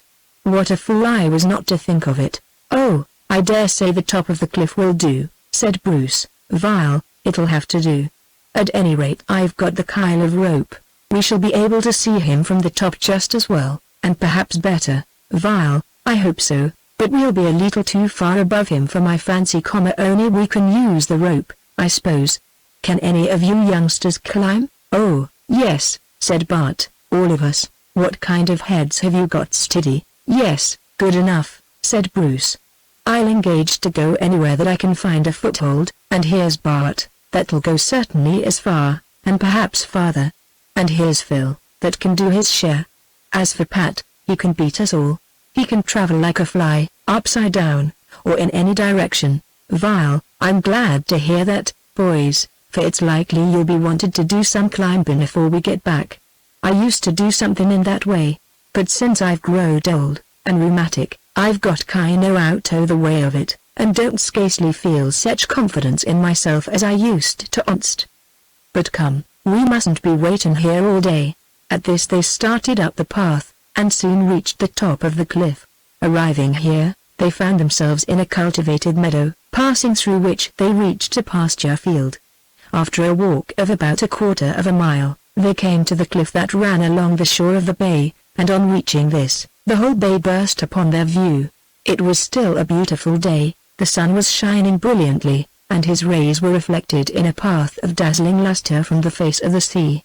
The wind was fresh, and the little waves tossed up their heads across where the sunlight fell, flashing back the rays of the sun in perpetually changing light, and presenting to the eye the appearance of innumerable dazzling stars. Far away rose the Nova Scotia shore as they had seen it in the morning, while up the bay, in the distance, abrupt, dark, and precipitous, arose the solitary Eelote. Beneath them the waters of the bay foamed and splashed, and though there was not much surf, yet the waters came rolling among the rocks, seething and boiling, and extending as far as the eye could reach, up and down, in a long line of foam. Reaching the edge, they all looked down. At the bottom there were visible the heads of black rocks, which rose above the waves at times, but which, however, at intervals, were covered with the rolling waters that tossed around them in foam and spray. Nearer and higher up there were rocks which projected like shelves from the face of the cliff, and seemed capable of affording a foothold to any climber, but their projection served also to conceal from view what lay immediately beneath. Along the whole beach, however, up and down, there appeared no sign of human life. Anxiously they looked, hoping to see some human form, in some part of that long line of rock, but none was visible, and they looked at one another in silence. Vile, he don't turn up yet, that's clar, said Captain Corby. We can see a great deal from here, too, said Bart, in a despondent tone. And that's just what makes the worst of it. I thought that one look from a commanding pint would reveal the wanderer to our eyes. Perhaps he is crouching in among the rocks down there. Vile, I rather think he'd managed to get up a little further out of the reach of the surf than all that. He may be farther on, true, and I dare say he is, too. There don't seem to be any place below these rocks, where he would be likely to be. No, I think that just here he could climb up, as far as that shelf, certain. He may be old and rheumatic, but he's able enough to climb that far. I don't think anything could have happened to him here, or we should see some signs of him. Course we'd see his remains, we'd see his basket, or his hat, floating and drifting about. But there's not a basket or a hat anywhere to be seen. The cliff is long here, and runs in so from that point, that if he went up any distance, it would be easy for him to be caught by the rising tide. Course it would. Oh, yes, course. That's the very thing that struck me. It's very dangerous for an inexperienced man. But come, we mustn't stand talking, we must hurry on, or we may as well go back again, at once. Starting forward, they walked on for some time in silence. For about 100 yards they were able to keep close to the edge of the cliff, so as to look over, but after that they encountered a dense alder thicket. In order to traverse this, they had to go further inland, where there was some sort of an opening. There they came to a wood where the underbrush was thick, and the walking difficult. This they traversed, and at length worked their way once more to the edge of the cliff. Looking down here, they found the scene very much like what it had been farther back. The waves were dashing beneath them among rocks whose black crests were at times visible among the foam, while from the cliffs there were the same projecting shelves which they had noticed before. "See there!" cried Bart, pointing to a place behind them. "Do you see how the cliff seems to go in just where the alder bushes grow? That looks like a place where a man might be caught. I wonder if he isn't there. Can't we go and see? I don't think you can get there." "Oh, it isn't far," said Bart. "I'll run back and look down. The rest of you had better go on. I'll join you soon." "I'll go with you," said Bruce. "Very well." Bruce and Bart then set out, and forced their way through the dense alder bushes, until at length they found themselves near the place. Here there was a chasm in the line of cliff, reaching from the top to the bottom. The sides were precipitous, and they could see perfectly well all the way down. At the bottom the water was rolling and tossing, and this, together with the precipitous cliffs, showed them plainly that no one could have found shelter here. Sadly and silently they returned, and rejoined the others, who had been walking along in advance. "Vile?" said Captain Corby, interrogatively. Bart shook his head. They then walked on for some time in silence. "Come," said Captain Corby, "we've been making one mistake ever since we started." "What's that?" "We've kept altogether too still. How do we know but we've passed him somewhere along down there? We can't see behind all them corners. Let's shout now the rest of the way." "Yes, that's it, yell like all possessed." The cries of the boys now burst forth in shrill screams and yells, which were echoed among the woods and rocks around. "Now," cried Captain Corby, "all together." The boys shouted all together. "That'll fetch him," said the captain, "if anything does. It's a pity we didn't think of this afore. What an ole fool I must have been to forget that." The boys now walked on shouting, and screaming, and yelling incessantly, and waiting, from time to time, to listen for an answer. But no answer came. At times Captain Corby's voice sounded forth. His cry was a very peculiar one. It was high-pitched, shrill, and penetrating, and seemed as though it ought to be heard for miles. But the united voices of the boys, and the far-piercing yell of the captain, all sounded equally in vain. No response came, and at last, after standing still and listening for a longer time than usual, they all looked despondingly at one another, as though each were waiting for the other to suggest some new plan of action. Captain Corby stood and looked musingly out upon the sea, as through the sight of the rolling waters assisted his meditations. It was some time before he spoke. "I tell you what it is, boys," said he at last. "We've been making another mistake." "How so?" "We've gone to work wrong." "Well, what can we do now?" "Vile, first and foremost, I move we go back on our tracks." "Go back?" "Yes." "Why?" "Vile, you see, one thing, Solomon can't have come further than this by no possibility, unless he started straight off to walk all the way up the bay again, back to Petticoat Jack by the shore out, and as that's too rough a route for an ole man, why, I calculate it's not to be thought of. If, on the contrary, he only come out to hunt for fish, 'tain't likely he come as far as this, and in my opinion he didn't come nigh as far. You see we're a good piece on, and Solomon wouldn't have come so far if he'd calculated to get back to the snare. What d'ye say to that?" "I've thought of that already," said Bruce, sadly. "We've certainly gone as far as he could possibly have gone, Tara," said Captain Corby, solemnly. "But what can we do now?" asked Bart. "First of all, go back." "What? Give him up?" "I didn't say that. I said to go back, and keep a good lookout along the shore." "But we've done that already." "Yes, I know.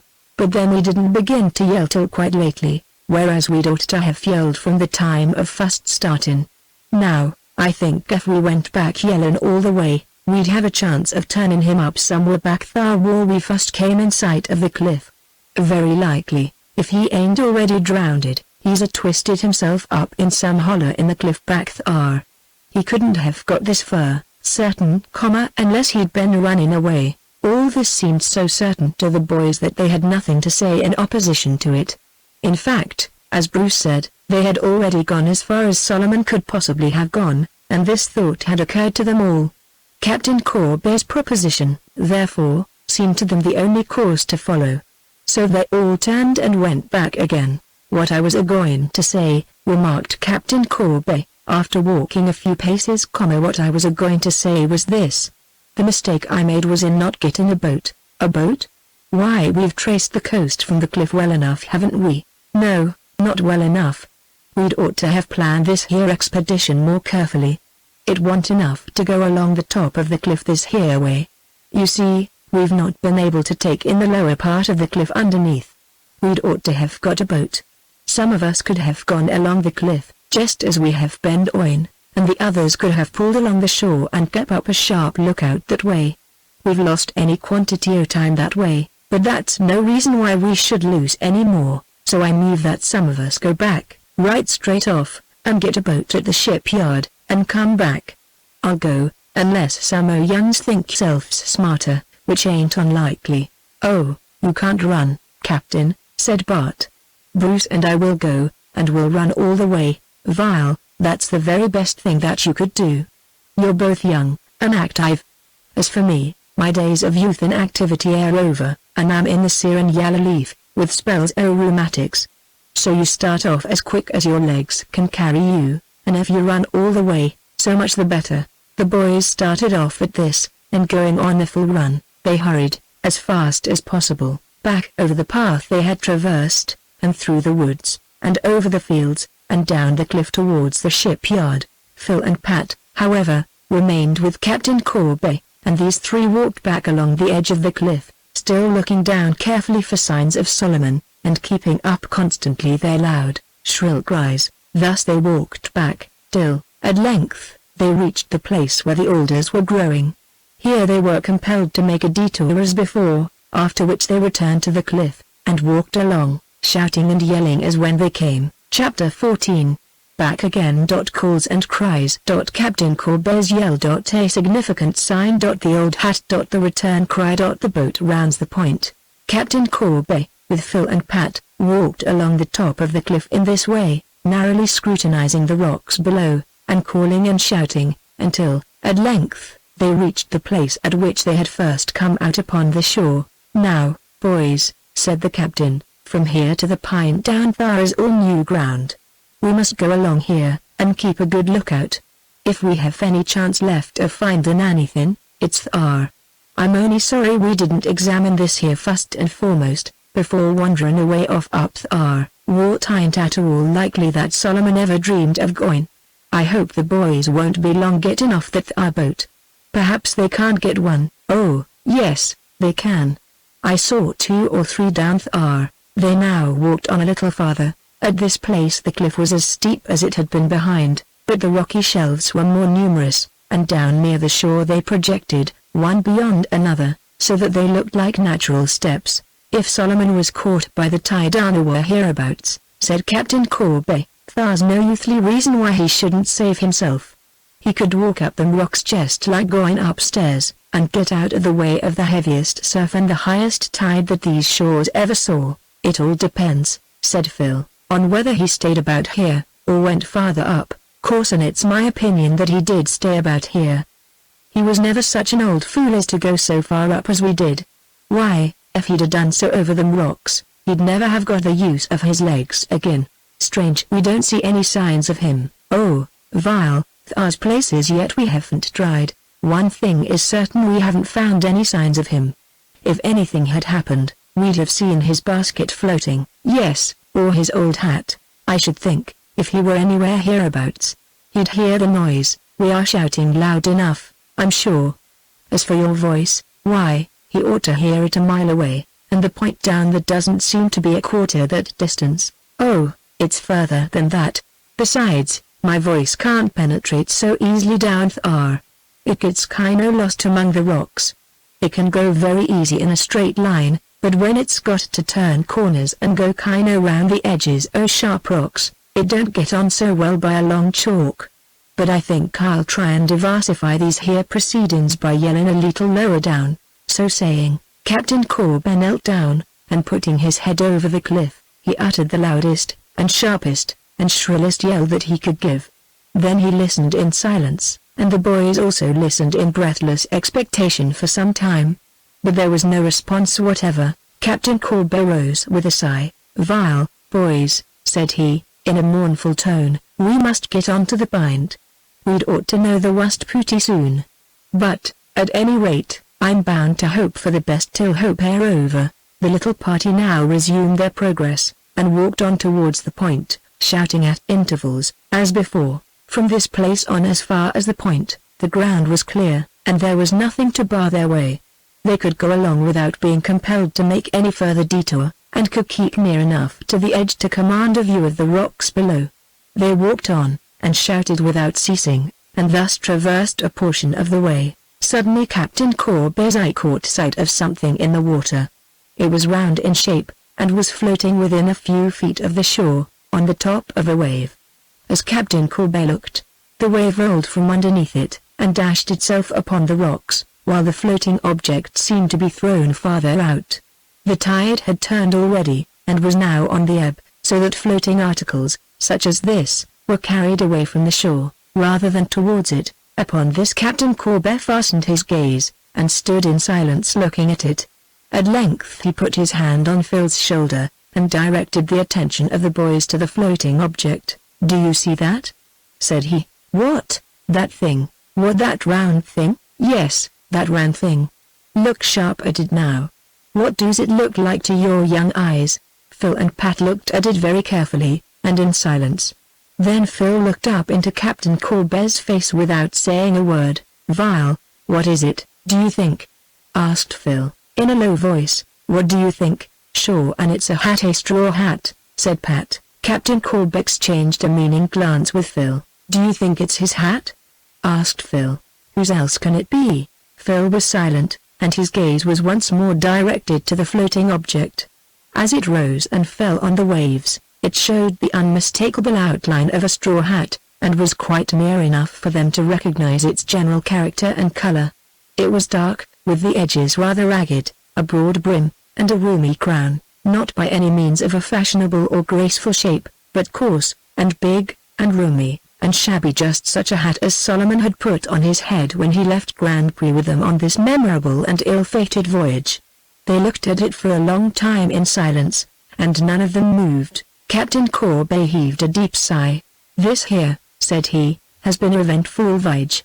I felt a dead presentiment afore I started.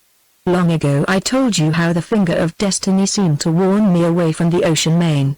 I come to the conclusion, you remember, that henceforth I was to dwell under my own vine and fig tree, engaged in the tender employment of nursing the infant. But from this I was forced again my own inclinations. And what's the result? Why, this that the hat. See here, boys," and the venerable seaman's tone grew deeper, and more solemn, and more impressive. "See here, boys," he repeated, "for more'n 40 year have I followed the seas, and traversed the briny deep, but, though I've had my share of storms and accidents, though I've been shipwrecked on or twist, yet never has it been my lot to experience any loss of human life. But now, boys, call to mind the startling events of this here voyage. Think of your companion and playmate adrifting off in that startling manner from Petticoat Jack. And now look here, gaze upon that thar. Words air futile. Do you give him up, then?" cried Phil. Poor old Solomon. Captain Corber shook his head. "Deed, thin, and I don't," cried Pat. "What's a hat?" "'Tain't a man, so it isn't. Manny's the man that's lost his hat, and ain't lost his life. It's a windy place here, and L.A. Solomon's hat's a mile too big for him, so it is deed and it is." Captain Corber shook his head more gloomily than ever. "Ow, sure, and ye needn't be shaking your head that way. Sure, and haven't ye lost hats haven't ye your own, over and over?" "Never," said the captain. "I never lost a hat, neither got one blowed off." "Deed and ye must have, I never got one blowed off. When the wind blowed hard I'llus kept 'em tied on." Well, Solomon hadn't any tie to his, and it could tumble off his old pate easy enough, so it could. Sure, he's lost it jumping over the rocks. Besides, where's his basket? At the bottom, no doubt. Sure, and it could float. No, I dare say it was full of lobsters. Anyhow, I'll not believe he's gone till I see him," cried Pat, earnestly. "Seems believin'. If he's gone," said Captain Corber, more solemnly than ever, "you'll never see him. These waters take too good care of a man for that." "Well, you're all given up too soon," said Pat. "Come along now, there's lots of places yet to examine. Give one of your loudest yells." Captain Corber did so. In spite of his despondency as to poor old Solomon's fate, he was not at all unwilling to try any further chances. On this occasion he seemed to gain unusual energy out of his very despair, and the yell that burst from him was so high, so shrill, so piercing, and so far penetrating, that the former cries were nothing compared to it. "Well done!" cried Pat. "Sure, and you bet yourself the time, out and out." "Stop!" cried Phil. "Listen." "What's that?" Far away, as they listened, they heard a faint cry, that seemed like a response. "Is that the echo?" asked Phil, anxiously. "Neither an echo," cried Pat, excitedly. "Shout again, Captain, darlin'." Captain Corber gave another shout as loud and as shrill as the preceding one. They listened anxiously. Again they heard the cry. It was faint and far off, yet it was unmistakably a human cry. Their excitement now grew intense. "Where did it come from?" cried Phil. "Vile, it kinda seemed to me that it came back thar," said the captain, pointing to the woods. "Deed and it didn't," cried Pat. "Not a bit of it. It was from the shore, just ahead, from the pint, so it was, or I'm a nigger, I think it came from the shore, too," said Phil, "but it seemed to be behind us." "Neither a bit," cried Pat, "not back there. We've been there, and whoever it was would have shouted afore, so he would. No, it's ahead at the pint. He's just heard us, and he's shouting after us. Hooray! Hurry up, and we'll be there in time to save him." Pat's confidence was not without its effect on the others. Without waiting any longer, they at once set off at a run, stopping at intervals to yell, and then listening for a response. To their delight, the response came over and over again, and to their still greater joy, the sound each time was evidently louder. Beyond a doubt, they were drawing nearer to the place from which the sounds came. This stimulated them all the more, so that they hurried on faster.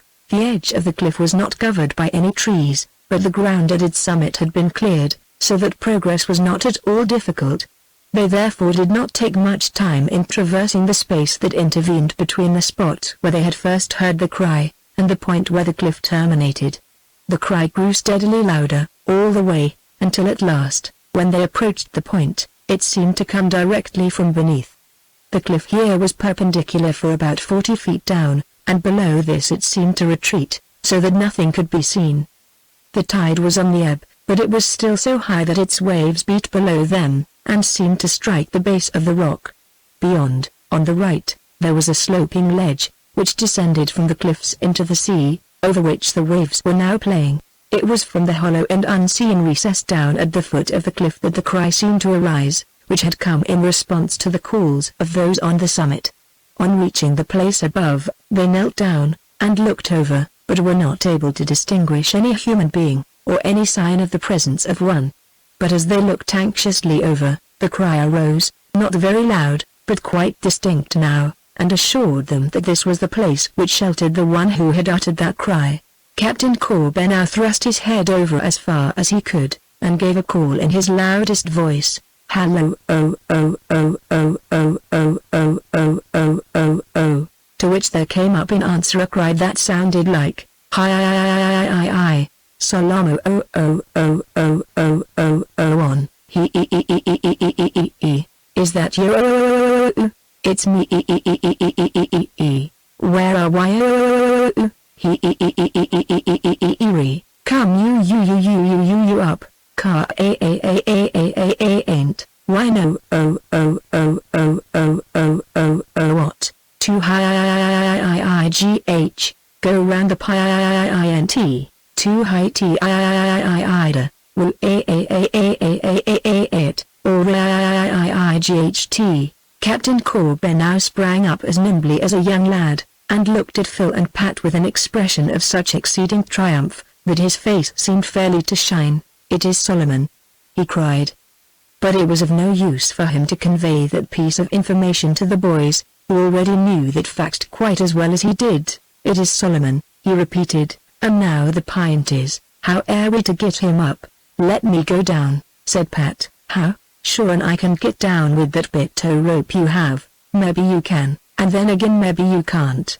But supposing you was to get down, how upon earth would that help the matter?" "Sure, and we could give him a pull-up." "I don't think we could manage that," said Captain Corby. "And you couldn't, at any rate, if you were down far with him." "As far as I see, we'll have to wait till the tide falls." "Wouldn't it be better," said Phil, "for us to go around, so as to come nearer?" "How? Why, down to the beach, and then he could walk around the point." "Walk? Why, it's high water, so it is. I forgot that. The fact is, we can't get any nearer than we are now." "Then, again, the boys'll be along in a boat soon. They ought to be here by this time, so let's sit down here, and wait till they heave in sight." With a call of encouragement to Solomon which elicited a reply of satisfaction, Captain Corby sat down upon the grass, and the boys followed his example. In this position they waited quietly for the boat to come. Meanwhile, Bart and Bruce had hurried on as rapidly as their legs could carry them, and at length reached the path which went down to the beach. Down this they scrambled, and not long afterwards they reached the shipyard. Here they obtained a boat without any difficulty, which the workmen launched for them, and then they pushed off, and pulled for the point, with the intention of rowing along opposite the shore, and narrowly inspecting it. Scarcely had they reached the point, however, when a loud and well-known voice sounded from on high. They both turned and looked up, still pulling. That they saw Captain Corby, and Phil, and Pat, all of whom were shouting and making furious gestures at them. "We've found him! Come in closer!" cried Captain Corby. "We?"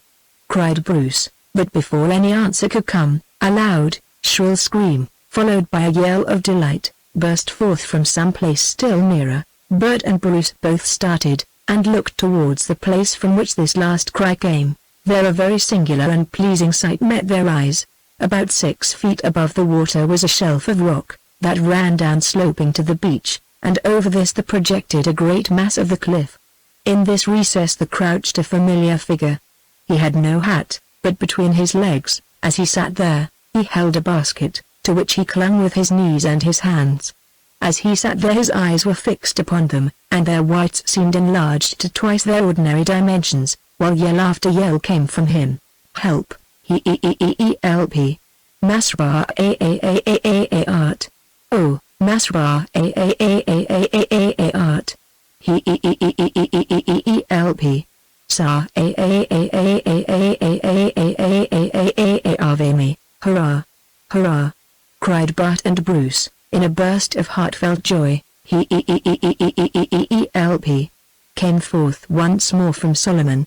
"All right," cried Bart, and at once the boat pointed towards the place where Solomon was sitting. The water nearer the shore was somewhat rough, but fortunately there were no rocks just there, and they were able to bring the boat in close to the place where Solomon was confined. At their approach Solomon moved slowly down the incline of the rock, on his hands and knees, for there was not room for him to stand upright, and as he moved he pushed the basket before him, as though there was something inside of uncommon value. Reaching, at length, a spot where the rock was about the level of the boat, he waited for them to approach. Soon the boat touched the rock. "Come, old soul," cried Bart. "Jump in." "Hi-ya, take hold of this ya," said Solomon, even in that moment of rescue refusing to move till his precious basket should be safe. Bart grasped it, and put it into the boat, noticing, as he did so, that it was full of lobsters. "Come, Solomon, hurry up. I don't like the boat to be knocking here this way." "All right, sir," said Solomon, crawling along rather stiffly. "Been tied up in a knot all day, and feel so stiff that I don't know as I'll get untied again for ever. Was just making my will, anyway, as you came along." By this time Solomon had tumbled into the boat, and worked his way aft, though not without many groans. "It's too cold rocks, and a wet," he groaned. "Sech an attack o' rheumatics as dis ole nigger's gwine to have beats all. Anyhow, I been and sabered de lobster. Lost me ole hat, but didn't care a mite for dat so long as I sabered de lobster." "All right," cried Bart, and at this the two boys pulled away from the rocks and rounded the point. As they came into the sight of those who were waiting on the top of the cliff, a shout of joy rose. Chapter 15. Exploring Juan Fernandez. The cliffs. The tangled underbrush. The fog bank. Is it coming or going? The steamer. Vain appeals. New plans. Starting off, as we have seen, to explore the island, Tom first directed his steps towards the elevated land which has before been mentioned. At first his path was easy, and the descent very gradual, but at length it became more difficult, and he had to ascend a steep hill, which was overstrewn with stones and interspersed with trees and mounds. Up among these he worked his way, and at length the ascent ceased. He was on the summit of the island. Here he walked to the edge of the area on which he stood, and found himself on the edge of a precipice that went sheer down to a beach, which was apparently 200 feet beneath him. The precipice seemed actually to lean forward out of the perpendicular, and so tremendous was the view beneath, that Tom, although not by any means inclined to be nervous, found his head grow giddy as he looked down. Looking forth thus from his dizzy elevation, he could see across the bay to the New Brunswick shore, and could mark the general course which his drifting boat must have taken over those deep, dark, and treacherous waters. The sea was broad, and blue, and tranquil, and desolate, for even from this commanding height not a sail was visible. There was nothing here which could attract Tom's attention for any long period, so he prepared to continue his progress. In front of him lay a wood, before plunging in which he turned to see if there were any vessels coming through the Straits of Minas. None were visible, so, turning back once more, he resumed his journey, and went forward among the trees. His path now became a difficult one. It was necessary to keep away from the edge of the cliff, but still not to go out of sight of it. The trees were principally spruce and fir, but there were also birch and maple. He also noticed mountain ash and willow. Beneath him all the ground was covered with soft moss, in which he sank to his ankles, while on every side were luxuriant ferns and evergreen trailers. Tom recognized all these with great satisfaction, for they showed him the means of furnishing for himself a soft couch, that might be envied by many a man in better circumstances. Progress soon grew more difficult, for there were numerous mounds, and dense underbrush, through which he could only force his way by extreme effort. Windfalls also lay around in all directions, and no sooner would he have fairly surmounted one of them, than another would appear. Thus his progress was exceedingly slow and laborious. After about a half an hour of strenuous exertion, Tom found himself in the midst of an almost impassable jungle of tangled, stunted fir trees. He tried to avoid these by making a detour, but found that they extended so far that he could only pass them by going along close to the edge of the cliff.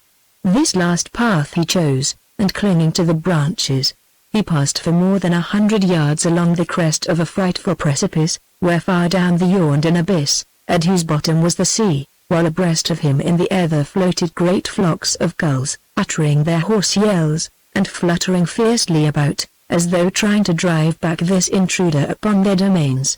Once or twice Tom was compelled to stop, and turn away his face from the abyss, and thrust himself in among the trees, but each time he regained his courage, after a little rest, and went on as before. At length he passed the thick spruce underbrush, and found the woods less dense. He could now work his way among them without being compelled to go so close to the edge of the cliff, and the dizzy height and the shrieks of the gulls no longer disturbed his senses. The trees here were not so high as those at the other end of the island, but were of much smaller size, and seemed stunted. There were no maples or other forest trees, but only scraggy fir, that seemed too exposed to the winds from the sea to have much health or verdure. The underbrush was wanting to a great extent, but moss was here in large quantities, and thick clusters of alder bushes. Wild shrubs also such as raspberries and blueberries were frequently met with, while ledges of weather-beaten rock jutted out from amid thick coverings of moss.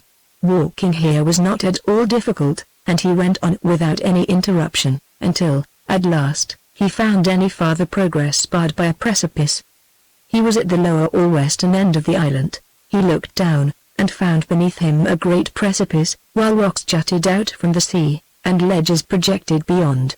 The gulls were present here, as elsewhere, in great flocks, and still kept up their noisy screams. Tom looked out over the sea, and saw its waters spread far away till it was lost in the horizon. On the line of that horizon he saw a faint grey cloud, that looked like a fog bank. It had, to his eyes, a certain gloomy menace, and seemed to say to him that he had not seen the last of it yet. On the left of the broad sea, the Nova Scotia coast ran along till it was lost in the distance, and on the right was the long line of the New Brunswick shore, both of which had now that dark hue of olive green which he had noticed on the land opposite before he had started. Suddenly, while he was looking, his eyes caught sight of something white that glistened brightly from the blue water. It was about midway between the two coasts, and he knew it at once to be some sailing vessel.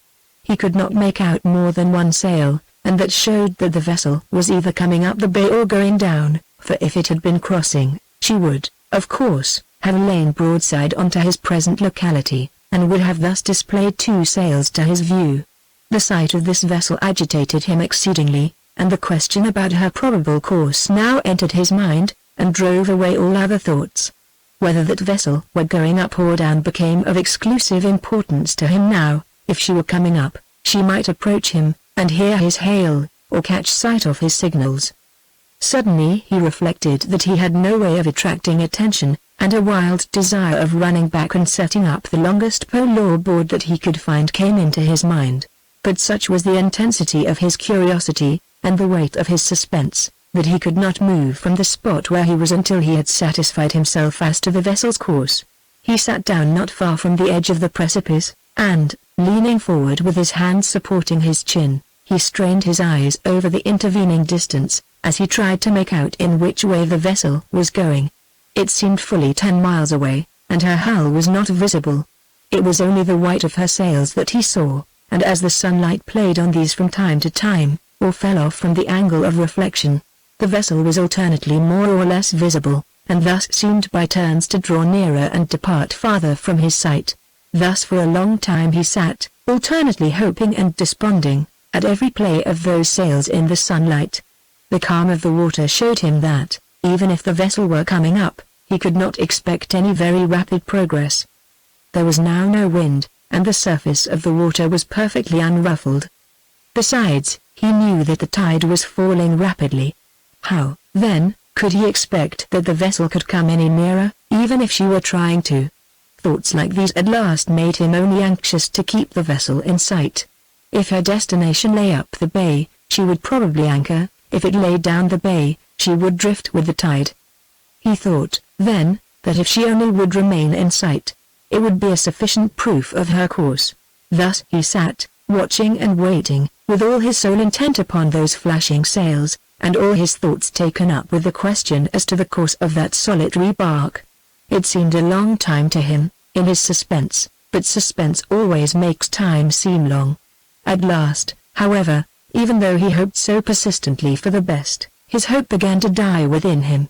Fainter and fainter grew those sails, at intervals rarer and rarer did their flash come to his eyes, until at length the sight of them was lost altogether, and nothing met his eyes but the gloomy grey of the fog cloud on the far horizon. Even after he had lost hope, and become convinced that she was gone, Tom sat there for a long time, in a fixed attitude, looking at that one spot.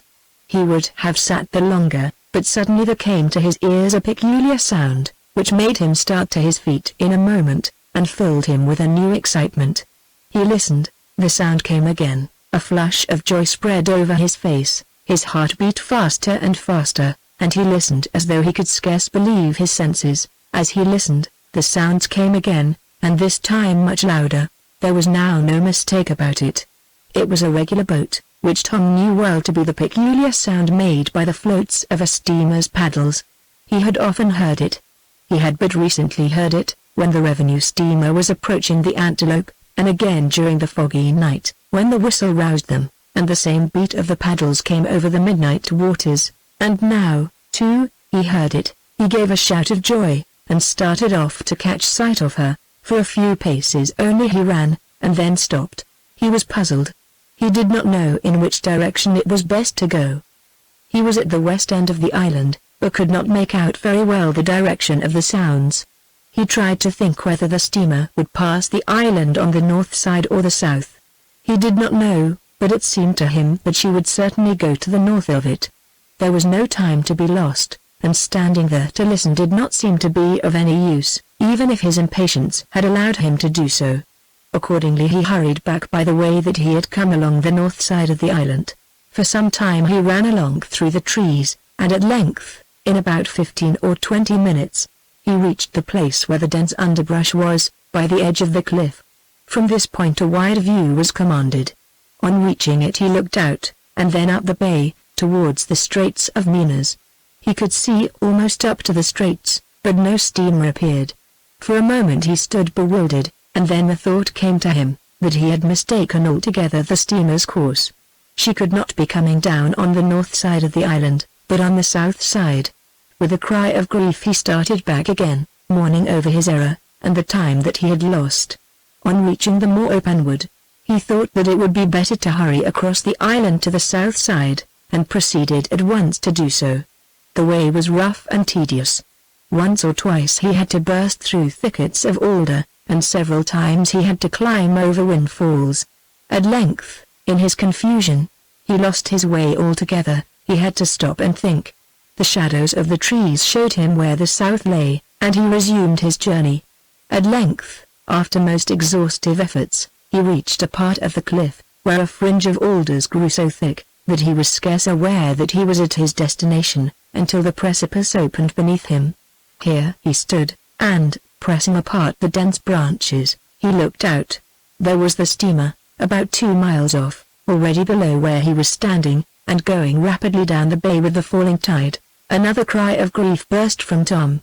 Where he was standing he could see the vessel, but he himself was completely concealed by the clustering bushes. He now lamented that he had left his first position, and saw that his only chance was to have remained there. To stay where he was could not be thought of. There was scarce a chance now of doing anything, since the steamer was so far away, but what chance there was certainly depended on his being in some conspicuous position. He started off, therefore, to the west point, where he had watched the schooner for so long a time. He hurried on with undiminished energy, and bounded over windfalls, and burst through thickets, as before. But in spite of his efforts, his progress could not be more rapid than it had formerly been. His route was necessarily circuitous, and before he could find the desired point, many more minutes had elapsed. But he reached it at last, and there, on the bare rock, springing forward, he waved his hat in the air, and sent forth a piercing cry for help. But the steamer was now as much as 4 or 5 miles away, too far altogether for his loudest cry to go. His screams and his gestures did not appear to attract the slightest attention. She moved on her way right under the eyes of the frantic and despairing boy, nor did she change her course in the slightest degree, nor did her paddles cease to revolve, but went rolling round, tossing up the foam, and bearing far, far away that boat on which poor Tom had rested his last hope. As for Tom, he kept up his screams as long as he could utter a sound. He tore off his coat, and shook it up and down, and waved it backward and forward. But none of these things were heard or seen. The steamboat passed on, until, at length, even Tom became convinced that further efforts were useless. This last blow was too much. Tom sank under it, and, falling on his face, he burst into a flood of tears. Struggling up at length from this last affliction, Tom roused himself, and his buoyancy of soul began once more to assert itself. "Come now, Thomas, my son," said he, as he dried his eyes. "This sort of thing will never do, you know. You're not a baby, my boy, you've never been given to blubbering, I think. Cheer up, then, like a man, and don't make me feel ashamed of you." This little address to himself had, as before, the effect of restoring his equanimity, and he thought with calmness upon his recent disappointments. He saw, by the passage of these vessels, what he had for a time lost sight of, namely, that this island, though uninhabited, was still in the middle of a bay which was constantly traversed by sailing vessels and steamboats. The latter ran regularly up to the basin of Minas from St. John. As to the former, they were constantly passing to and fro, from the large ship down to the small fishing vessel. Inhabited countries surrounded him on every side, between the coasts of which there was a constant communication. If he only kept patient, the time must come, and that, too, before very long, when he would be delivered. In order to secure this delivery, however, he saw that it would be necessary to arrange some way by which he might attract the notice of passing vessels. On this subject he meditated for a long time. It would be necessary, he thought, to have some sort of a signal in some conspicuous place. Among the driftwood he might, perhaps, be able to find some sort of a pole or staff which he could set up. One might not be enough, but in that case he could put up 2, or 3, or half a dozen. The next thing to decide about was the choice of a place. There was the east end, and the west end. Which was the better? The west end, where he was standing, was high, but then it was surrounded by trees, and unless he could set up a very tall staff, it could scarcely be noticed. The east end, on the contrary, was lower, but then it was bare, and any kind of a signal which might be set up there could hardly fail to attract attention. He could also pile up a heap of driftwood, and set fire to it, and, by this means, if a vessel were passing by, he could be certain of securing attention. It did not make much difference which end the signals were placed upon, as far as referred to the passing of vessels, for all that passed by would go along the island, so that both ends would be visible to them. As to the signals, he felt confident that he could find a staff, or, if one would not be long enough, several could be fastened together. The coil of rope in the boat would enable him to do this. The sail would afford material for a flag. All these plans came to his mind as he stood there, and the prospect of once more doing something which was to help him to escape from his prison drove away the last vestige of his grief. His courage again arose, hope revived, and he burst forth into a light and joyous song. Very different was he now from the despairing lad who, but a short time before, had been pouring forth his tears of sorrow, and yet but a few minutes had passed since then. The steamer was yet in sight down the bay, but Tom, who had lately been so frantic in his efforts to attract her attention, now cast a glance after her of perfect indifference, and now it was necessary for him to return to the east end of the island, and look about for the means of putting into execution his plan for making a signal. He started off on his return without any further delay. The path back was as rough and toilsome as the way down had been, but Tom was now full of hope, and his elastic spirits had revived so thoroughly that he cared but little for the fatigue of the journey. It was traversed at last, and he descended the slope to the place from which he had started. His exploration of the island had been quite complete. It seemed to him to be about 1.5 miles in length, and 1/2 mile or so in width. The east end, where he had first arrived, was the only place where it was at all desirable to stay. Immediately on his arrival he examined the boat, and found it secure. To his surprise it was now about sunset. He had forgotten the lapse of time. He was hungry, so he sat down, ate his biscuit, drank his water, and rested from the toils of the day. Chapter 16. A sign for the outer world. A shelter for the outcasts. Head. Tom's camp and camp bed. A search after something to vary a too monotonous diet. Brilliant success. Tom sat down after his eventful day, and took his evening meal, as has been said. He rested then for some time.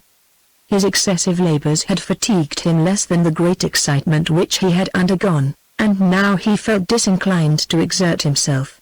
But the sun had set, and darkness was coming on rapidly, so he rose, at last, and went over to the driftwood. Here, after a search of about half an hour, he found something which was very well suited to his purpose. It was a piece of scantling about 20 feet long, and not very thick, and to this he saw that he could fasten the pole that he had made up in the woods. These two pieces would make, when joined, a very good flagstaff. These he brought up to the bank. Then he collected an armful of dry chips and sticks, which he carried over to a spot near where the boat lay. A rock was there, and against one side of this he built a pile of the chips. He then tried a match, and found that it was quite dry, and lighted it without any difficulty. With this he kindled the fire, and soon saw, with great satisfaction, a bright and cheerful blaze. He was so delighted with the fire that he brought up a dozen more loads of wood, which he laid near. Then he drew up the bit of scantling, and bringing the coil of rope, he cut a piece off, and proceeded to fasten to the scantling the pole which he had procured in the woods. He did this by winding the rope around in a close and even wind, and, finally, on concluding his task, he found that it was bound firmly enough to stand any breeze. It took a long time to finish this, but Tom had slept late in the morning, and, though fatigued, he was not sleepy. After this he sat down in front of the fire, and enjoyed its friendly light and its genial glow.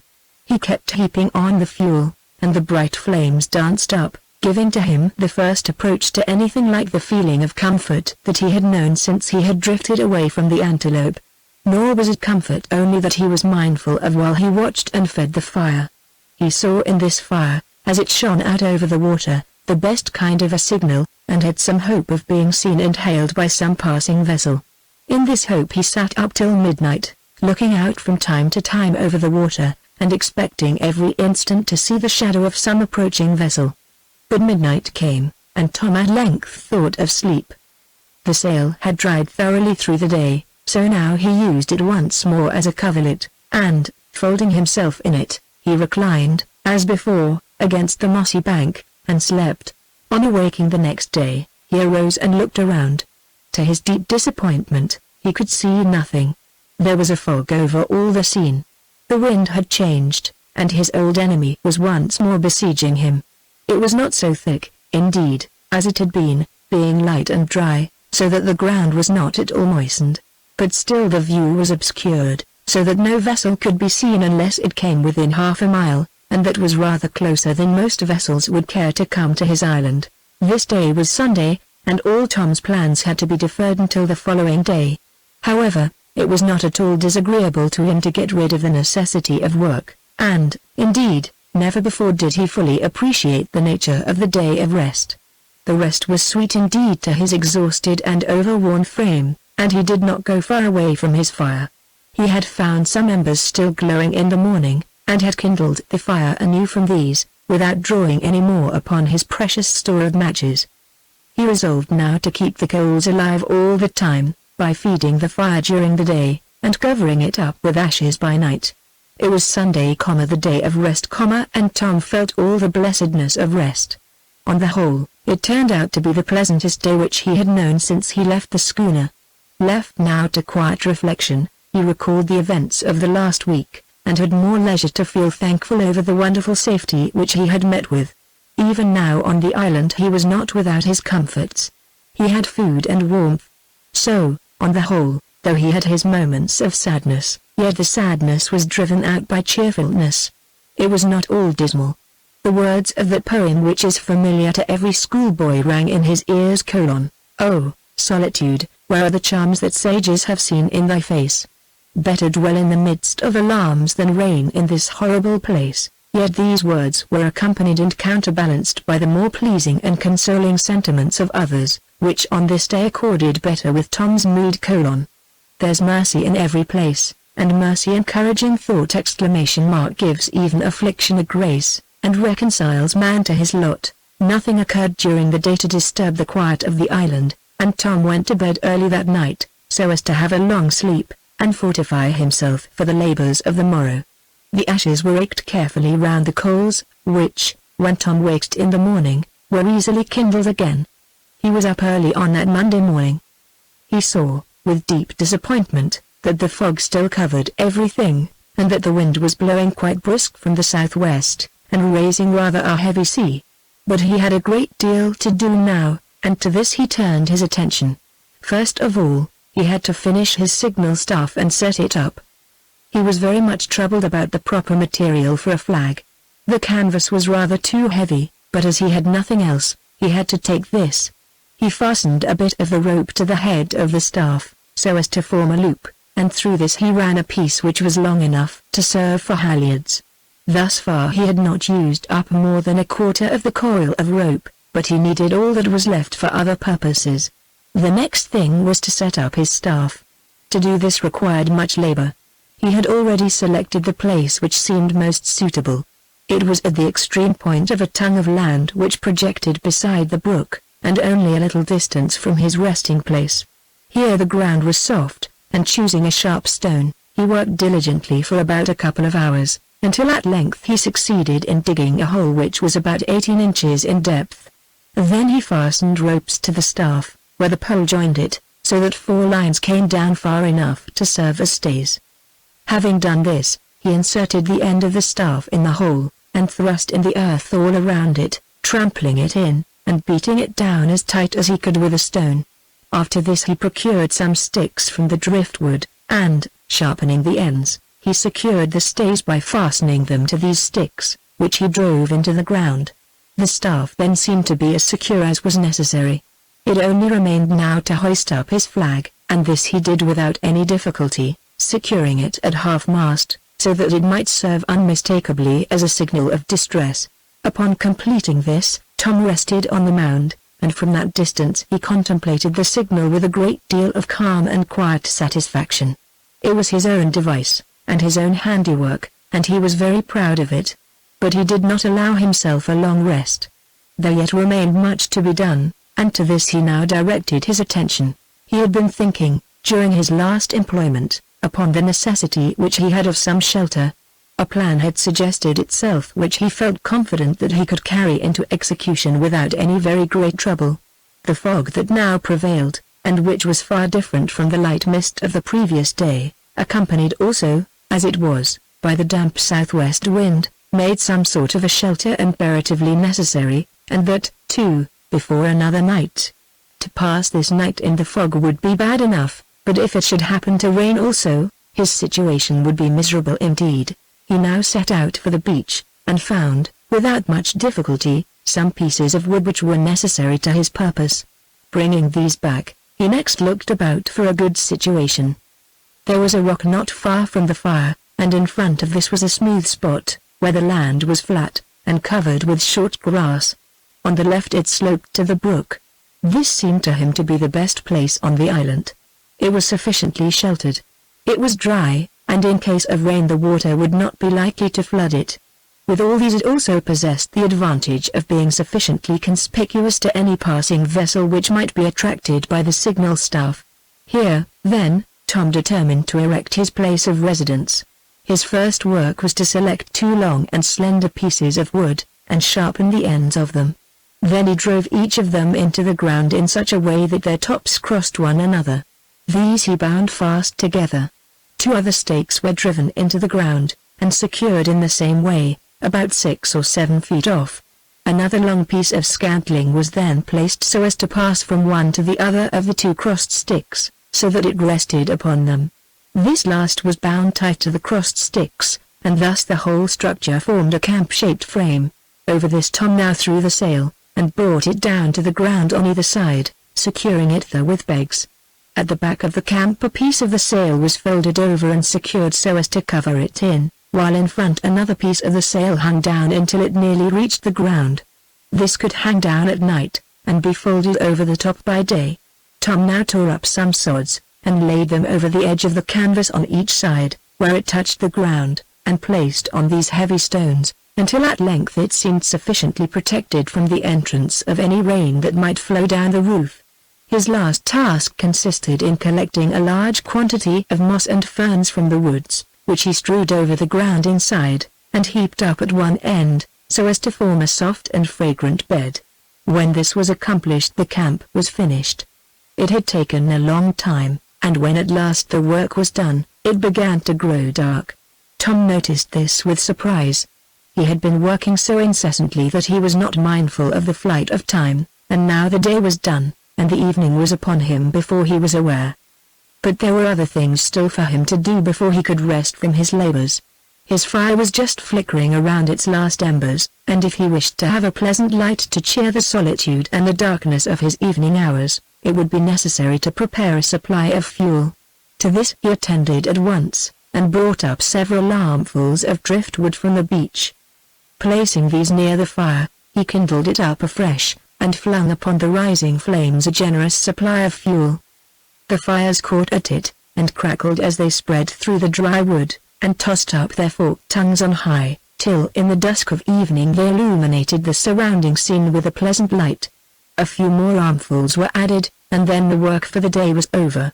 That work had been very extensive and very important. It had secured a means of communication with the outer world, and had also formed a shelter from the chill night air, the fog, and the storm. It was with a very natural pride that Tom cast his eyes around, and surveyed the results of his ingenuity and his industry. The camp opened towards the fire, from which it was not so far distant but that Tom could attend to it without any very great inconvenience. The fire shone pleasantly before him as he sat down at his evening repast.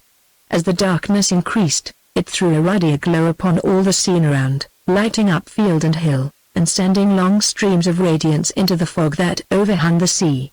Tom had prepared an unusually large supply of fuel, this evening, for the express purpose of burning it all up, partly for his own amusement, and partly in the hope that it might meet the eyes of some passing navigator.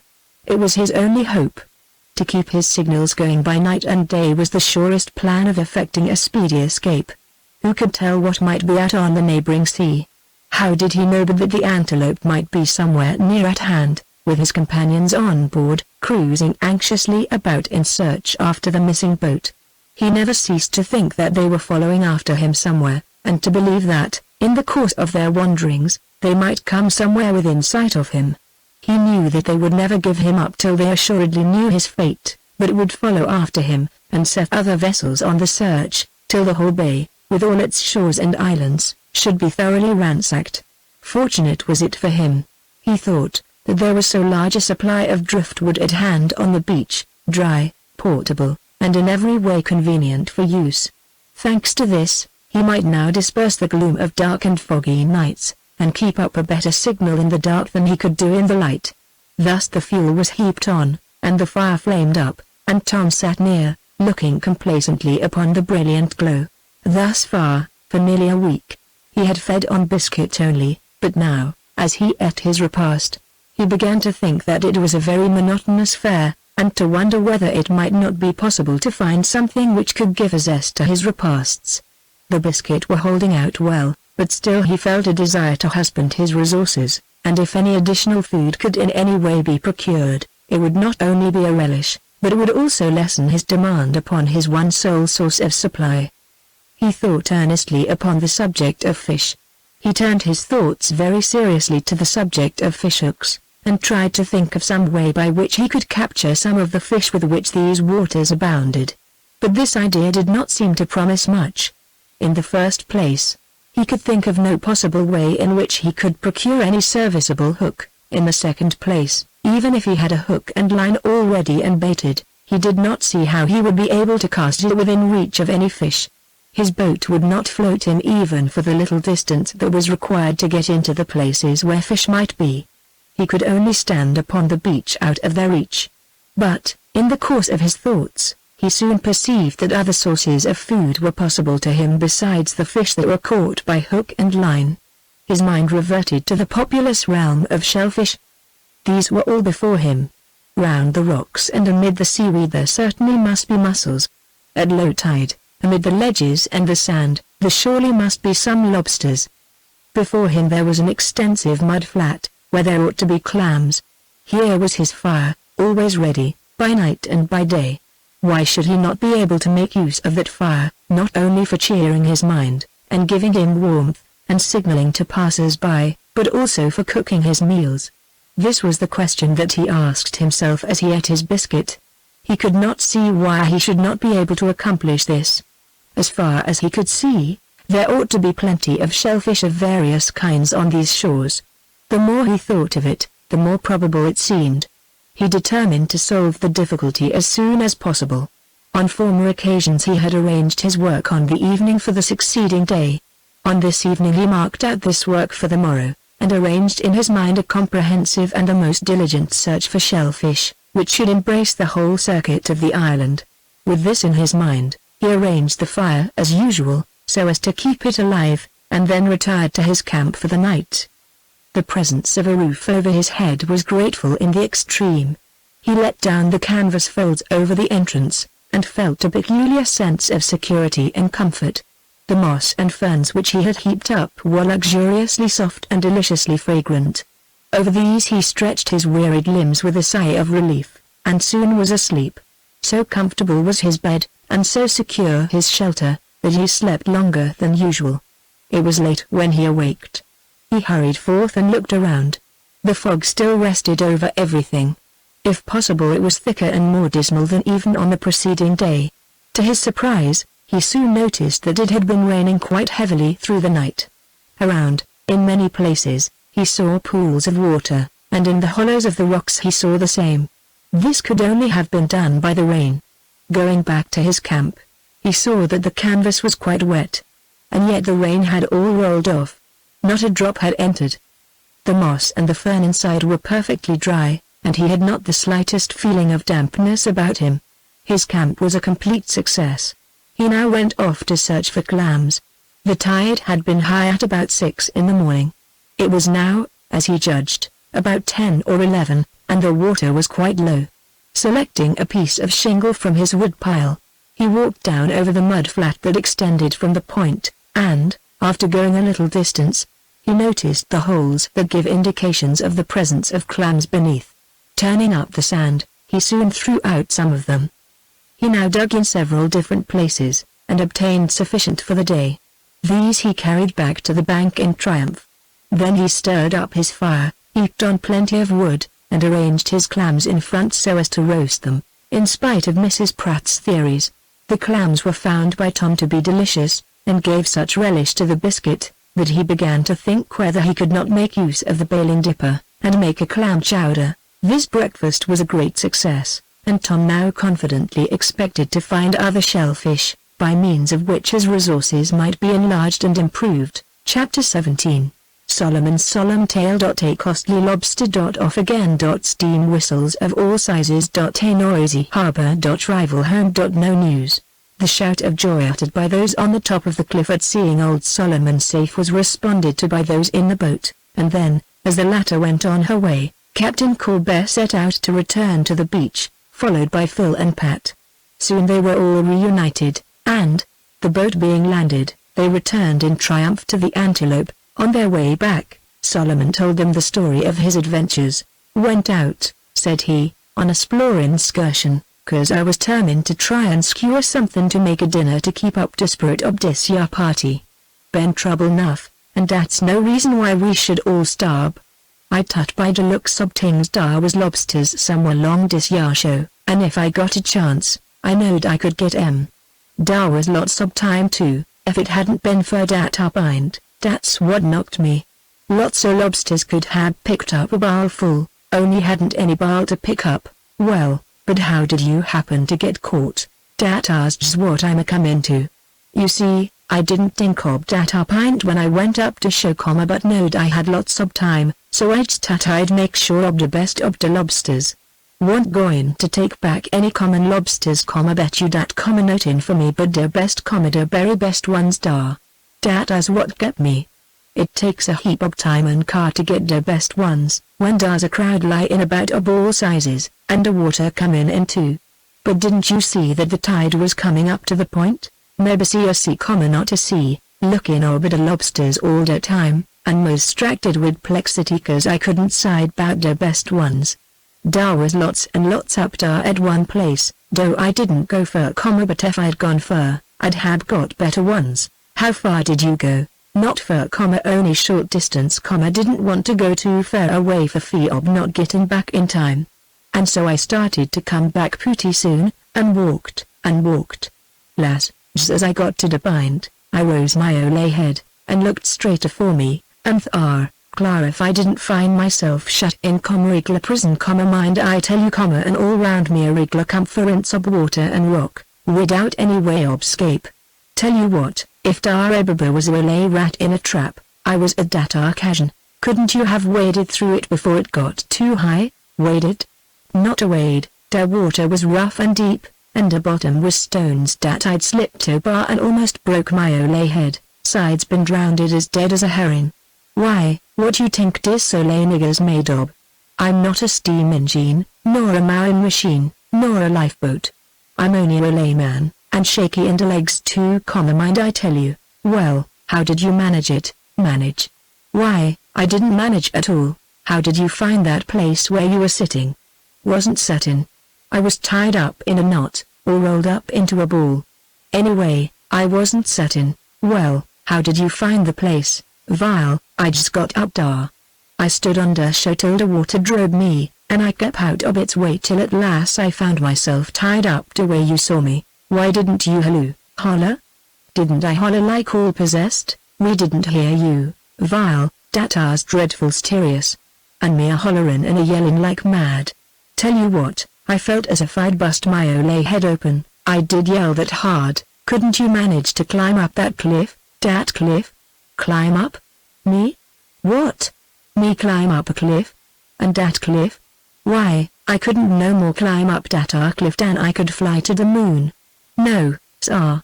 Much as I could do to keep where I was, out of the water.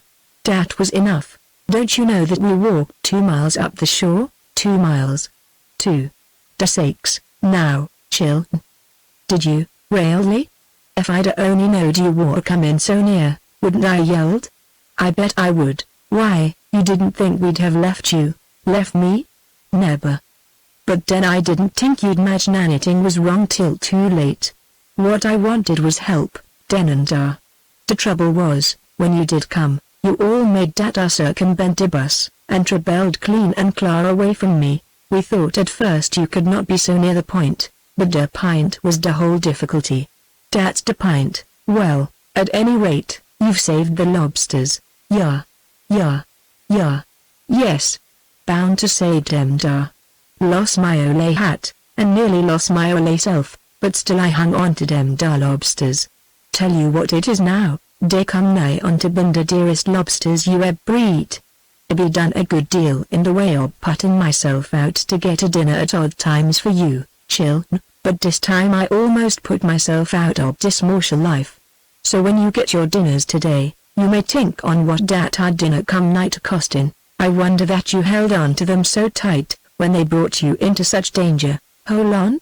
Why, dat asked a very reason why I did hold on. What, let go of them after all my trouble on dat count? No. I was bound to have something to show whenever I got back, if I ever to get back, and so here I am, all alive, and a-bringing my lobsters with me. Well, Solomon, said Bart, in a kindly tone, old man, the lobsters have come near costing us pretty dear, and we felt bad enough, I can tell you, when we went up there along the shore calling for you and getting no answer. What, you did carve a ole man, Mass Bart did you? Said Solomon, in a tremulous voice. Tears started to his eyes as he said it, and all power of saying anything more seemed to depart from him. He fell back behind the others, and walked on for the rest of the way in silence, but at times casting upon Bart glances that spoke volumes, and talking to himself in inaudible tones. In this way they soon reached the wharf where the schooner was lying. The first thing that they noticed was, that the schooner was aground. The tide had gone out too far for her to float away, and consequently there was no hope of resuming their voyage for that day. We're in for it, Captain, said Bruce. Yes, I felt afeard of it, said the captain. We've got to wait here till the next tide. We'll leave tonight, of course. Oh, yes. We must get off at the night's tide, and drop down the bay. How far had we better go? Vile, I been a-thinking it all over, and it's my opinion that we'd better go to St. John next. We may hear of him there, and if he don't turn up we can send out some more vessels, and give warning that he's astray on the briny Mille. At what time will we be able to leave? Vile, it'll not be high tide till near 1 o'clock, but we can get off if there's a wind a little before midnight. Do you think the wind will hold on? The captain raised his head, and looked at the sky, then he looked out to sea, and then he remained silent for a few minutes. Vile, said he, At last, slowly and thoughtfully, it'll take a man with a head as long as a horse to answer that thar. It mought hold on, and then again it moughtn't. At any rate, I suppose we can drift. Oh, yes, and if the wind doesn't come round too strong, we can get nigh down pretty close to St. John by morning. We'll run down with the tide. Precisely. Well, I suppose we'll have to put the time through the best way we can, and try to be patient. Only it seems hard to be delayed so much. First there was the fog, which made our search useless, and now, when there comes a bright day, when he can see where we're going, here we are tied up in quack all day and all night. It do seem hard, said Captain Corby, gravely, terrible hard, and if I owned a balloon that could rise this here vessel off the ground, and convey her through the air to her natural element, I'd have it done in 5 minutes, and we'd all proceed to walk the waters like things of life. But I don't happen to own a balloon, and so are you. But, boys, continued the captain, in a solemn voice, elevating his venerable chin, and regarding them with a patriarchal smile, boys, don't begin to go on in that thar old despondence train. Methinks I hear some on you a-repinin', and a-frettin', 'cause we're stuck here hard and fast. Don't do it, boys, take my advice, and don't do it. Bear in mind the stirring and memorable events of this here morning. See what a calamity was a-threatening us. Why, I declare to you all, there was a time when I expected to see our aged friend Solomon no more in the flesh. You could not tell it by my manner, for I preserved a calm and collected demeanor, but yet, I tell you, underneath all that icy calm and startling good nature of my attitude, I concealed a heart that beat with dark despair. At that moment, when we in our wanderings had reached the furthest extremity that we attained unto, I tell you my blood frizz, and my heart is in horror. Methought it were all up with Solomon, and when I see his hat, it seemed to me just as though I was a-regarding with despair and his tombstone whereon were graven by no mortal hand the solemn and despairing epigram, Hic jacet. So now, my friends, continued the captain, as he brushed a teardrop from his eye, let us control our feelings. Let us be calm, and hope for the best. When Solomon took his departure, and was among the missing, I thought that an evil fortune was a-buried over us, and about to consume us. But that dairy mare passed. Solomon is onst more among the eatables. He cooks again the morsel repast. He lives. So it will be with our young friend who has so mysteriously drifted away from our midst. Cheer up, I say. Them's my sentiment. He'll come to, and turn up, all alive right side up with care, C. O. D. O. K. To be shaken before taken, marked and numbered as per margin, just as when shipped, in good order and condition, on board the schooner Rantelope, Corby master, of Grand Prix. These words of Captain Corby had a very good effect upon the boys.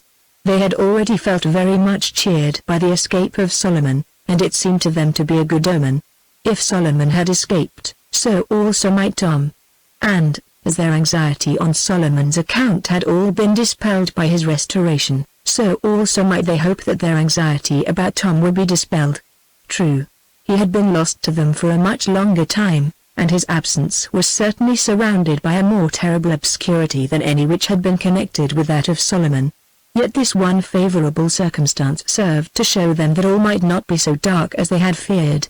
Thus, therefore, they began to be more sanguine, and to hope that when they reached St. John, some tidings of the lost boy might be brought to them. Solomon's exertions towards giving them a dinner were on this day crowned with greater success than had been experienced for some days past. Their exertions had given them an appetite, and they were able to eat heartily for the first time since Tom's departure. The rest of the day passed very slowly with them. They retired early, and slept until midnight. At that time they waked, and went on deck, when they had the extreme satisfaction of seeing the vessel get under way. A moderate breeze was blowing, which was favorable, and though the tide was not yet in their favor, yet the wind was sufficient to bear them out into the bay. Then the boys all went below again, full of hope. The night passed away quietly, and without any incident whatever. They all slept soundly, and the dreams that came to them were pleasant rather than otherwise. Awaking in the morning by daylight, they all hurried up on deck, and encountered their renewed disappointment, for all around them they saw again the hated presence of the fog. The wind also had died away, and the vessel's sails flapped idly against her masts. "Where are we now?" asked Bruce, in a despondent tone. "Vile," said Captain Corby, "as nigh as I can reckon, we're 2 or 3 miles outside of St. John Harbor." "How is the tide?" "Vile, it's kinda agin us, just now. There doesn't seem to be any wind." "Not much. Shall we get into St. John today?" "Vile, I kinda think we'll manage it." "How soon?" "Vile, not much afore midday. You see we're drifting away just now. Don't you intend to anchor till the next rise of tide?" "Oh, yes, in about 10 minutes we'd ought to be about where I want to anchor." At this disheartening condition of affairs the boys sank once more into a state of gloom. In about 10 minutes, as Captain Corby said, the schooner was at anchor, and there was nothing to do but to wait. "We'll run in at turn o' tide," said he. Breakfast came, and passed. The meal was eaten in silence. Then they went on deck again, fretting and chafing at the long delay. Not much was said, but the boys stood in silence, trying to see through the thick fog. "It was so fine when we left," said Bart, "that I thought we'd have it all the way." "Vile, so we did pretty much all. But then, you see, about 4 this morning we run straight into a fog bank." "Has the wind changed?" "Vile, thar don't seem just now to be any wind to speak of, but it kinda strikes me that it's something like southerly weather. Hence this here fog." After a few hours the vessel began to get under way again, and now, too, there arose a light breeze, which favored them. As they went on they heard the long, regular blast of a steam whistle, which howled out a mournful note from time to time.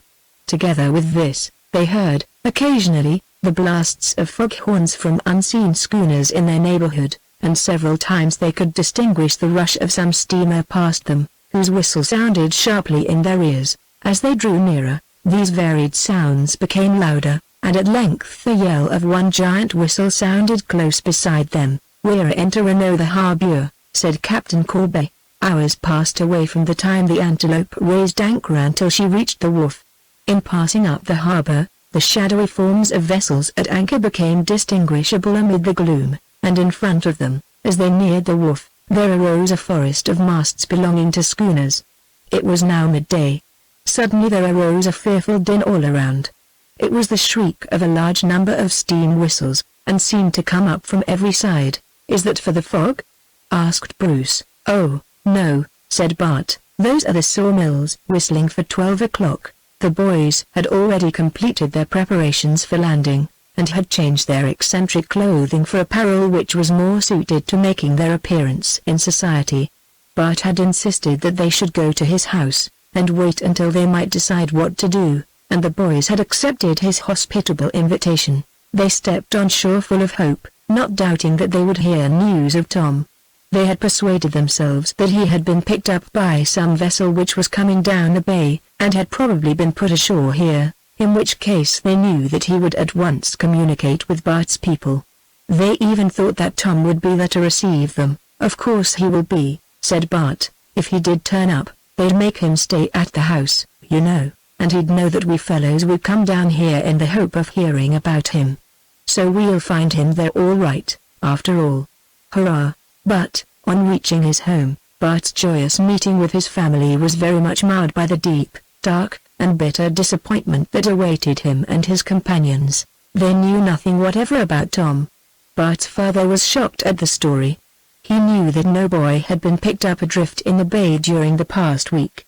Such an event would have been known. He felt exceedingly anxious, and at once instituted a search among the coasting vessels. The search was a thorough one, but resulted in nothing. There was no one who had seen anything of a drifting boat. All reported thick fog in the bay. The result of this search plunged Bart and his friends into their former gloom. Other searches were made. Inquiries were sent by telegraph to different places, but without result.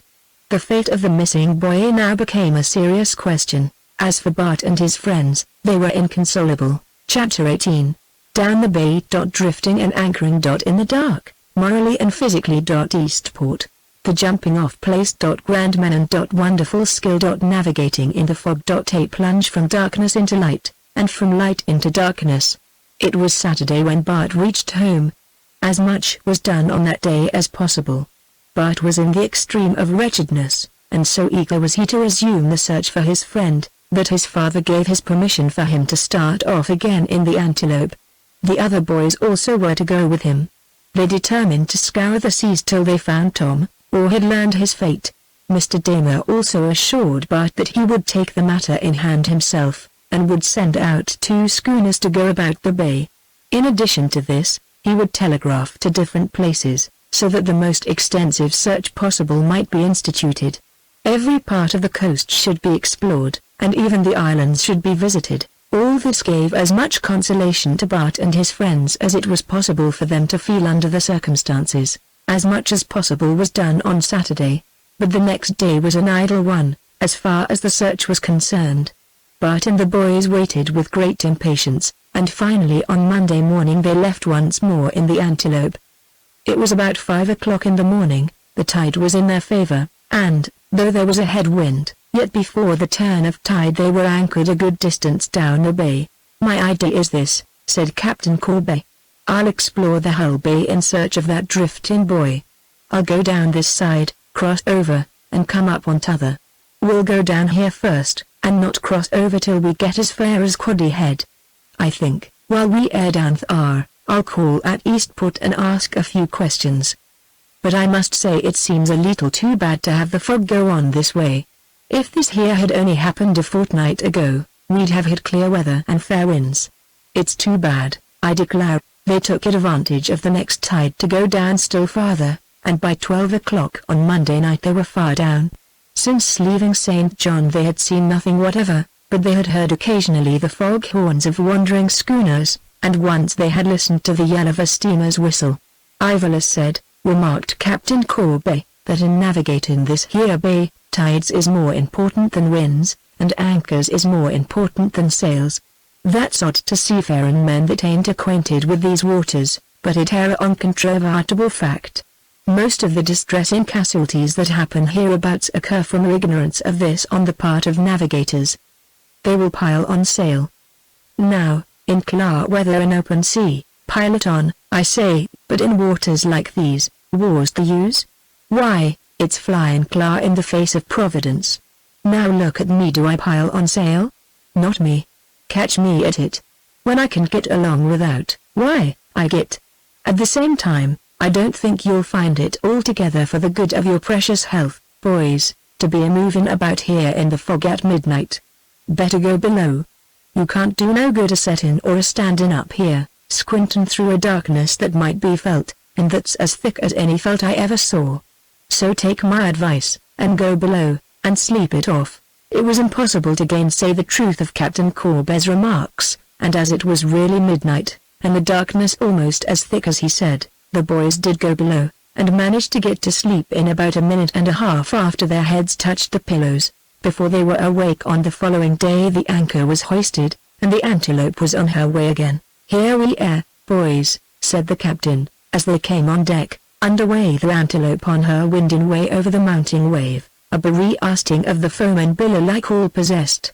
"I prophesy for this day a good time as long as the tide lasts. Do you think we'll get to Eastport Harbor with this tide? Do I think so? I know it. I feel it down to my boots. Eastport Harbor. Yea. And arter that we have full plain sailing, why, won't the fog last? I don't care for the fog. Arter we get to Eastport Harbor we cease going down the bay. We then cross over and steal up the other side. Then it's all our own. If the fog lasts, why, the wind'll last too, and we can go up flying, all sails set, and I'll remove from my mind, for the time being, any prejudice that I have again wind at sails. Do you intend to go ashore at Eastport? Yes, for a short time just to make inquiries. It will be a consolation, you know, of course. Then I'll up sail, and away we'll go, irrespective of tides, across the bay." By midday the captain informed them that they were in Eastport Harbor. "Seeth are," said he, as he pointed to a headland with a lighthouse. "That there is the entrance. They do call this a pootish place, but as it's this thick, you won't have much chance to see it. Don't you want to go ashore and walk about? Not if we can help it. Of course we'll have to ask after poor Tom, but we haven't any curiosity, Vile, perhaps not only there is people that find this a dreadful cursed place. It's got, as I said, a puttyish harbour, but that ain't the grand attraction. The grand attraction centers in the rock that's said to be the eastest place in the neighboring republic, in short, as they call it, the jumpin' off place. You'd better go and see it, only you needn't jump off, unless you like. Sailing up the harbor, the fog grew light enough for them to see the shore. The town lay in rather an imposing situation, on the side of a hill, which was crowned by a fort. A large number of vessels lay about at the wharves and at anchor. Here they went ashore in a boat, but on making inquiries could gain no information about Tom, nor could they learn anything which gave them the slightest encouragement. We've got to wait here a while so as to diversify the time. Suppose we go and jump off? Said the captain. The boys assented to this in a melancholy manner, and the captain led the way through the town, till at last he halted at the extreme east end. Here, said he, you behold the last extremity of a great and mighty nation, that spreads from the Atlantic to the Pacific, and from the Gulf of Mexico to the very identical spot that you now are keeping of. It air a celebrated spot, and this here air a memorable monument in your youthful lives, if you did but know it. There was nothing very striking about this place, except the fact which Captain Corbet had stated. Its appearance was not very imposing, yet, on the other hand, it was not without a certain wild beauty.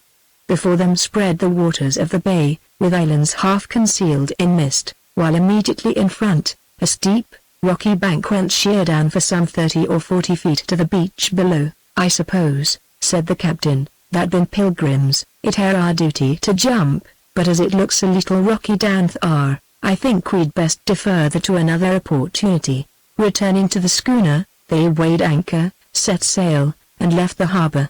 On leaving it, they did not go back the way they had come, but passed through a narrow and very picturesque channel, which led them by a much shorter route into the bay. On their left were wooded hills, and on their right a little village on the slope of a hill, upon whose crest stood a church. Outside the fog lay as thick as ever, and into this they plunged. Soon the monotonous grey veil of mist closed all around them. But now their progress was more satisfactory, for they were crossing the bay, and the wind was abeam. Are you going straight across to Nova Scotia now? Asked Bart. Vile, yes, know straight across, was the reply. Only on our way we've got to call at a certain place, and continue our investigations. What place is that? It's the island of Grand Manan, a place that I always feel the greatest respect for. On that thar island is that celebrated fog mill that I told you of, where they keep grinding night and day, in southerly weather, so as to keep up the supply of fog for old Fundy. Whatever we'd do without Grand Manan is more I can say. Is the island inhabited? Asked Bruce. Inhabited? Oh, dear, yas. Thar's a heap o' people thar. It's just possible that a drifting boat might get ashore thar, and if so we'll know pretty soon. How far is it? Oh, only about 7 or 8 mile. We'll be there in an hour or so, then. Vile, not so soon. You see, we've got to go round it. Around it? Yes, why? 'Cause there ain't any population on this side, and we've got to land on t'other. Why are there no people on this side? 'Cause there ain't no harbors. The cliffs are 600 feet high, and the house runs straight on for ever so far without a break, except 2 trifling coves. How is it on the other side? Vile, the east side ain't a bad place. The shore is easier, and there's harbors and anchorages. There's a place they call Whale Cove, where I'm going to land, and see if I can hear anything. The people are only fishers, and they ain't got much cultivation, but it's more likely that a drifting boat might touch there somewhere. The Antelope pursued her course, but it was as much as 3 hours before she reached her destination. They dropped anchor then, and landed. The boys had already learned not to indulge too readily in hope, but when they made their inquiries, and found the same answer meeting them here which they had received in other places, they could not avoid feeling a fresh pang of disappointment and discouragement. Vile, we didn't get much good out of this place, said Captain Corbet. I'm sorry that we have set you around as un. If it weren't for that we could spend night here, and tomorrow I'd take you all to see the fog mill, but, as it is, I rather think I won't linger here, but proceed on our way. Where do we go next? To Nova Scotia. Vile, not just straight across, but slantin'. We head now for Digby, that's about straight opposite to St. John, and it's as likely a place as any to make inquiries at. How long will it be before we get there? Vile, sometime tomorrow morning. Tonight we've got nothing at all to do but to sweep through the deep while the stormy tempests blow in the shape of a mild sou'wester, so don't you begin your usual game of setting up. You ain't a mite of good to me, nor to yourselves, a-stayin' here. You'd ought all to be abed, and, if you'll take my advice, you'll go to sleep as soon as you can, and stay asleep as long as you can. It'll be a foggy night, and we won't see a mite o' sunshine till we get into Digby Harbour. See now, it's already dark, so take my advice, and go to bed, like civilized humane beings. It did not need much persuasion to send them off to their beds. Night was coming on, another night of fog and thick darkness. This time, however, they had the consolation of making some progress, if it were any consolation when they had no definite course before them, for, in such a cruise as this, when they were roaming about from one place to another, without any fixed course, or fixed time, the progress that they made was, after all, a secondary consideration. The matter of first importance was to hear news of Tom, and, until they did hear something, all other things were of little moment. The Antelope continued on her way all that night, and on the next morning the boys found the weather unchanged. Breakfast passed, and 2 or 3 hours went on. The boys were scattered about the decks, in a languid way, looking out over the water, when suddenly a cry from Pat, who was in the bows, aroused all of them. Immediately before them rose a lofty shore, covered in the distance with dark trees, but terminating at the water's edge in frowning rocks. A lighthouse stood here, upon which they had come so suddenly that, before they were over their first surprise, they were almost near enough to toss a biscuit ashore. "Vile, now, I call that pooty slick sailin'," exclaimed Captain Corby, glancing at the lighthouse with sparkling eyes. "I tell you what it is, boys, you don't find many men in this here day and age that can leave Manning at dusk, when the old fog mill is hard at work, and travel all night in the thickest fog ever seen, with tide agin him half the time, and steer through that thar fog, and agin that thar tide, so as to hit the lighthouse as slick as that. Talk about your scientific navigation. Wouldn't I like to see what one of them thar scientific captains would do with his vessel last night on such a track as I run over? Wouldn't I like to run a race with him? And if I did, wouldn't I make a pile to leave and bequeath to the infant when his aged parent buried beneath the cold ground?" While Captain Corby was speaking, the schooner sailed past the lighthouse, and the thick fog closed around her once more. On one side, however, they could see the dim outline of the shore on their right. On they sailed for about a quarter of a mile, when suddenly the fog vanished, and, with scarce a moment's notice, there burst upon them a blaze of sunlight, while overhead appeared the glory of the blue sky. The suddenness of that transition forced a cry of astonishment from all. They had shot forth so quickly from the fog into the sunlight that it seemed like magic. They found themselves sailing along a strait about a mile in width, with shores on each side that were as high as Blomidon. On the right the heights sloped up steep, and were covered with trees of rich dark verdure, while on the other side the slope was bolder and wilder. Houses appeared upon the shore, and roads, and cultivated trees. This strait was several miles in length, and led into a broad and magnificent basin. Here, in this basin, appeared an enchanting view. A sheet of water extended before their eyes about 16 miles in length and 5 in breadth. All around were lofty shores, fertile, well-tilled, covered with verdurous trees and luxuriant vegetation. The green of the shores was dotted with white houses, while the blue of the water was flecked with snowy sails. Immediately on the right there appeared a circular sweep of shore, on which rose a village whose houses were intermingled with green trees. Into this beautiful basin came the old French navigators more than 2 centuries ago, and at its head they found a place which seemed to them the best spot in Acadia to become the capital of the new colony which they were going to found here. So they established their little town, and these placid waters became the scene of commercial activity and of warlike enterprise, till generations passed away, and the little French town of Port Royal, after many strange vicissitudes, with its wonderful basin, remained in the possession of the English conqueror.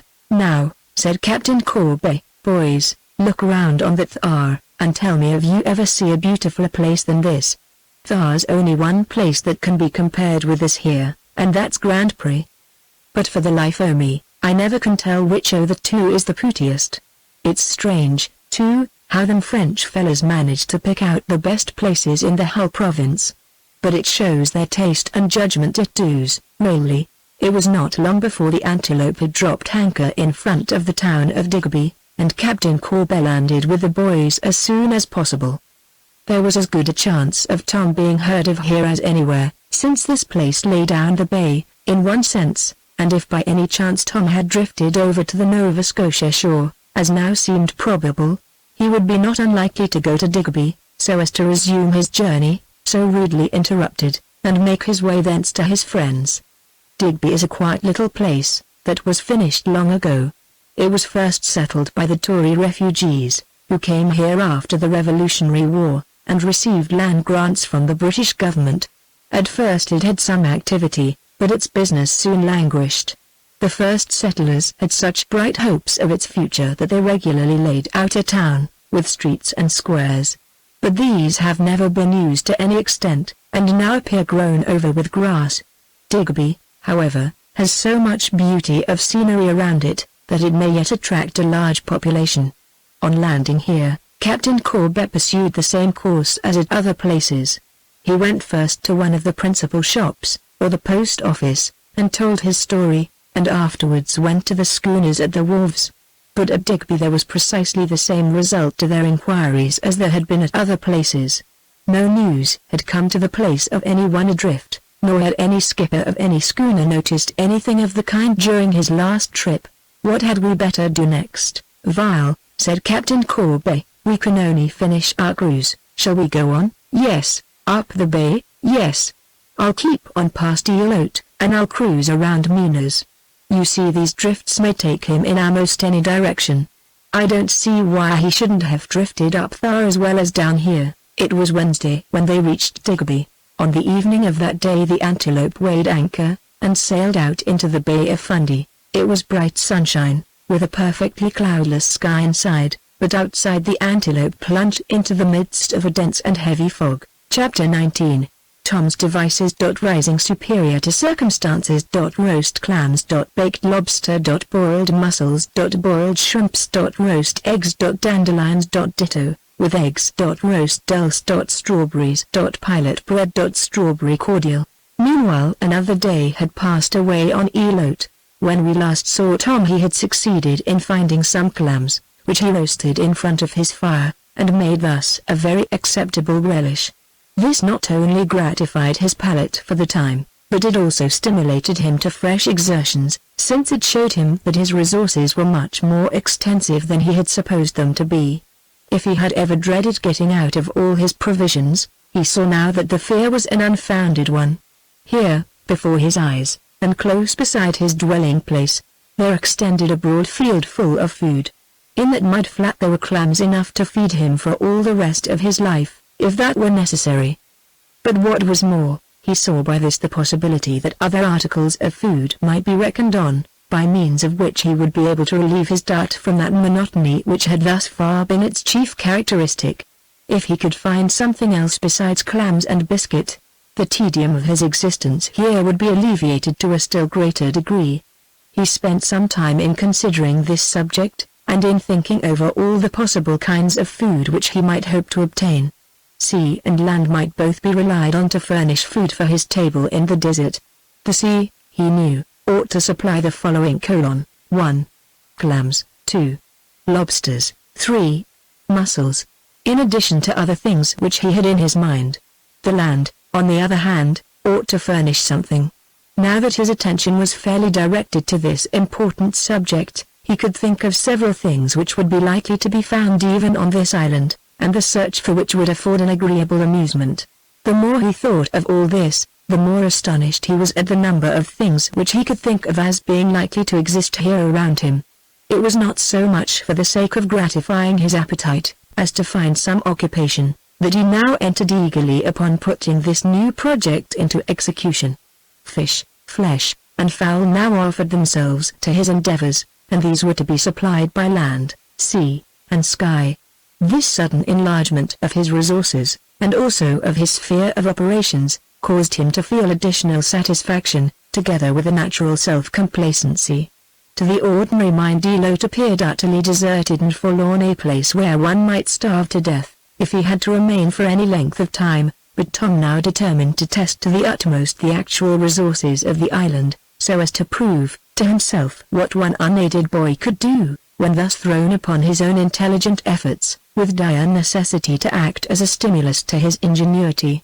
First of all, then, there was his box of biscuit, which he had brought with him. To this must be added his first discovery on the island, namely, the clams. Nothing could be of greater importance than this, since it afforded not merely a relish, but also actual food. The next thing that he sought after was lobsters, and he went off in search of these as soon as he could on the following day. He waited till the tide was low, which was at about 12 o'clock, and then went down along the beach. At high tide, the water came close up to the foot of the lofty cliff, but at ebb, it descended for some distance, so that there was some sort of a beach even in places that did not promise any. The beach nearest to where Tom had taken up his abode was an expanse of mud and sand, but passing along beyond this, on the north side, it became gravelly. About 100 yards to the west, on this side of the island, he came to the place where he had tied his boat, on that eventful time when he had drifted here. Below this, the beach extended down for a long distance, and at the lowest point there were rocks, and sharp stones, and pebbles of every size. Here Tom began his search, and before he had looked 5 minutes, he found several lobsters of good size. A little farther search showed him that there was a large supply of these, so that, in fact, sufficient support might have been obtained for a whole ship's company. By the time that he had found a half-dozen of these, and had brought them back to his hearthstone, it had grown too dark to search for any more.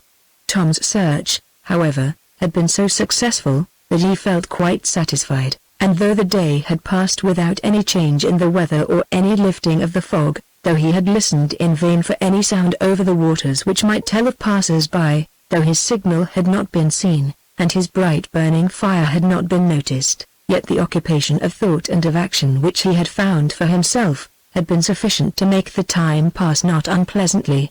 His evening repast was now a decided improvement on that of the preceding day. First of all, he spread some clams in the hot ashes to roast, and then, taking the dipper which had been used for bailing, he filled it with water, and placing this on the fire, it soon began to boil. Into this he thrust the smallest lobster, and watched it as the water bubbled around it, and its scaly covering turned slowly from its original dark hue to a bright red color. His success thus far stimulated him to make some attempts at actual cookery. Removing some of the lobster from its shell, he poured out most of the water from the pan, and into what remained he again put the lobster, cutting it up as fine as he could with his knife. Into this he crumbled some biscuit, and stirred it up all together. He then placed it over the fire till it was well baked. On removing it and tasting it, he found it most palatable. It was already sufficiently salt, and only needed a little pepper to make it quite equal to any scalloped lobster that he had ever tasted. His repast consisted of this, followed by the roast clams, which formed an agreeable variety. Tom now felt like a giant refreshed, and while sitting in front of the evening fire, he occupied his mind with plans for the morrow, which were all directed towards enlarging his supply of provisions. He awaked late on the next morning, and found the weather unchanged. He tried to quell his impatience and disappointment, and feeling that idleness would never do, he determined to go to work at once, and carry out the plans of the preceding day. It was now Thursday, the middle of the second week, and the fog had clung pertinaciously around him almost all that time. It was indeed disheartening, and idleness under such circumstances would have ended in misery and despair, but Tom's perseverance, and obstinate courage, and buoyant spirits enabled him still to rise above circumstances, and struggle with the gloom round him. "Oh, go on, he muttered, looking around upon the fog. "Let's see who can stand it longest. And now for my foraging expedition." Making a hearty repast out of the remnants of the supper of the preceding evening, he went first to the shore, so as to complete his search there while the tide should be low. It was going down now, and the beach was all before him. He wandered on till he came to where there was an immense ledge of sharp rocks, that went from the foot of the precipice down into the bay. Over these he clambered, looking carefully around, until at last he reached the very lowest point. Here he soon found some articles of diet, which were quite as valuable in their way as the clams and lobsters. First of all, he found an immense quantity of large mussels. These were entangled among the thick masses of seaweed. He knew that the flavor of mussels was much more delicate than that of clams or lobsters, and that by many connoisseurs these, when good and fresh, were ranked next to oysters. This discovery, therefore, gave him great joy, and he filled his pan, which he had carried down, and took them back to the shore. He also took an armful of seaweed, and, reaching his camping place, he threw the mussels in a hollow place in the sand, placing the seaweed around them. In this way he knew that they would keep fresh and sweet for any reasonable length of time. Returning to the ledges of rock, he walked about among them, and found a number of pools, some of which were of considerable size. These had been left by the retreating water, and in these hollows he soon saw a number of small objects moving about. Some of them he caught without much difficulty, and saw that they were shrimps. He had hoped to find some of these, but the discovery came to him like some unexpected pleasure, and seemed more than he had any right to count on. Beside the shrimps his other discoveries seemed inferior. There was a large number, and they could be caught without much trouble. He soon filled his pan, and brought these also to his camping place. These he deposited in a little pool, which was on the surface of some rocks that lay not far from the shore. Over these he also laid some seaweed. The tide was now coming up, but Tom made a further journey to the beach, so as to secure something which he had noticed during his previous expedition. This was a marine plant called dulse, which, in these waters, grows very plentifully, and is gathered and dried by the people in large quantities. It was a substance of which Tom was very fond, and he determined to gather some, and dry it in the sun. Collecting an armful of this, he took it to the shore, and spread it out over the grass, though, in that damp and foggy atmosphere, there was not much prospect of its drying. It was now about 3 o'clock in the afternoon, and Tom's researches along the shore were successfully terminated. He had found all the different articles that he had thought of, and his new acquisitions were now lying about him. These were clams, lobsters, mussels, shrimps, dulse. As he murmured to himself the list of things, he smiled triumphantly. But still there was work to be done. Tom intended to keep fashionable hours, and dine late, with only a lunch in the middle of the day. His explorations of the afternoon were to be important, and he hoped that they would be crowned with a portion of that success which had attended the work of the morning. He took, therefore, a hasty lunch of biscuit and cold lobster, washed down with water, and then set forth. This time he turned away from the shore, and went to the top of the island. He carried in his hand a bit of rope, about 12 feet in length, and went along the edge of the cliff as far as he could, turning aside at times to avoid any clumps of trees or bushes that grew too thickly. In front of him the line of cliff extended for some distance, and he walked along, until, at last, he came to a place where the gulls flew about in larger flocks than usual, almost on a line with the top of the rock. He had not noticed them particularly on his former walk along here, but now he watched them very attentively, and finally stood still, so as to see their actions to better advantage. Tom, in fact, had made up his mind to procure some gulls' eggs, thinking that these would make an addition to his repast of great importance, and he now watched the motions of these birds, so as to detect the most accessible of their nests. He did not have to watch long. A little observation showed him a place, just under the cliff, not far away from him. Hastening forward, he bent over, and, looking down, he saw a large number of nests. They had been constructed on a shelf of rock immediately below the edge of the cliff, and the eggs were within easy reach. The gulls flew about wildly, as the intruder reached down his hands towards their nests, and screamed and shrieked, while some of them rushed towards him, within a few feet of his head, as though they would assail him and beat him off. But Tom's determination did not falter. He cared no more for the gulls than if they were so many pigeons, but secured as many eggs as he could carry. These he took with him back to his camp, but he was not yet satisfied. He was anxious to have some vegetables, and over the open ground, among the grass, he had seen plants which were very familiar to him. There were dandelions, and Tom saw in them something that seemed worth more than any of his other acquisitions.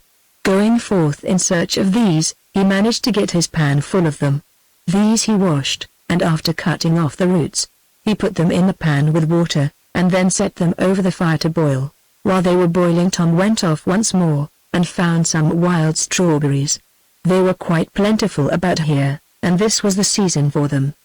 He stripped a piece of bark from a birch tree, as the country people do, and formed from this a dish which would hold about a quart. This he filled after a moderate search. He took the strawberries to his camp, and then, going back to the woods, he procured some more birch bark, out of which he made a half-dozen dishes. It was now about 5 o'clock, and Tom thought it was time for him to begin to cook his dinner. The dandelions were not quite cooked as yet, so Tom had to wait, but while doing so, he heated some stones in the fire. By the time they were heated, the dandelions were cooked, and Tom, removing the pan, put some shrimps and mussels in it, to boil over the fire. He then removed the stones, and placed one of the lobsters among them in such a way, that it was surrounded on every side in a hot oven. He then buried a few clams among the hot ashes, and did the same with 3 or 4 of the girls' eggs. One of the hot stones was reserved for another purpose. It was the largest of them, and was red hot when he drew it from the fire, but soon cooled down enough to resume its natural color, although it retained an intense heat. Over this he spread some of the wet dulse, which soon crackled and shriveled up, sending forth a rich and fragrant steam. In roasting this dulse, a large piece would shrink to very small proportions, so that half of Tom's armful, when thus roasted, was reduced to but a small handful. After finishing this, he drew the girls' eggs from the fire, and taking off their shells, he cut them in slices, and put them with the dandelions. Then he took the shrimps and mussels from the fire, and removing them from the pan, he separated them, and put them into different bark dishes. The clams were next drawn forth, and though rather overdone, they were, nevertheless, of tempting appearance and appetizing odor. Finally, the lobster was removed, and Tom contented himself with one of the claws, which he placed on a dish, reserving the remainder for another time. And now the articles were all cooked, and Tom's repast was ready. He looked with a smile of gratification upon the various dishes which his ingenuity and industry had drawn forth from the rocks, and cliffs, and mud, and sand of a desert island, and wondered whether other islands, in tropical climates, could yield a more varied or more nutritious supply. He thought of other plants which might be found here, and determined to try some that seemed to be nutritious. Here is the repast which Tom, on that occasion, spread before himself: 1. Roast clams, 2. Baked lobster, 3. Boiled mussels, 4. Boiled shrimps, 5. Roast eggs, 6. Dandelions, 7. Dandelions with eggs, 8. Roast dulse, 9. Strawberries, 10. Pilot bread. In one thing only did Tom fall short of his wishes, and that was in the way of drinks. But before that dinner was finished, even this was remedied, for necessity, the great mother of invention, instigated Tom to squeeze about half of his strawberries into a little water.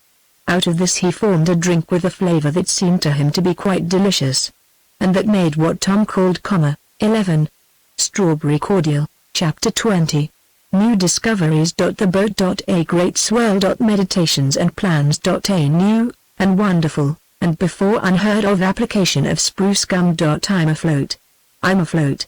Tom sat there over his banquet until late. He then went down to the beach, and brought up a vast collection of driftwood, and throwing a plenteous supply upon the fire, he lay down beside it, and looked out over the water, trying, as usual, to see something through the thick mist. The flames shot up with a crackle and a great blaze, and the bright light shone brilliantly upon the water. The tide was now up, and the boat was full before him. Tom fixed his eyes upon this boat, and was mournfully recalling his unsuccessful experiment at making her seaworthy, and was waiting to see her sink down to her gunwales as she filled, when the thought occurred to him that she was not filling so rapidly as she might, but it was floating much better than usual. A steady observation served to show him that this was no fancy, but an actual fact, and the confirmation of this first impression at once drove away all other thoughts. and brought back all the ideas of escape which he once had cherished. The boat was admitting the water, certainly, yet she certainly did not leak quite so badly as before, but it was floating far better than she had done on the night of his trial. What was the meaning of this? Now, the fact is, he had not noticed the boat particularly during the last few days. He had given it up so completely, that it ceased to have any interest in his eyes. Raising his signal, building his house, and exploring the island had taken up all his thoughts. Latterly he had thought of nothing but his dinner. But now the change in the boat was unmistakable, and it seemed to him that the change might have been going on gradually all this time without his noticing it until it had become so marked. What was the cause of this change? That was the question which he now sought to answer. After some thought he found a satisfactory explanation. For a number of days the boat had been admitting the water till she was full. This water had remained in for an hour or more, and this process of filling and emptying had been repeated every tide. The atmosphere also had been wet, and the wood, thus saturated with water so frequently, had no chance of getting dry. Tom thought, therefore, that the wooden framework, which he had constructed so as to tighten the leak, had been gradually swelling from the action of the water, and the planks of a boat had been tightening their cracks from the same cause, so that now the opening was not nearly so bad as it had been. Thus the boat, which once had been able to float him for a quarter of an hour or more, ought now to be able to float him for at least double that time. Tom watched the boat very attentively while the tide was up, and, when at length it began to retreat, and leave it once more aground, he noticed that it was not more than half full of water. If any confirmation had been needed to the conclusions which he had drawn from seeing the improved buoyancy of the boat, it would have been afforded by this. Tom accepted this with delight, as an additional circumstance in his favor, and now, having become convinced of this much, he set his wits to work to see if some plan could not be hit upon by means of which the boat could once more be made seaworthy. Tom's indefatigable perseverance must have been noticed by this time. To make the best of circumstances, to stand face to face with misfortune, and shrink not, to meet the worst with equanimity, and grasp eagerly at the slightest favorable change, such was the character that Tom had shown during his experience of the past. Now, once more, he grasped at this slight circumstance that appeared to favor his hopes, and sought to find some way by which that half-floating boat could be made to float wholly, and bear him away to those shores that were so nearby. Too long had he been submitting to this imprisonment, too long had he been waiting for schooners to pass and to bring him help, too long had he been shut in by a fog that seemed destined never to lift so long as he was here. If he could only form some kind of a boat that would float long enough to land him on the nearest coast, all that he wished would be gratified. As he thought over this subject, he saw plainly what he had felt very strongly before, that the boat could not be seaworthy unless he had some tar with which to plaster over the broken bow, and fill in the gaping seams, but there was no tar. Still, did it follow that there was nothing else? Might not something be found upon the island which would serve the purpose of tar? There must be some such substance, and perhaps it might be found here. Tom now thought over all the substances that he could bring before his mind. Would clay do? No, clay would not. Would putty? No, and besides, he could not get any. What, then, would serve this important purpose? Tar was produced from trees. Were there no trees here that produced some sticky and glutinous substance like tar? There was the resin of pine trees, but there were no pines on the island. What then? These fir trees had a sort of sticky, balsamic juice that exuded plentifully from them wherever they were cut. Might he not make some use of that? Suddenly, in the midst of reflections like these, he thought of the gum that is found on spruce trees, spruce gum. It was an idea that deserved to be followed up and carried out. Thus far he had never thought of spruce gum, except as something which he, like most boys, was fond of chewing. But now it appeared before his mind as affording a possible solution of his difficulty. The more he thought of it, the more did it seem that this would be adapted to his purpose. The only question was, whether he could obtain enough of it. He thought that he might easily obtain enough if he only took the proper time and care. With this new plan in his mind, Tom retired for the night, and awaked the next morning by the dawn of day. It was still foggy, but he was now so resigned, and was so full of his new plan, that it did not trouble him in the slightest degree. In fact, he was so anxious to try this, that the sight of a boat landing on the beach, all ready to take him off, would not have afforded him an unmixed satisfaction. He took his tin dipper, and went up at once into the woods. Here he looked around very carefully, and soon found what he wanted. He knew perfectly well, of course, how to distinguish spruce trees from fir, by the sharp, prickly spires of the former, and so he was never at a loss which trees to search. No sooner had he begun, than he was surprised at the quantities that he found. To an ordinary observer the trunk of the spruce tree seems like any other tree trunk, no rougher, and perhaps somewhat smoother than many, but Tom now found that on every tree almost there were little round excrescences, which, on being picked at with a knife, came off readily, and proved to be gum. Vast quantities of a substance which goes by the name of spruce gum are manufactured and sold, but the pure gum is a very different article, having a rich, balsamic odor, and a delicate yet delicious flavor, and Tom, as he filled his pan, and inhaled the fragrance that was emitted by its contents, lamented that his necessities compelled him to use it for such a purpose as that to which this was destined.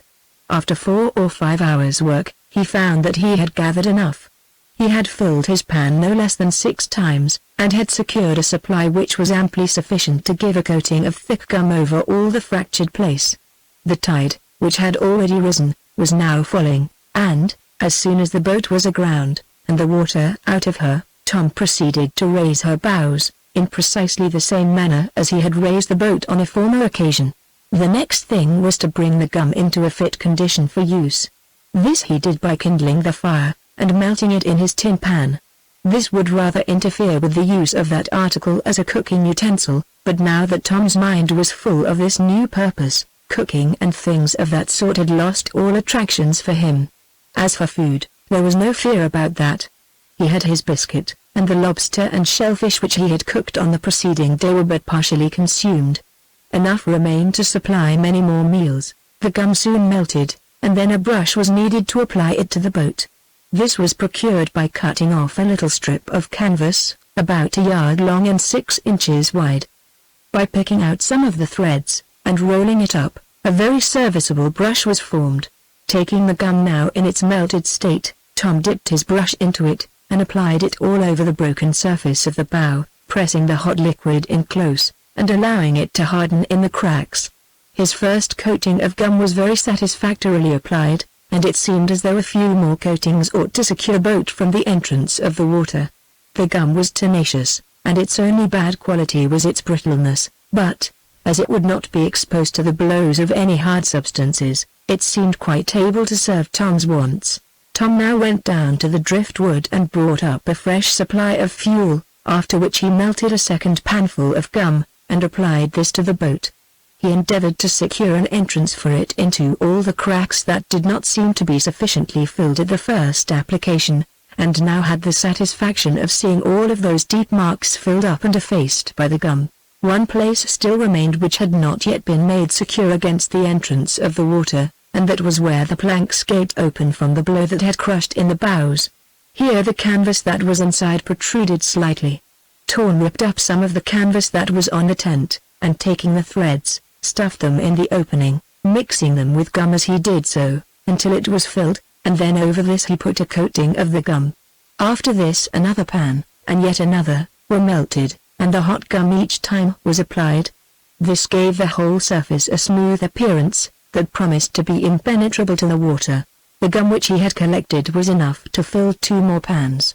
This he melted as before, and applied to the bows. Each new application clung to the one that had preceded it, in a thick and quickly hardening layer, until at last, when the work was done, there appeared a coating of this gum formed from 6 successive layers, that was smooth, and hard, and without any crack whatever. It seemed absolutely watertight, and Tom, as he looked at it now, could not imagine whether water could penetrate. Yet, in order to make assurance doubly sure, he collected 2 more panfuls, and melting this he applied it as before. After this was over, he made a torch of birch bark, and lighting this, he held the flame against the gum till the whole outer surface began to melt and run together. This served to secure any crevices that his brush might have passed by without properly filling.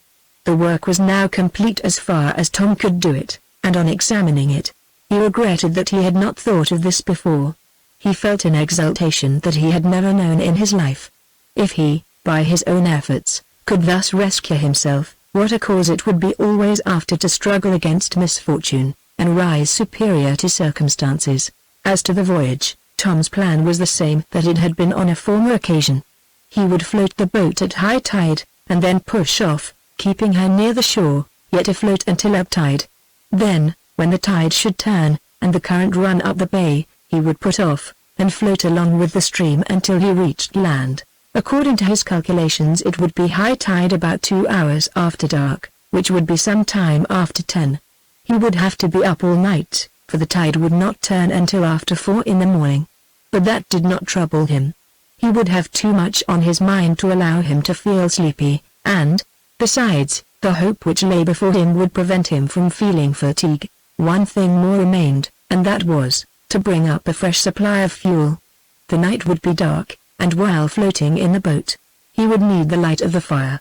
So he brought up from the beach an ample supply of driftwood, and laid it with the rest.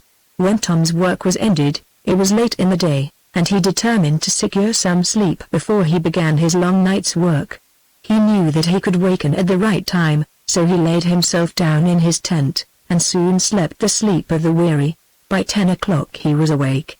He found the water already up to the boat. There was no time to lose. He carried his box of biscuit on board, and filled his pan with water from the brook, so as to secure himself against thirst in case the boat that should float away farther than he anticipated. Then he took his paddle, and got into the boat. The water came up higher. Most anxiously Tom watched it as it rose. The fire was burning low, and in order to make more light, Tom went ashore and heaped an immense quantity of wood upon it. The flames now blazed up bright, and on going back again to the boat, the water was plainly visible as it closed around the bows. Most anxiously he now awaited, with his eyes fastened upon the bottom of the boat. He had not brought the old sail this time, but left it over his tent, and he could see plainly. Higher came the water, and still higher, yet none came into the boat, and Tom could scarce believe in his good fortune. At last the boat floated. Yes, the crisis had come and passed, and the boat floated. There was now no longer any doubt. His work was successful. His deliverance was sure. The way over the waters was open. Farewell to his island prison. Welcome once more the great world. Welcome home, and friends, and happiness. In that moment of joy his heart seemed almost ready to burst. It was with difficulty that he calmed himself, and then, offering up a prayer of thanksgiving, he pushed off from the shore. The boat floated, the tide rose, and lingered, and fell. The boat floated still. There was not the slightest sign of a leak. Every hour, as it passed, served to give Tom a greater assurance that the boat was seaworthy. He found no difficulty in keeping her afloat, even while retaining her near the shore, so that she might be out of the way of the currents. At length, when the tide was about halfway down, he found the fire burning too low, and determined to go ashore and replenish it. A rock jutted above the water not far off. To this he secured the boat, and then landing, he walked up the beach. Reaching the fire, he threw upon it all the remaining wood. Returning then to the boat, he boarded her without difficulty. The tide fell lower and lower, and now Tom found it more and more difficult to keep the boat afloat, without allowing her to be caught by the current. He did not dare to keep her bows near the shore, but turned her about, so that her stem should rest from time to time on the gravel. At last the tide was so low that rocks appeared above the surface, and the boat occasionally struck them in a very unpleasant manner. To stay so near the shore any longer was not possible. A slight blow against a rock might rub off all the brittle gum, and then his chances would be destroyed. He determined to put out farther, and trust himself to Providence. Slowly and cautiously he let his boat move out into deeper water. But slowness and caution were of little avail. In the deeper water there was a strong current, which at once caught the boat and bore her along. Tom struggled bravely against it, but without avail. He thought for a moment of seeking the shore again, but the fear that the boat would be ruined deterred him. There was a little wind blowing from the southwest, and he determined to trust to the sail. He loosened this, and, sitting down, waited for further developments. The wind filled the sail, and the boat's progress was checked somewhat, yet still she drifted down the bay. She was drifting down past the north shore of the island. Tom could see, amid the gloom, the frowning cliffs as he drifted past. The firelight was lost to view, then he looked for some time upon the dark form of the island. At last even that was lost to view. He was drifting down the bay, and was already below Elote. Chapter 21. Scott's Bay and Old Benny. His two theories. Off to the desert island. Landing. A picnic ground. Gloom and despair of the explorers. All over. Sudden summons. It was on Wednesday evening that the Antelope passed from the sunshine and beauty of Digby Basin out into the fog and darkness of the Bay of Fundy. The tide was falling, and, though the wind was in their favor, yet their progress was somewhat slow. But the fact that they were moving was of itself a consolation. In spite of Captain Corbett's declared preference for tides and anchors, and professed contempt for wind and sails, the boys looked upon these last as of chief importance, and preferred a slow progress with the wind to even a more rapid one by means of so unsatisfactory a method of travel as drifting. At about 9 on the following morning, the Antelope reached a little place called Wilmot Landing, where they went on shore and made the usual inquiries with the usual result. Embarking again, they sailed on for the remainder of that day, and stopped at 1 or 2 places along the coast. On the next morning, Friday, they dropped anchor in front of Hall's Harbor, a little place whose name had become familiar to them during their memorable excursion to Blomidon. Here they met with the same discouraging answer to their question. "Vile," said Captain Corbet, "we don't seem to meet with much success to speak of, do we?" "No," said Bart, gloomily. "I suppose your pa'll be sending schooners over this here same ground. T'ain't no use, though. Where shall we go next?" "Vile, we've been over the whole bay mostly, but thar's one place yet, and that we'll go to next." "What place is that?" "Scott's Bay. My idea is this," continued Captain Corbet. "We'll finish our tower of inspection round the Bay of Fundy at Scott's Bay. Thar won't be nothing more to do. Thar won't remain one single settlement but what we've called at, 'cept 1 or 2 trifling places of no count. So, after Scott's Bay, my idea is to go right straight off to old Mina's. Who knows but what he's got on thar somewhere?" "I don't see much chance of that." "Why not?" "Because, if he had drifted into the Straits of Mina's, he'd managed to get ashore." "I don't see that." "Why, it's so narrow." "Narrow? Oh, it's wider'n you think for. Besides, if he got stuck into the middle of that thar current, how's he to get to the shore? And him without any oars? Answer me that." "No, sir, the boat that'll drift down Petticoat Jack into the bay, without getting ashore, LL drift up them straits into Mina's just the same." "Well, there does seem something in that. I didn't think of his drifting down the Petticoat. Something? Bless your heart. Ain't that everything? But do you think there's really a chance yet?" "A chance? Course thar is. While thar's life thar's hope. But how could he live so long?" "Why shouldn't he? He might starve." "Not he. Didn't he carry off my box o' biscuit?" "Think of this fog." "Oh, fog ain't much. It's snow and cold that tries a man. He's tough, too, but he's been so exposed." "Exposed? What to?" "Not he. Didn't he go and carry off that lay sail?" "I cannot help thinking that it's all over with him." "Don't give him up. Keep up, cheer up. Think how we got hold of lay Solomon after giving him up. I tell you that thar was a good sign. He's been gone too long." "Why, it's going on a fortnight." "Vile, what o' that if he's going to turn up all right in the end? I tell you he's somewhere. If he ain't in the Bay of Fundy, he may be drifting off the coast o' Maine, and picked up long ago, and on his way home now per steamer." Bart shook his head, and turned away in deep despondency, in which feeling all the other boys joined him. They had but little hope now. The time that had elapsed seemed to be too long, and their disappointments had been too many. The sadness which they had felt all along was now deeper than ever, and they looked forward without a ray of hope. On Friday evening they landed at Scott's Bay, and, as old Benny Griggs's house was nearest, they went there. They found both the old people at home, and were received with an outburst of welcome. Captain Corbett was an old acquaintance, and made himself at home at once. Soon his errand was announced. Benny had the usual answer, and that was, that nothing whatever had been heard of any drifting boat. But he listened with intense interest to Captain Corbet's story, and made him tell it over and over again, down to the smallest particular.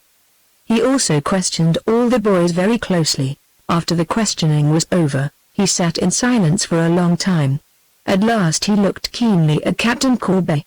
"He's not been heard tell of for about 12 days, no, and it's been only moderate weather, only moderate, but foggy, oh, of course. Vile, in my opinion, fust and for he must.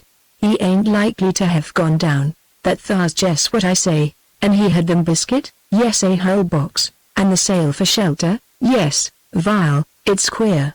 He can't have got down by the state-o main, for, if he'd got thar, he'd have sent word home before this, course he would."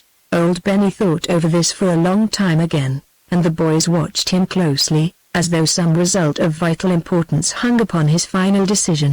"Vile," said Benny at last, "'sposing that he's alive, and it's very likely, thar's only two ways to account for his unnatural silence. The Matthews : fust, he may have got picked up by a timber ship, outward bound to the old country. In that case he may be carried the whole way across. I've knowed one or two such cases, and have heard of several more. Second, he may have drifted onto an uninhabited island." "An uninhabited island?" repeated Captain Corbet. "Yea, vile," said Captain Corbet, after a pause. "I've knowed things stranger than that, so have I. Eth there any isle of the ocean in particular that you happen to have in your mind's eye now?" "Thar which, Elot, vile, now, really, I declare if I want thinkin' o' that very spot myself. And I war thinkin', as I war a-comin' up the bay, that thar isle of the ocean was about the only spot belongin' to this here bay that hadn't been heard from. And it ain't unlikely that them shores could a tale unfold that mout astonish some on us."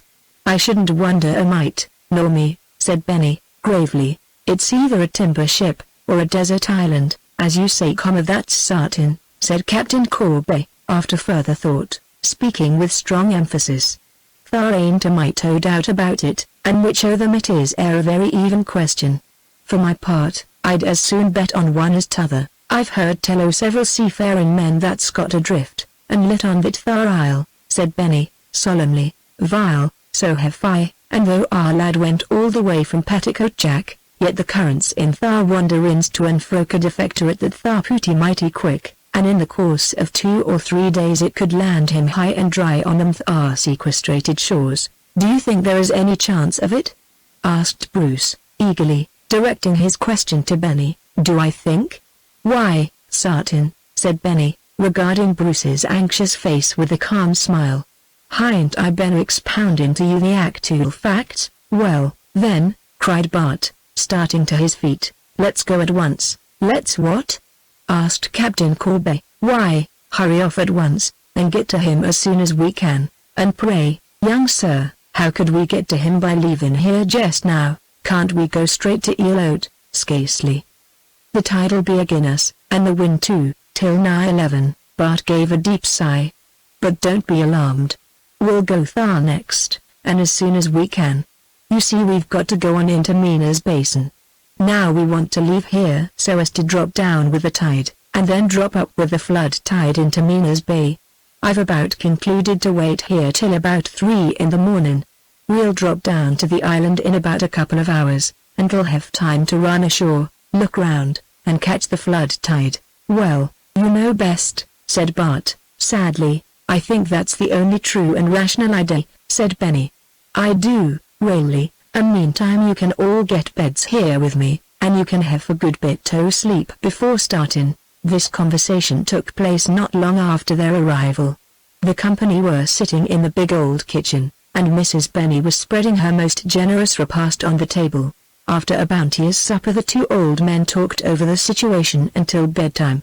They told many stories about drifting boats and rafts, compared notes about the direction of certain currents, and argued about the best course to pursue under certain very difficult circumstances, such, for example, as a thick snowstorm, midnight, a heavy sea, and a strong current setting upon a lee shore, the ship's anchor being broken also.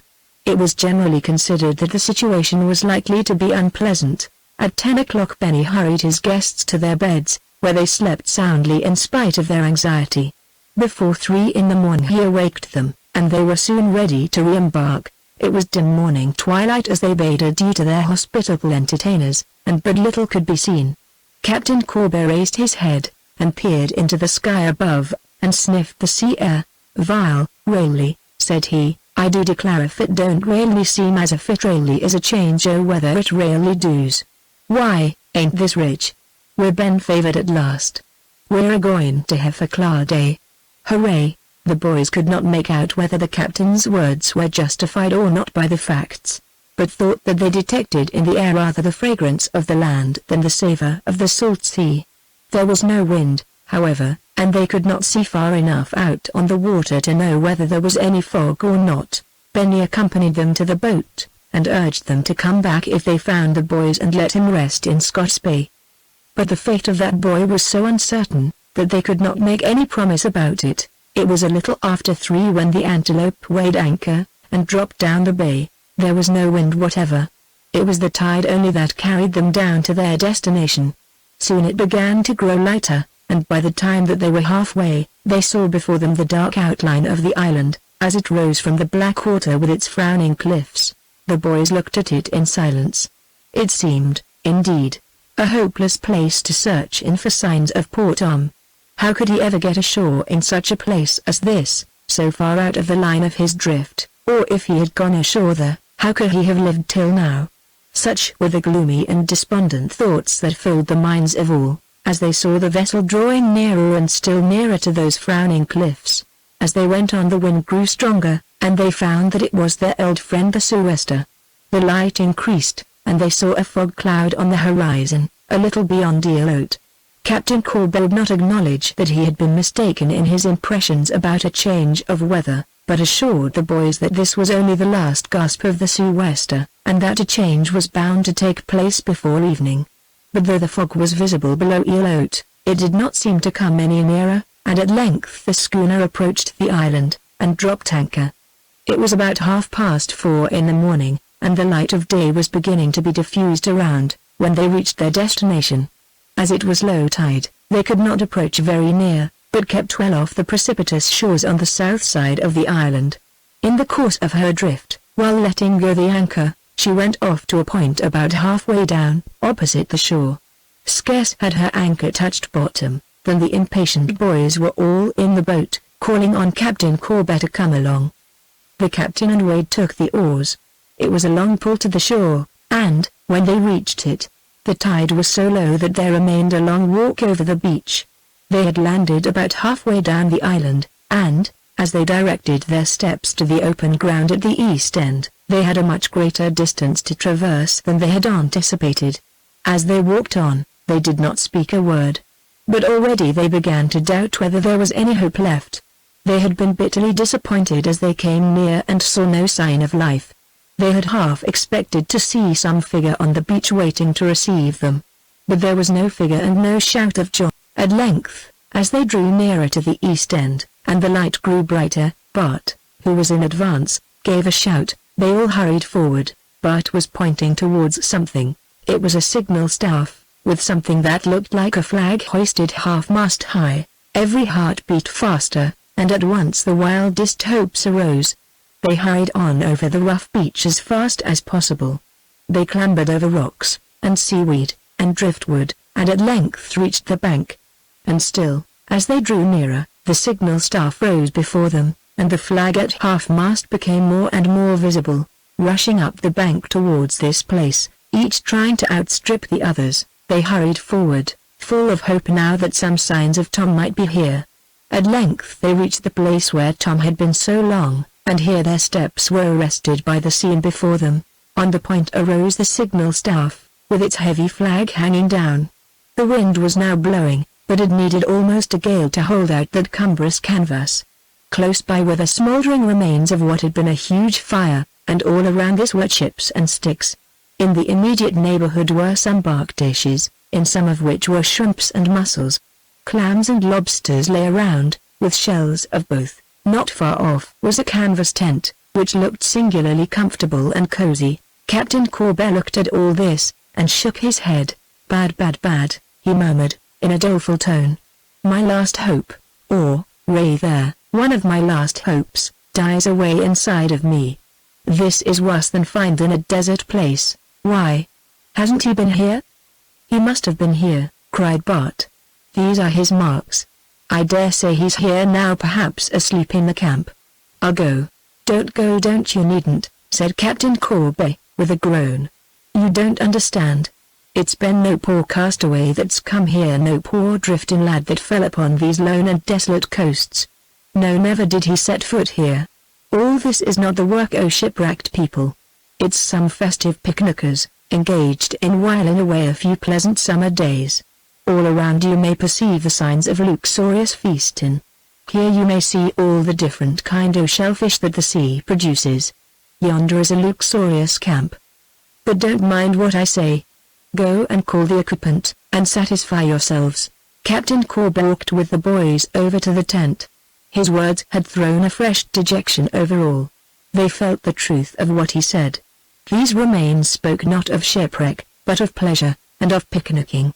It now only remained to rouse the slumbering owner of the tent, and put the usual questions. Bart was the first, and tapped at the post. No answer. He tapped again. Still there was no answer. He raised the canvas and looked in. He saw the mossy interior, but perceived that it was empty. All the others looked in. On learning this they turned away puzzled. "Vile, I thought so," said Captain Corbet. "They just come and go as the fancy takes 'em. They're off on Cap d'Or today, and back here tomorrow." As he said this he seated himself near the tent, and the boys looked around with sad and somber faces. It was now about 5:30, and the day had dawned for some time. In the east the fog had lifted, and the sun was shining brightly. "I told you there'd be a change, boys," said the captain. As he spoke there came a long succession of sharp, shrill blasts from the foghorn of the antelope, which started every one, and made them run to the rising ground to find out the cause. Chapter 22. Astounding discovery. The whole party of explorers overwhelmed. Meeting with the lost. Captain Corbet proves the occasion. Conclusion. At the sound from the antelope they had all started for the rising ground, to see what it might mean. None of them had any idea what might be the cause, but all of them felt startled and excited at hearing it under such peculiar circumstances. Nor was their excitement lessened by the sight that met their eyes as they reached the rising ground and looked towards the schooner. A change had taken place.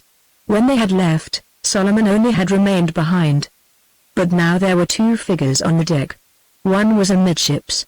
The schooner was too far away for them to see distinctly, but this one was undoubtedly Solomon, yet his gestures were so extraordinary that it was difficult to identify him. He it was by whom the blasts on the foghorn were produced. Standing amidships, he held the foghorn in one hand, and in the other he held a battered old cap which supplied the place of the old straw hat lost at Quaco. After letting off a series of blasts from the horn, he brandished his cap wildly in the air, and then proceeded to dance a sort of complex double shuffle, diversified by wild leaps in the air, and accompanied by brandishings of his hat and fresh blasts of the horn. But if Solomon's appearance was somewhat bewildering, still more so was that of the other one. This one stood astern. Suddenly as they looked they saw him hoist a flag, and, wonder of wonders, a black flag common no other, in short, than the well-known flag of the B.O.W.C. That flag had been mournfully lowered and put away on Tom's disappearance, but now it was hoisted once more, and as they looked, the newcomer hoisted it and lowered it, causing it to rise and fall rapidly before their eyes. Nor did the wonder end here.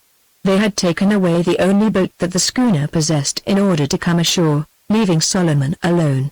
They had noticed no boat whatever as they rowed to land. But now they saw a boat floating astern of the Antelope, with a small and peculiarly shaped sail, that now was flapping in the breeze.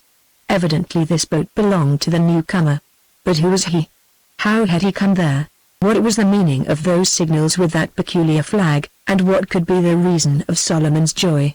They stood dumb with astonishment, confused, and almost afraid to think of the one cause that each one felt to be the real explanation of all this.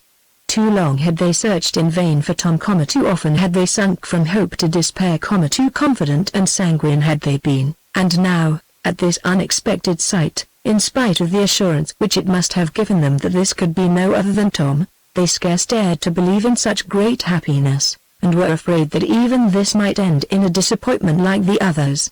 But, though they stood motionless and mute, the two figures on board the Antelope were neither one nor the other. Solomon danced more and more madly, and brandished his arms more and more excitedly, and there came forth from his foghorn wilder and still wilder peals, and the flag rose and fell more and more quickly, until at last the spectators on the shore could resist no longer. "G-O-O-O-O-O-D-G-O-R-A-S-I-A-S!" This cry burst from Captain Corbe. It was enough. The spell was broken. A wild cry burst forth from the boys, and with loud, long shouts of joy they rushed down the bank, and over the beach, back to their boat. The captain was as quick as any of them. In his enthusiasm he forgot his rheumatism. There was a race, and though he was not even with Bruce and Bart, he kept ahead of Pat, and Arthur, and Phil, and old Wade. Hurrah, and hurrah again, yes, and hurrah over and over, and many were the hurrahs that burst from them as they raced over the rocky beach, then to tumble into the boat, one after another, to grasp the oars, to push her off, to head her for the schooner, and to dash through the water on their way back, was but the work of a few minutes. The road to the schooner was a tedious one to those impatient young hearts. But as they drew nearer, they feasted their eyes on the figure of the newcomer, and the last particle of doubt and fear died away. First, they recognized the dress, the familiar red shirt. Tom had worn a coat and waistcoat to shore at Hillsborough on that eventful day, but on reaching the schooner, he had flung them off, and appeared now in the costume of the B.O.W.C. This they recognized first, and then his face was revealed, a face that bore no particular indication of suffering or privation, which seemed certainly more sunburnt than formerly, but no thinner. Soon they reached the vessel, and clambered up, and then with what shouts and almost shrieks of joy they seized Tom. With what cries and cheers of delight they welcomed him back again, by turns overwhelming him with questions, and then pouring forth a torrent of description of their own long search. Captain Corbe stood a little aloof. His face was not so radiant as the faces of the boys. His features were twitching, and his hands were clasped tight behind his back. He stood leaning against the mainmast, his eyes fixed on Tom. It was thus that he stood when Tom caught sight of him, and rushed up to shake hands. Captain Corbe grasped Tom's hand in both of his.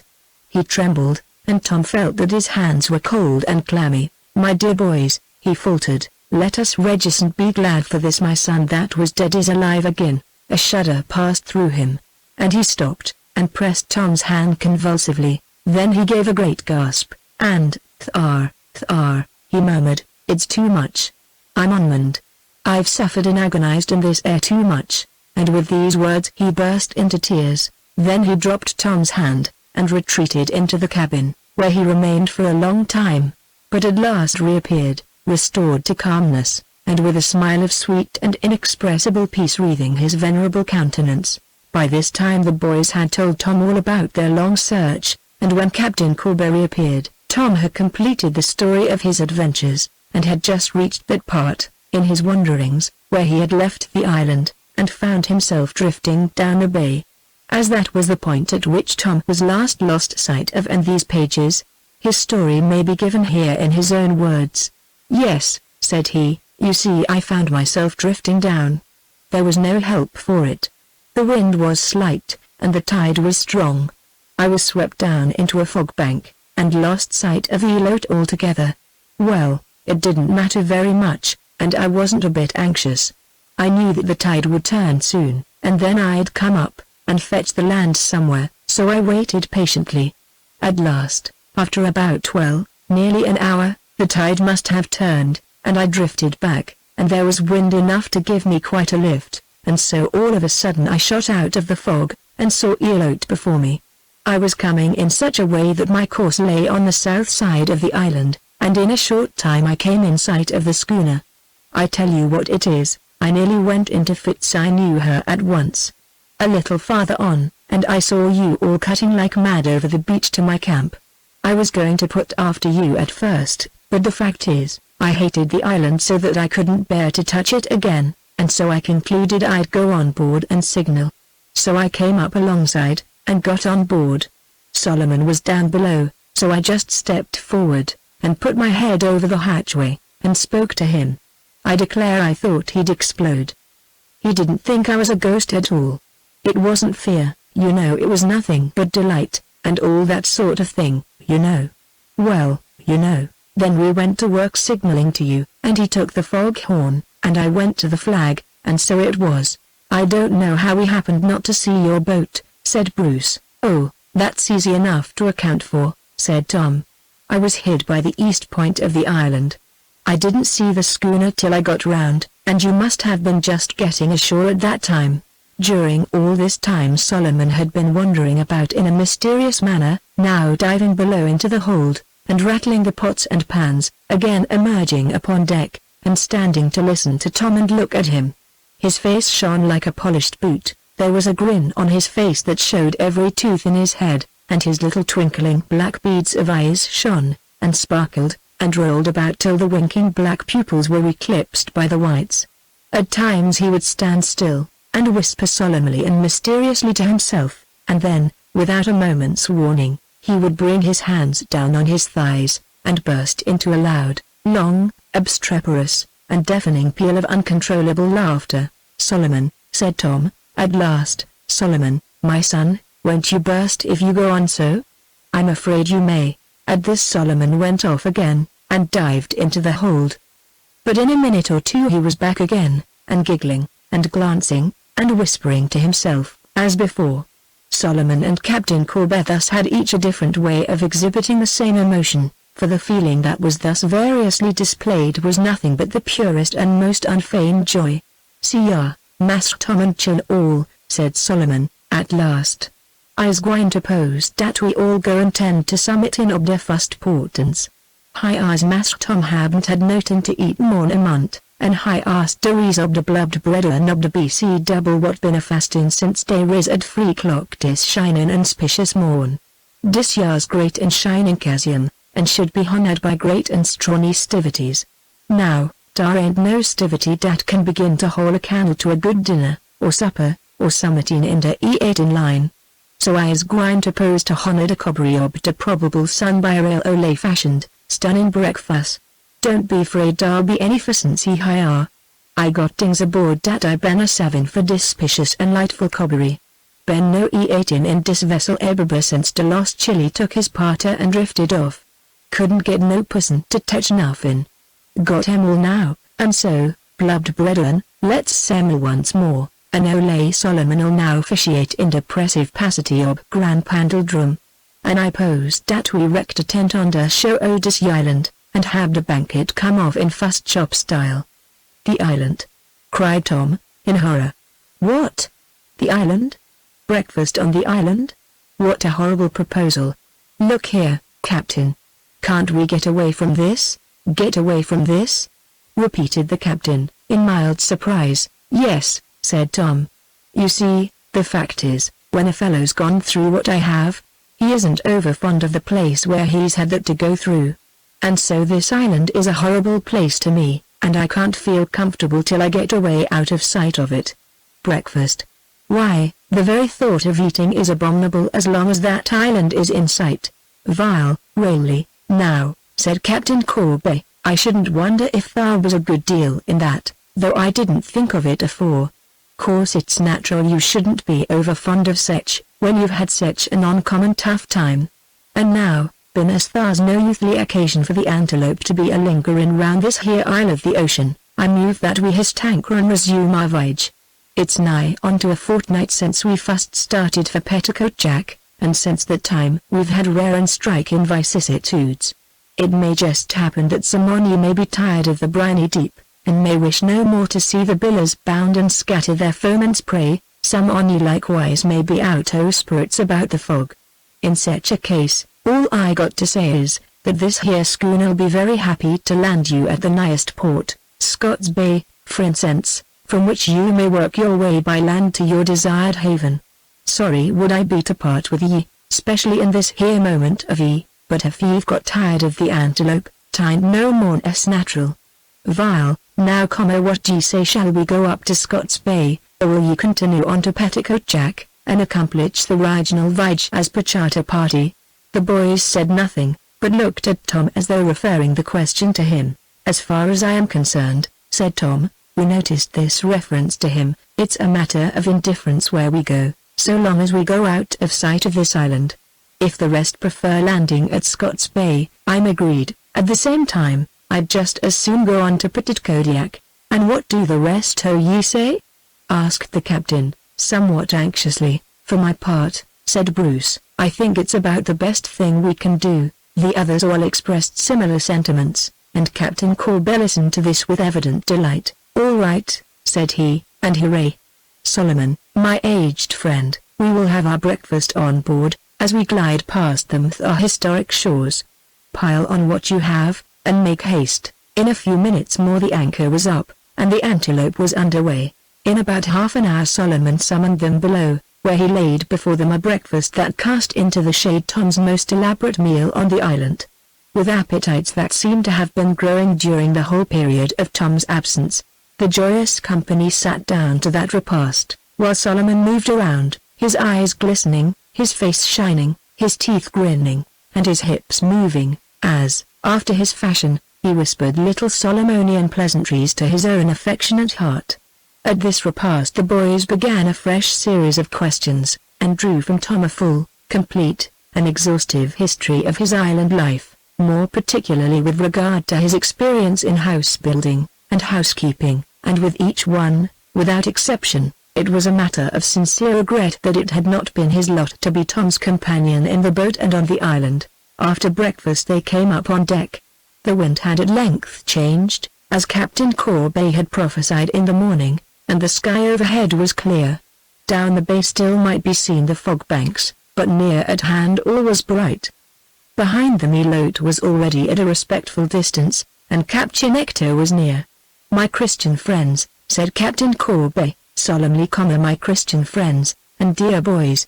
Again we resumed the thread of our eventful voyage, that was broke of a sudden in so unparalleled a manner. Again we glide o'er the foam and billow like a shot from a crossbow, and cleave the briny main. We have lived, and we have suffered, but now our sufferings seem to be over. At last we have a fair wind, with a tide to favour us, and we'll be off Hillsborough before daybreak tomorrow. And now I ask you all, young sirs, do you feel any regrets over the eventful past? I answer, no. And want I right? Didn't I say that lad would once more show his shining face amongst us, right side up, with care, in good order and condition, as when shipped on board the Antelope, Corby master, from Grand Prix, and bound for Petticoat Jack? Methinks I did. Hence the valley of a lofty spirit in the face of difficulties. And now, young sirs, in after life take warning by this here voyage. Never say die. Don't give up the ship. No surrender. England expects every man to do his duty. For him that rises superior to circumstances is tyranny great, and by preserving a magnanimous mind you'll be able to hold up your heads and smile amid the crash of misfortune.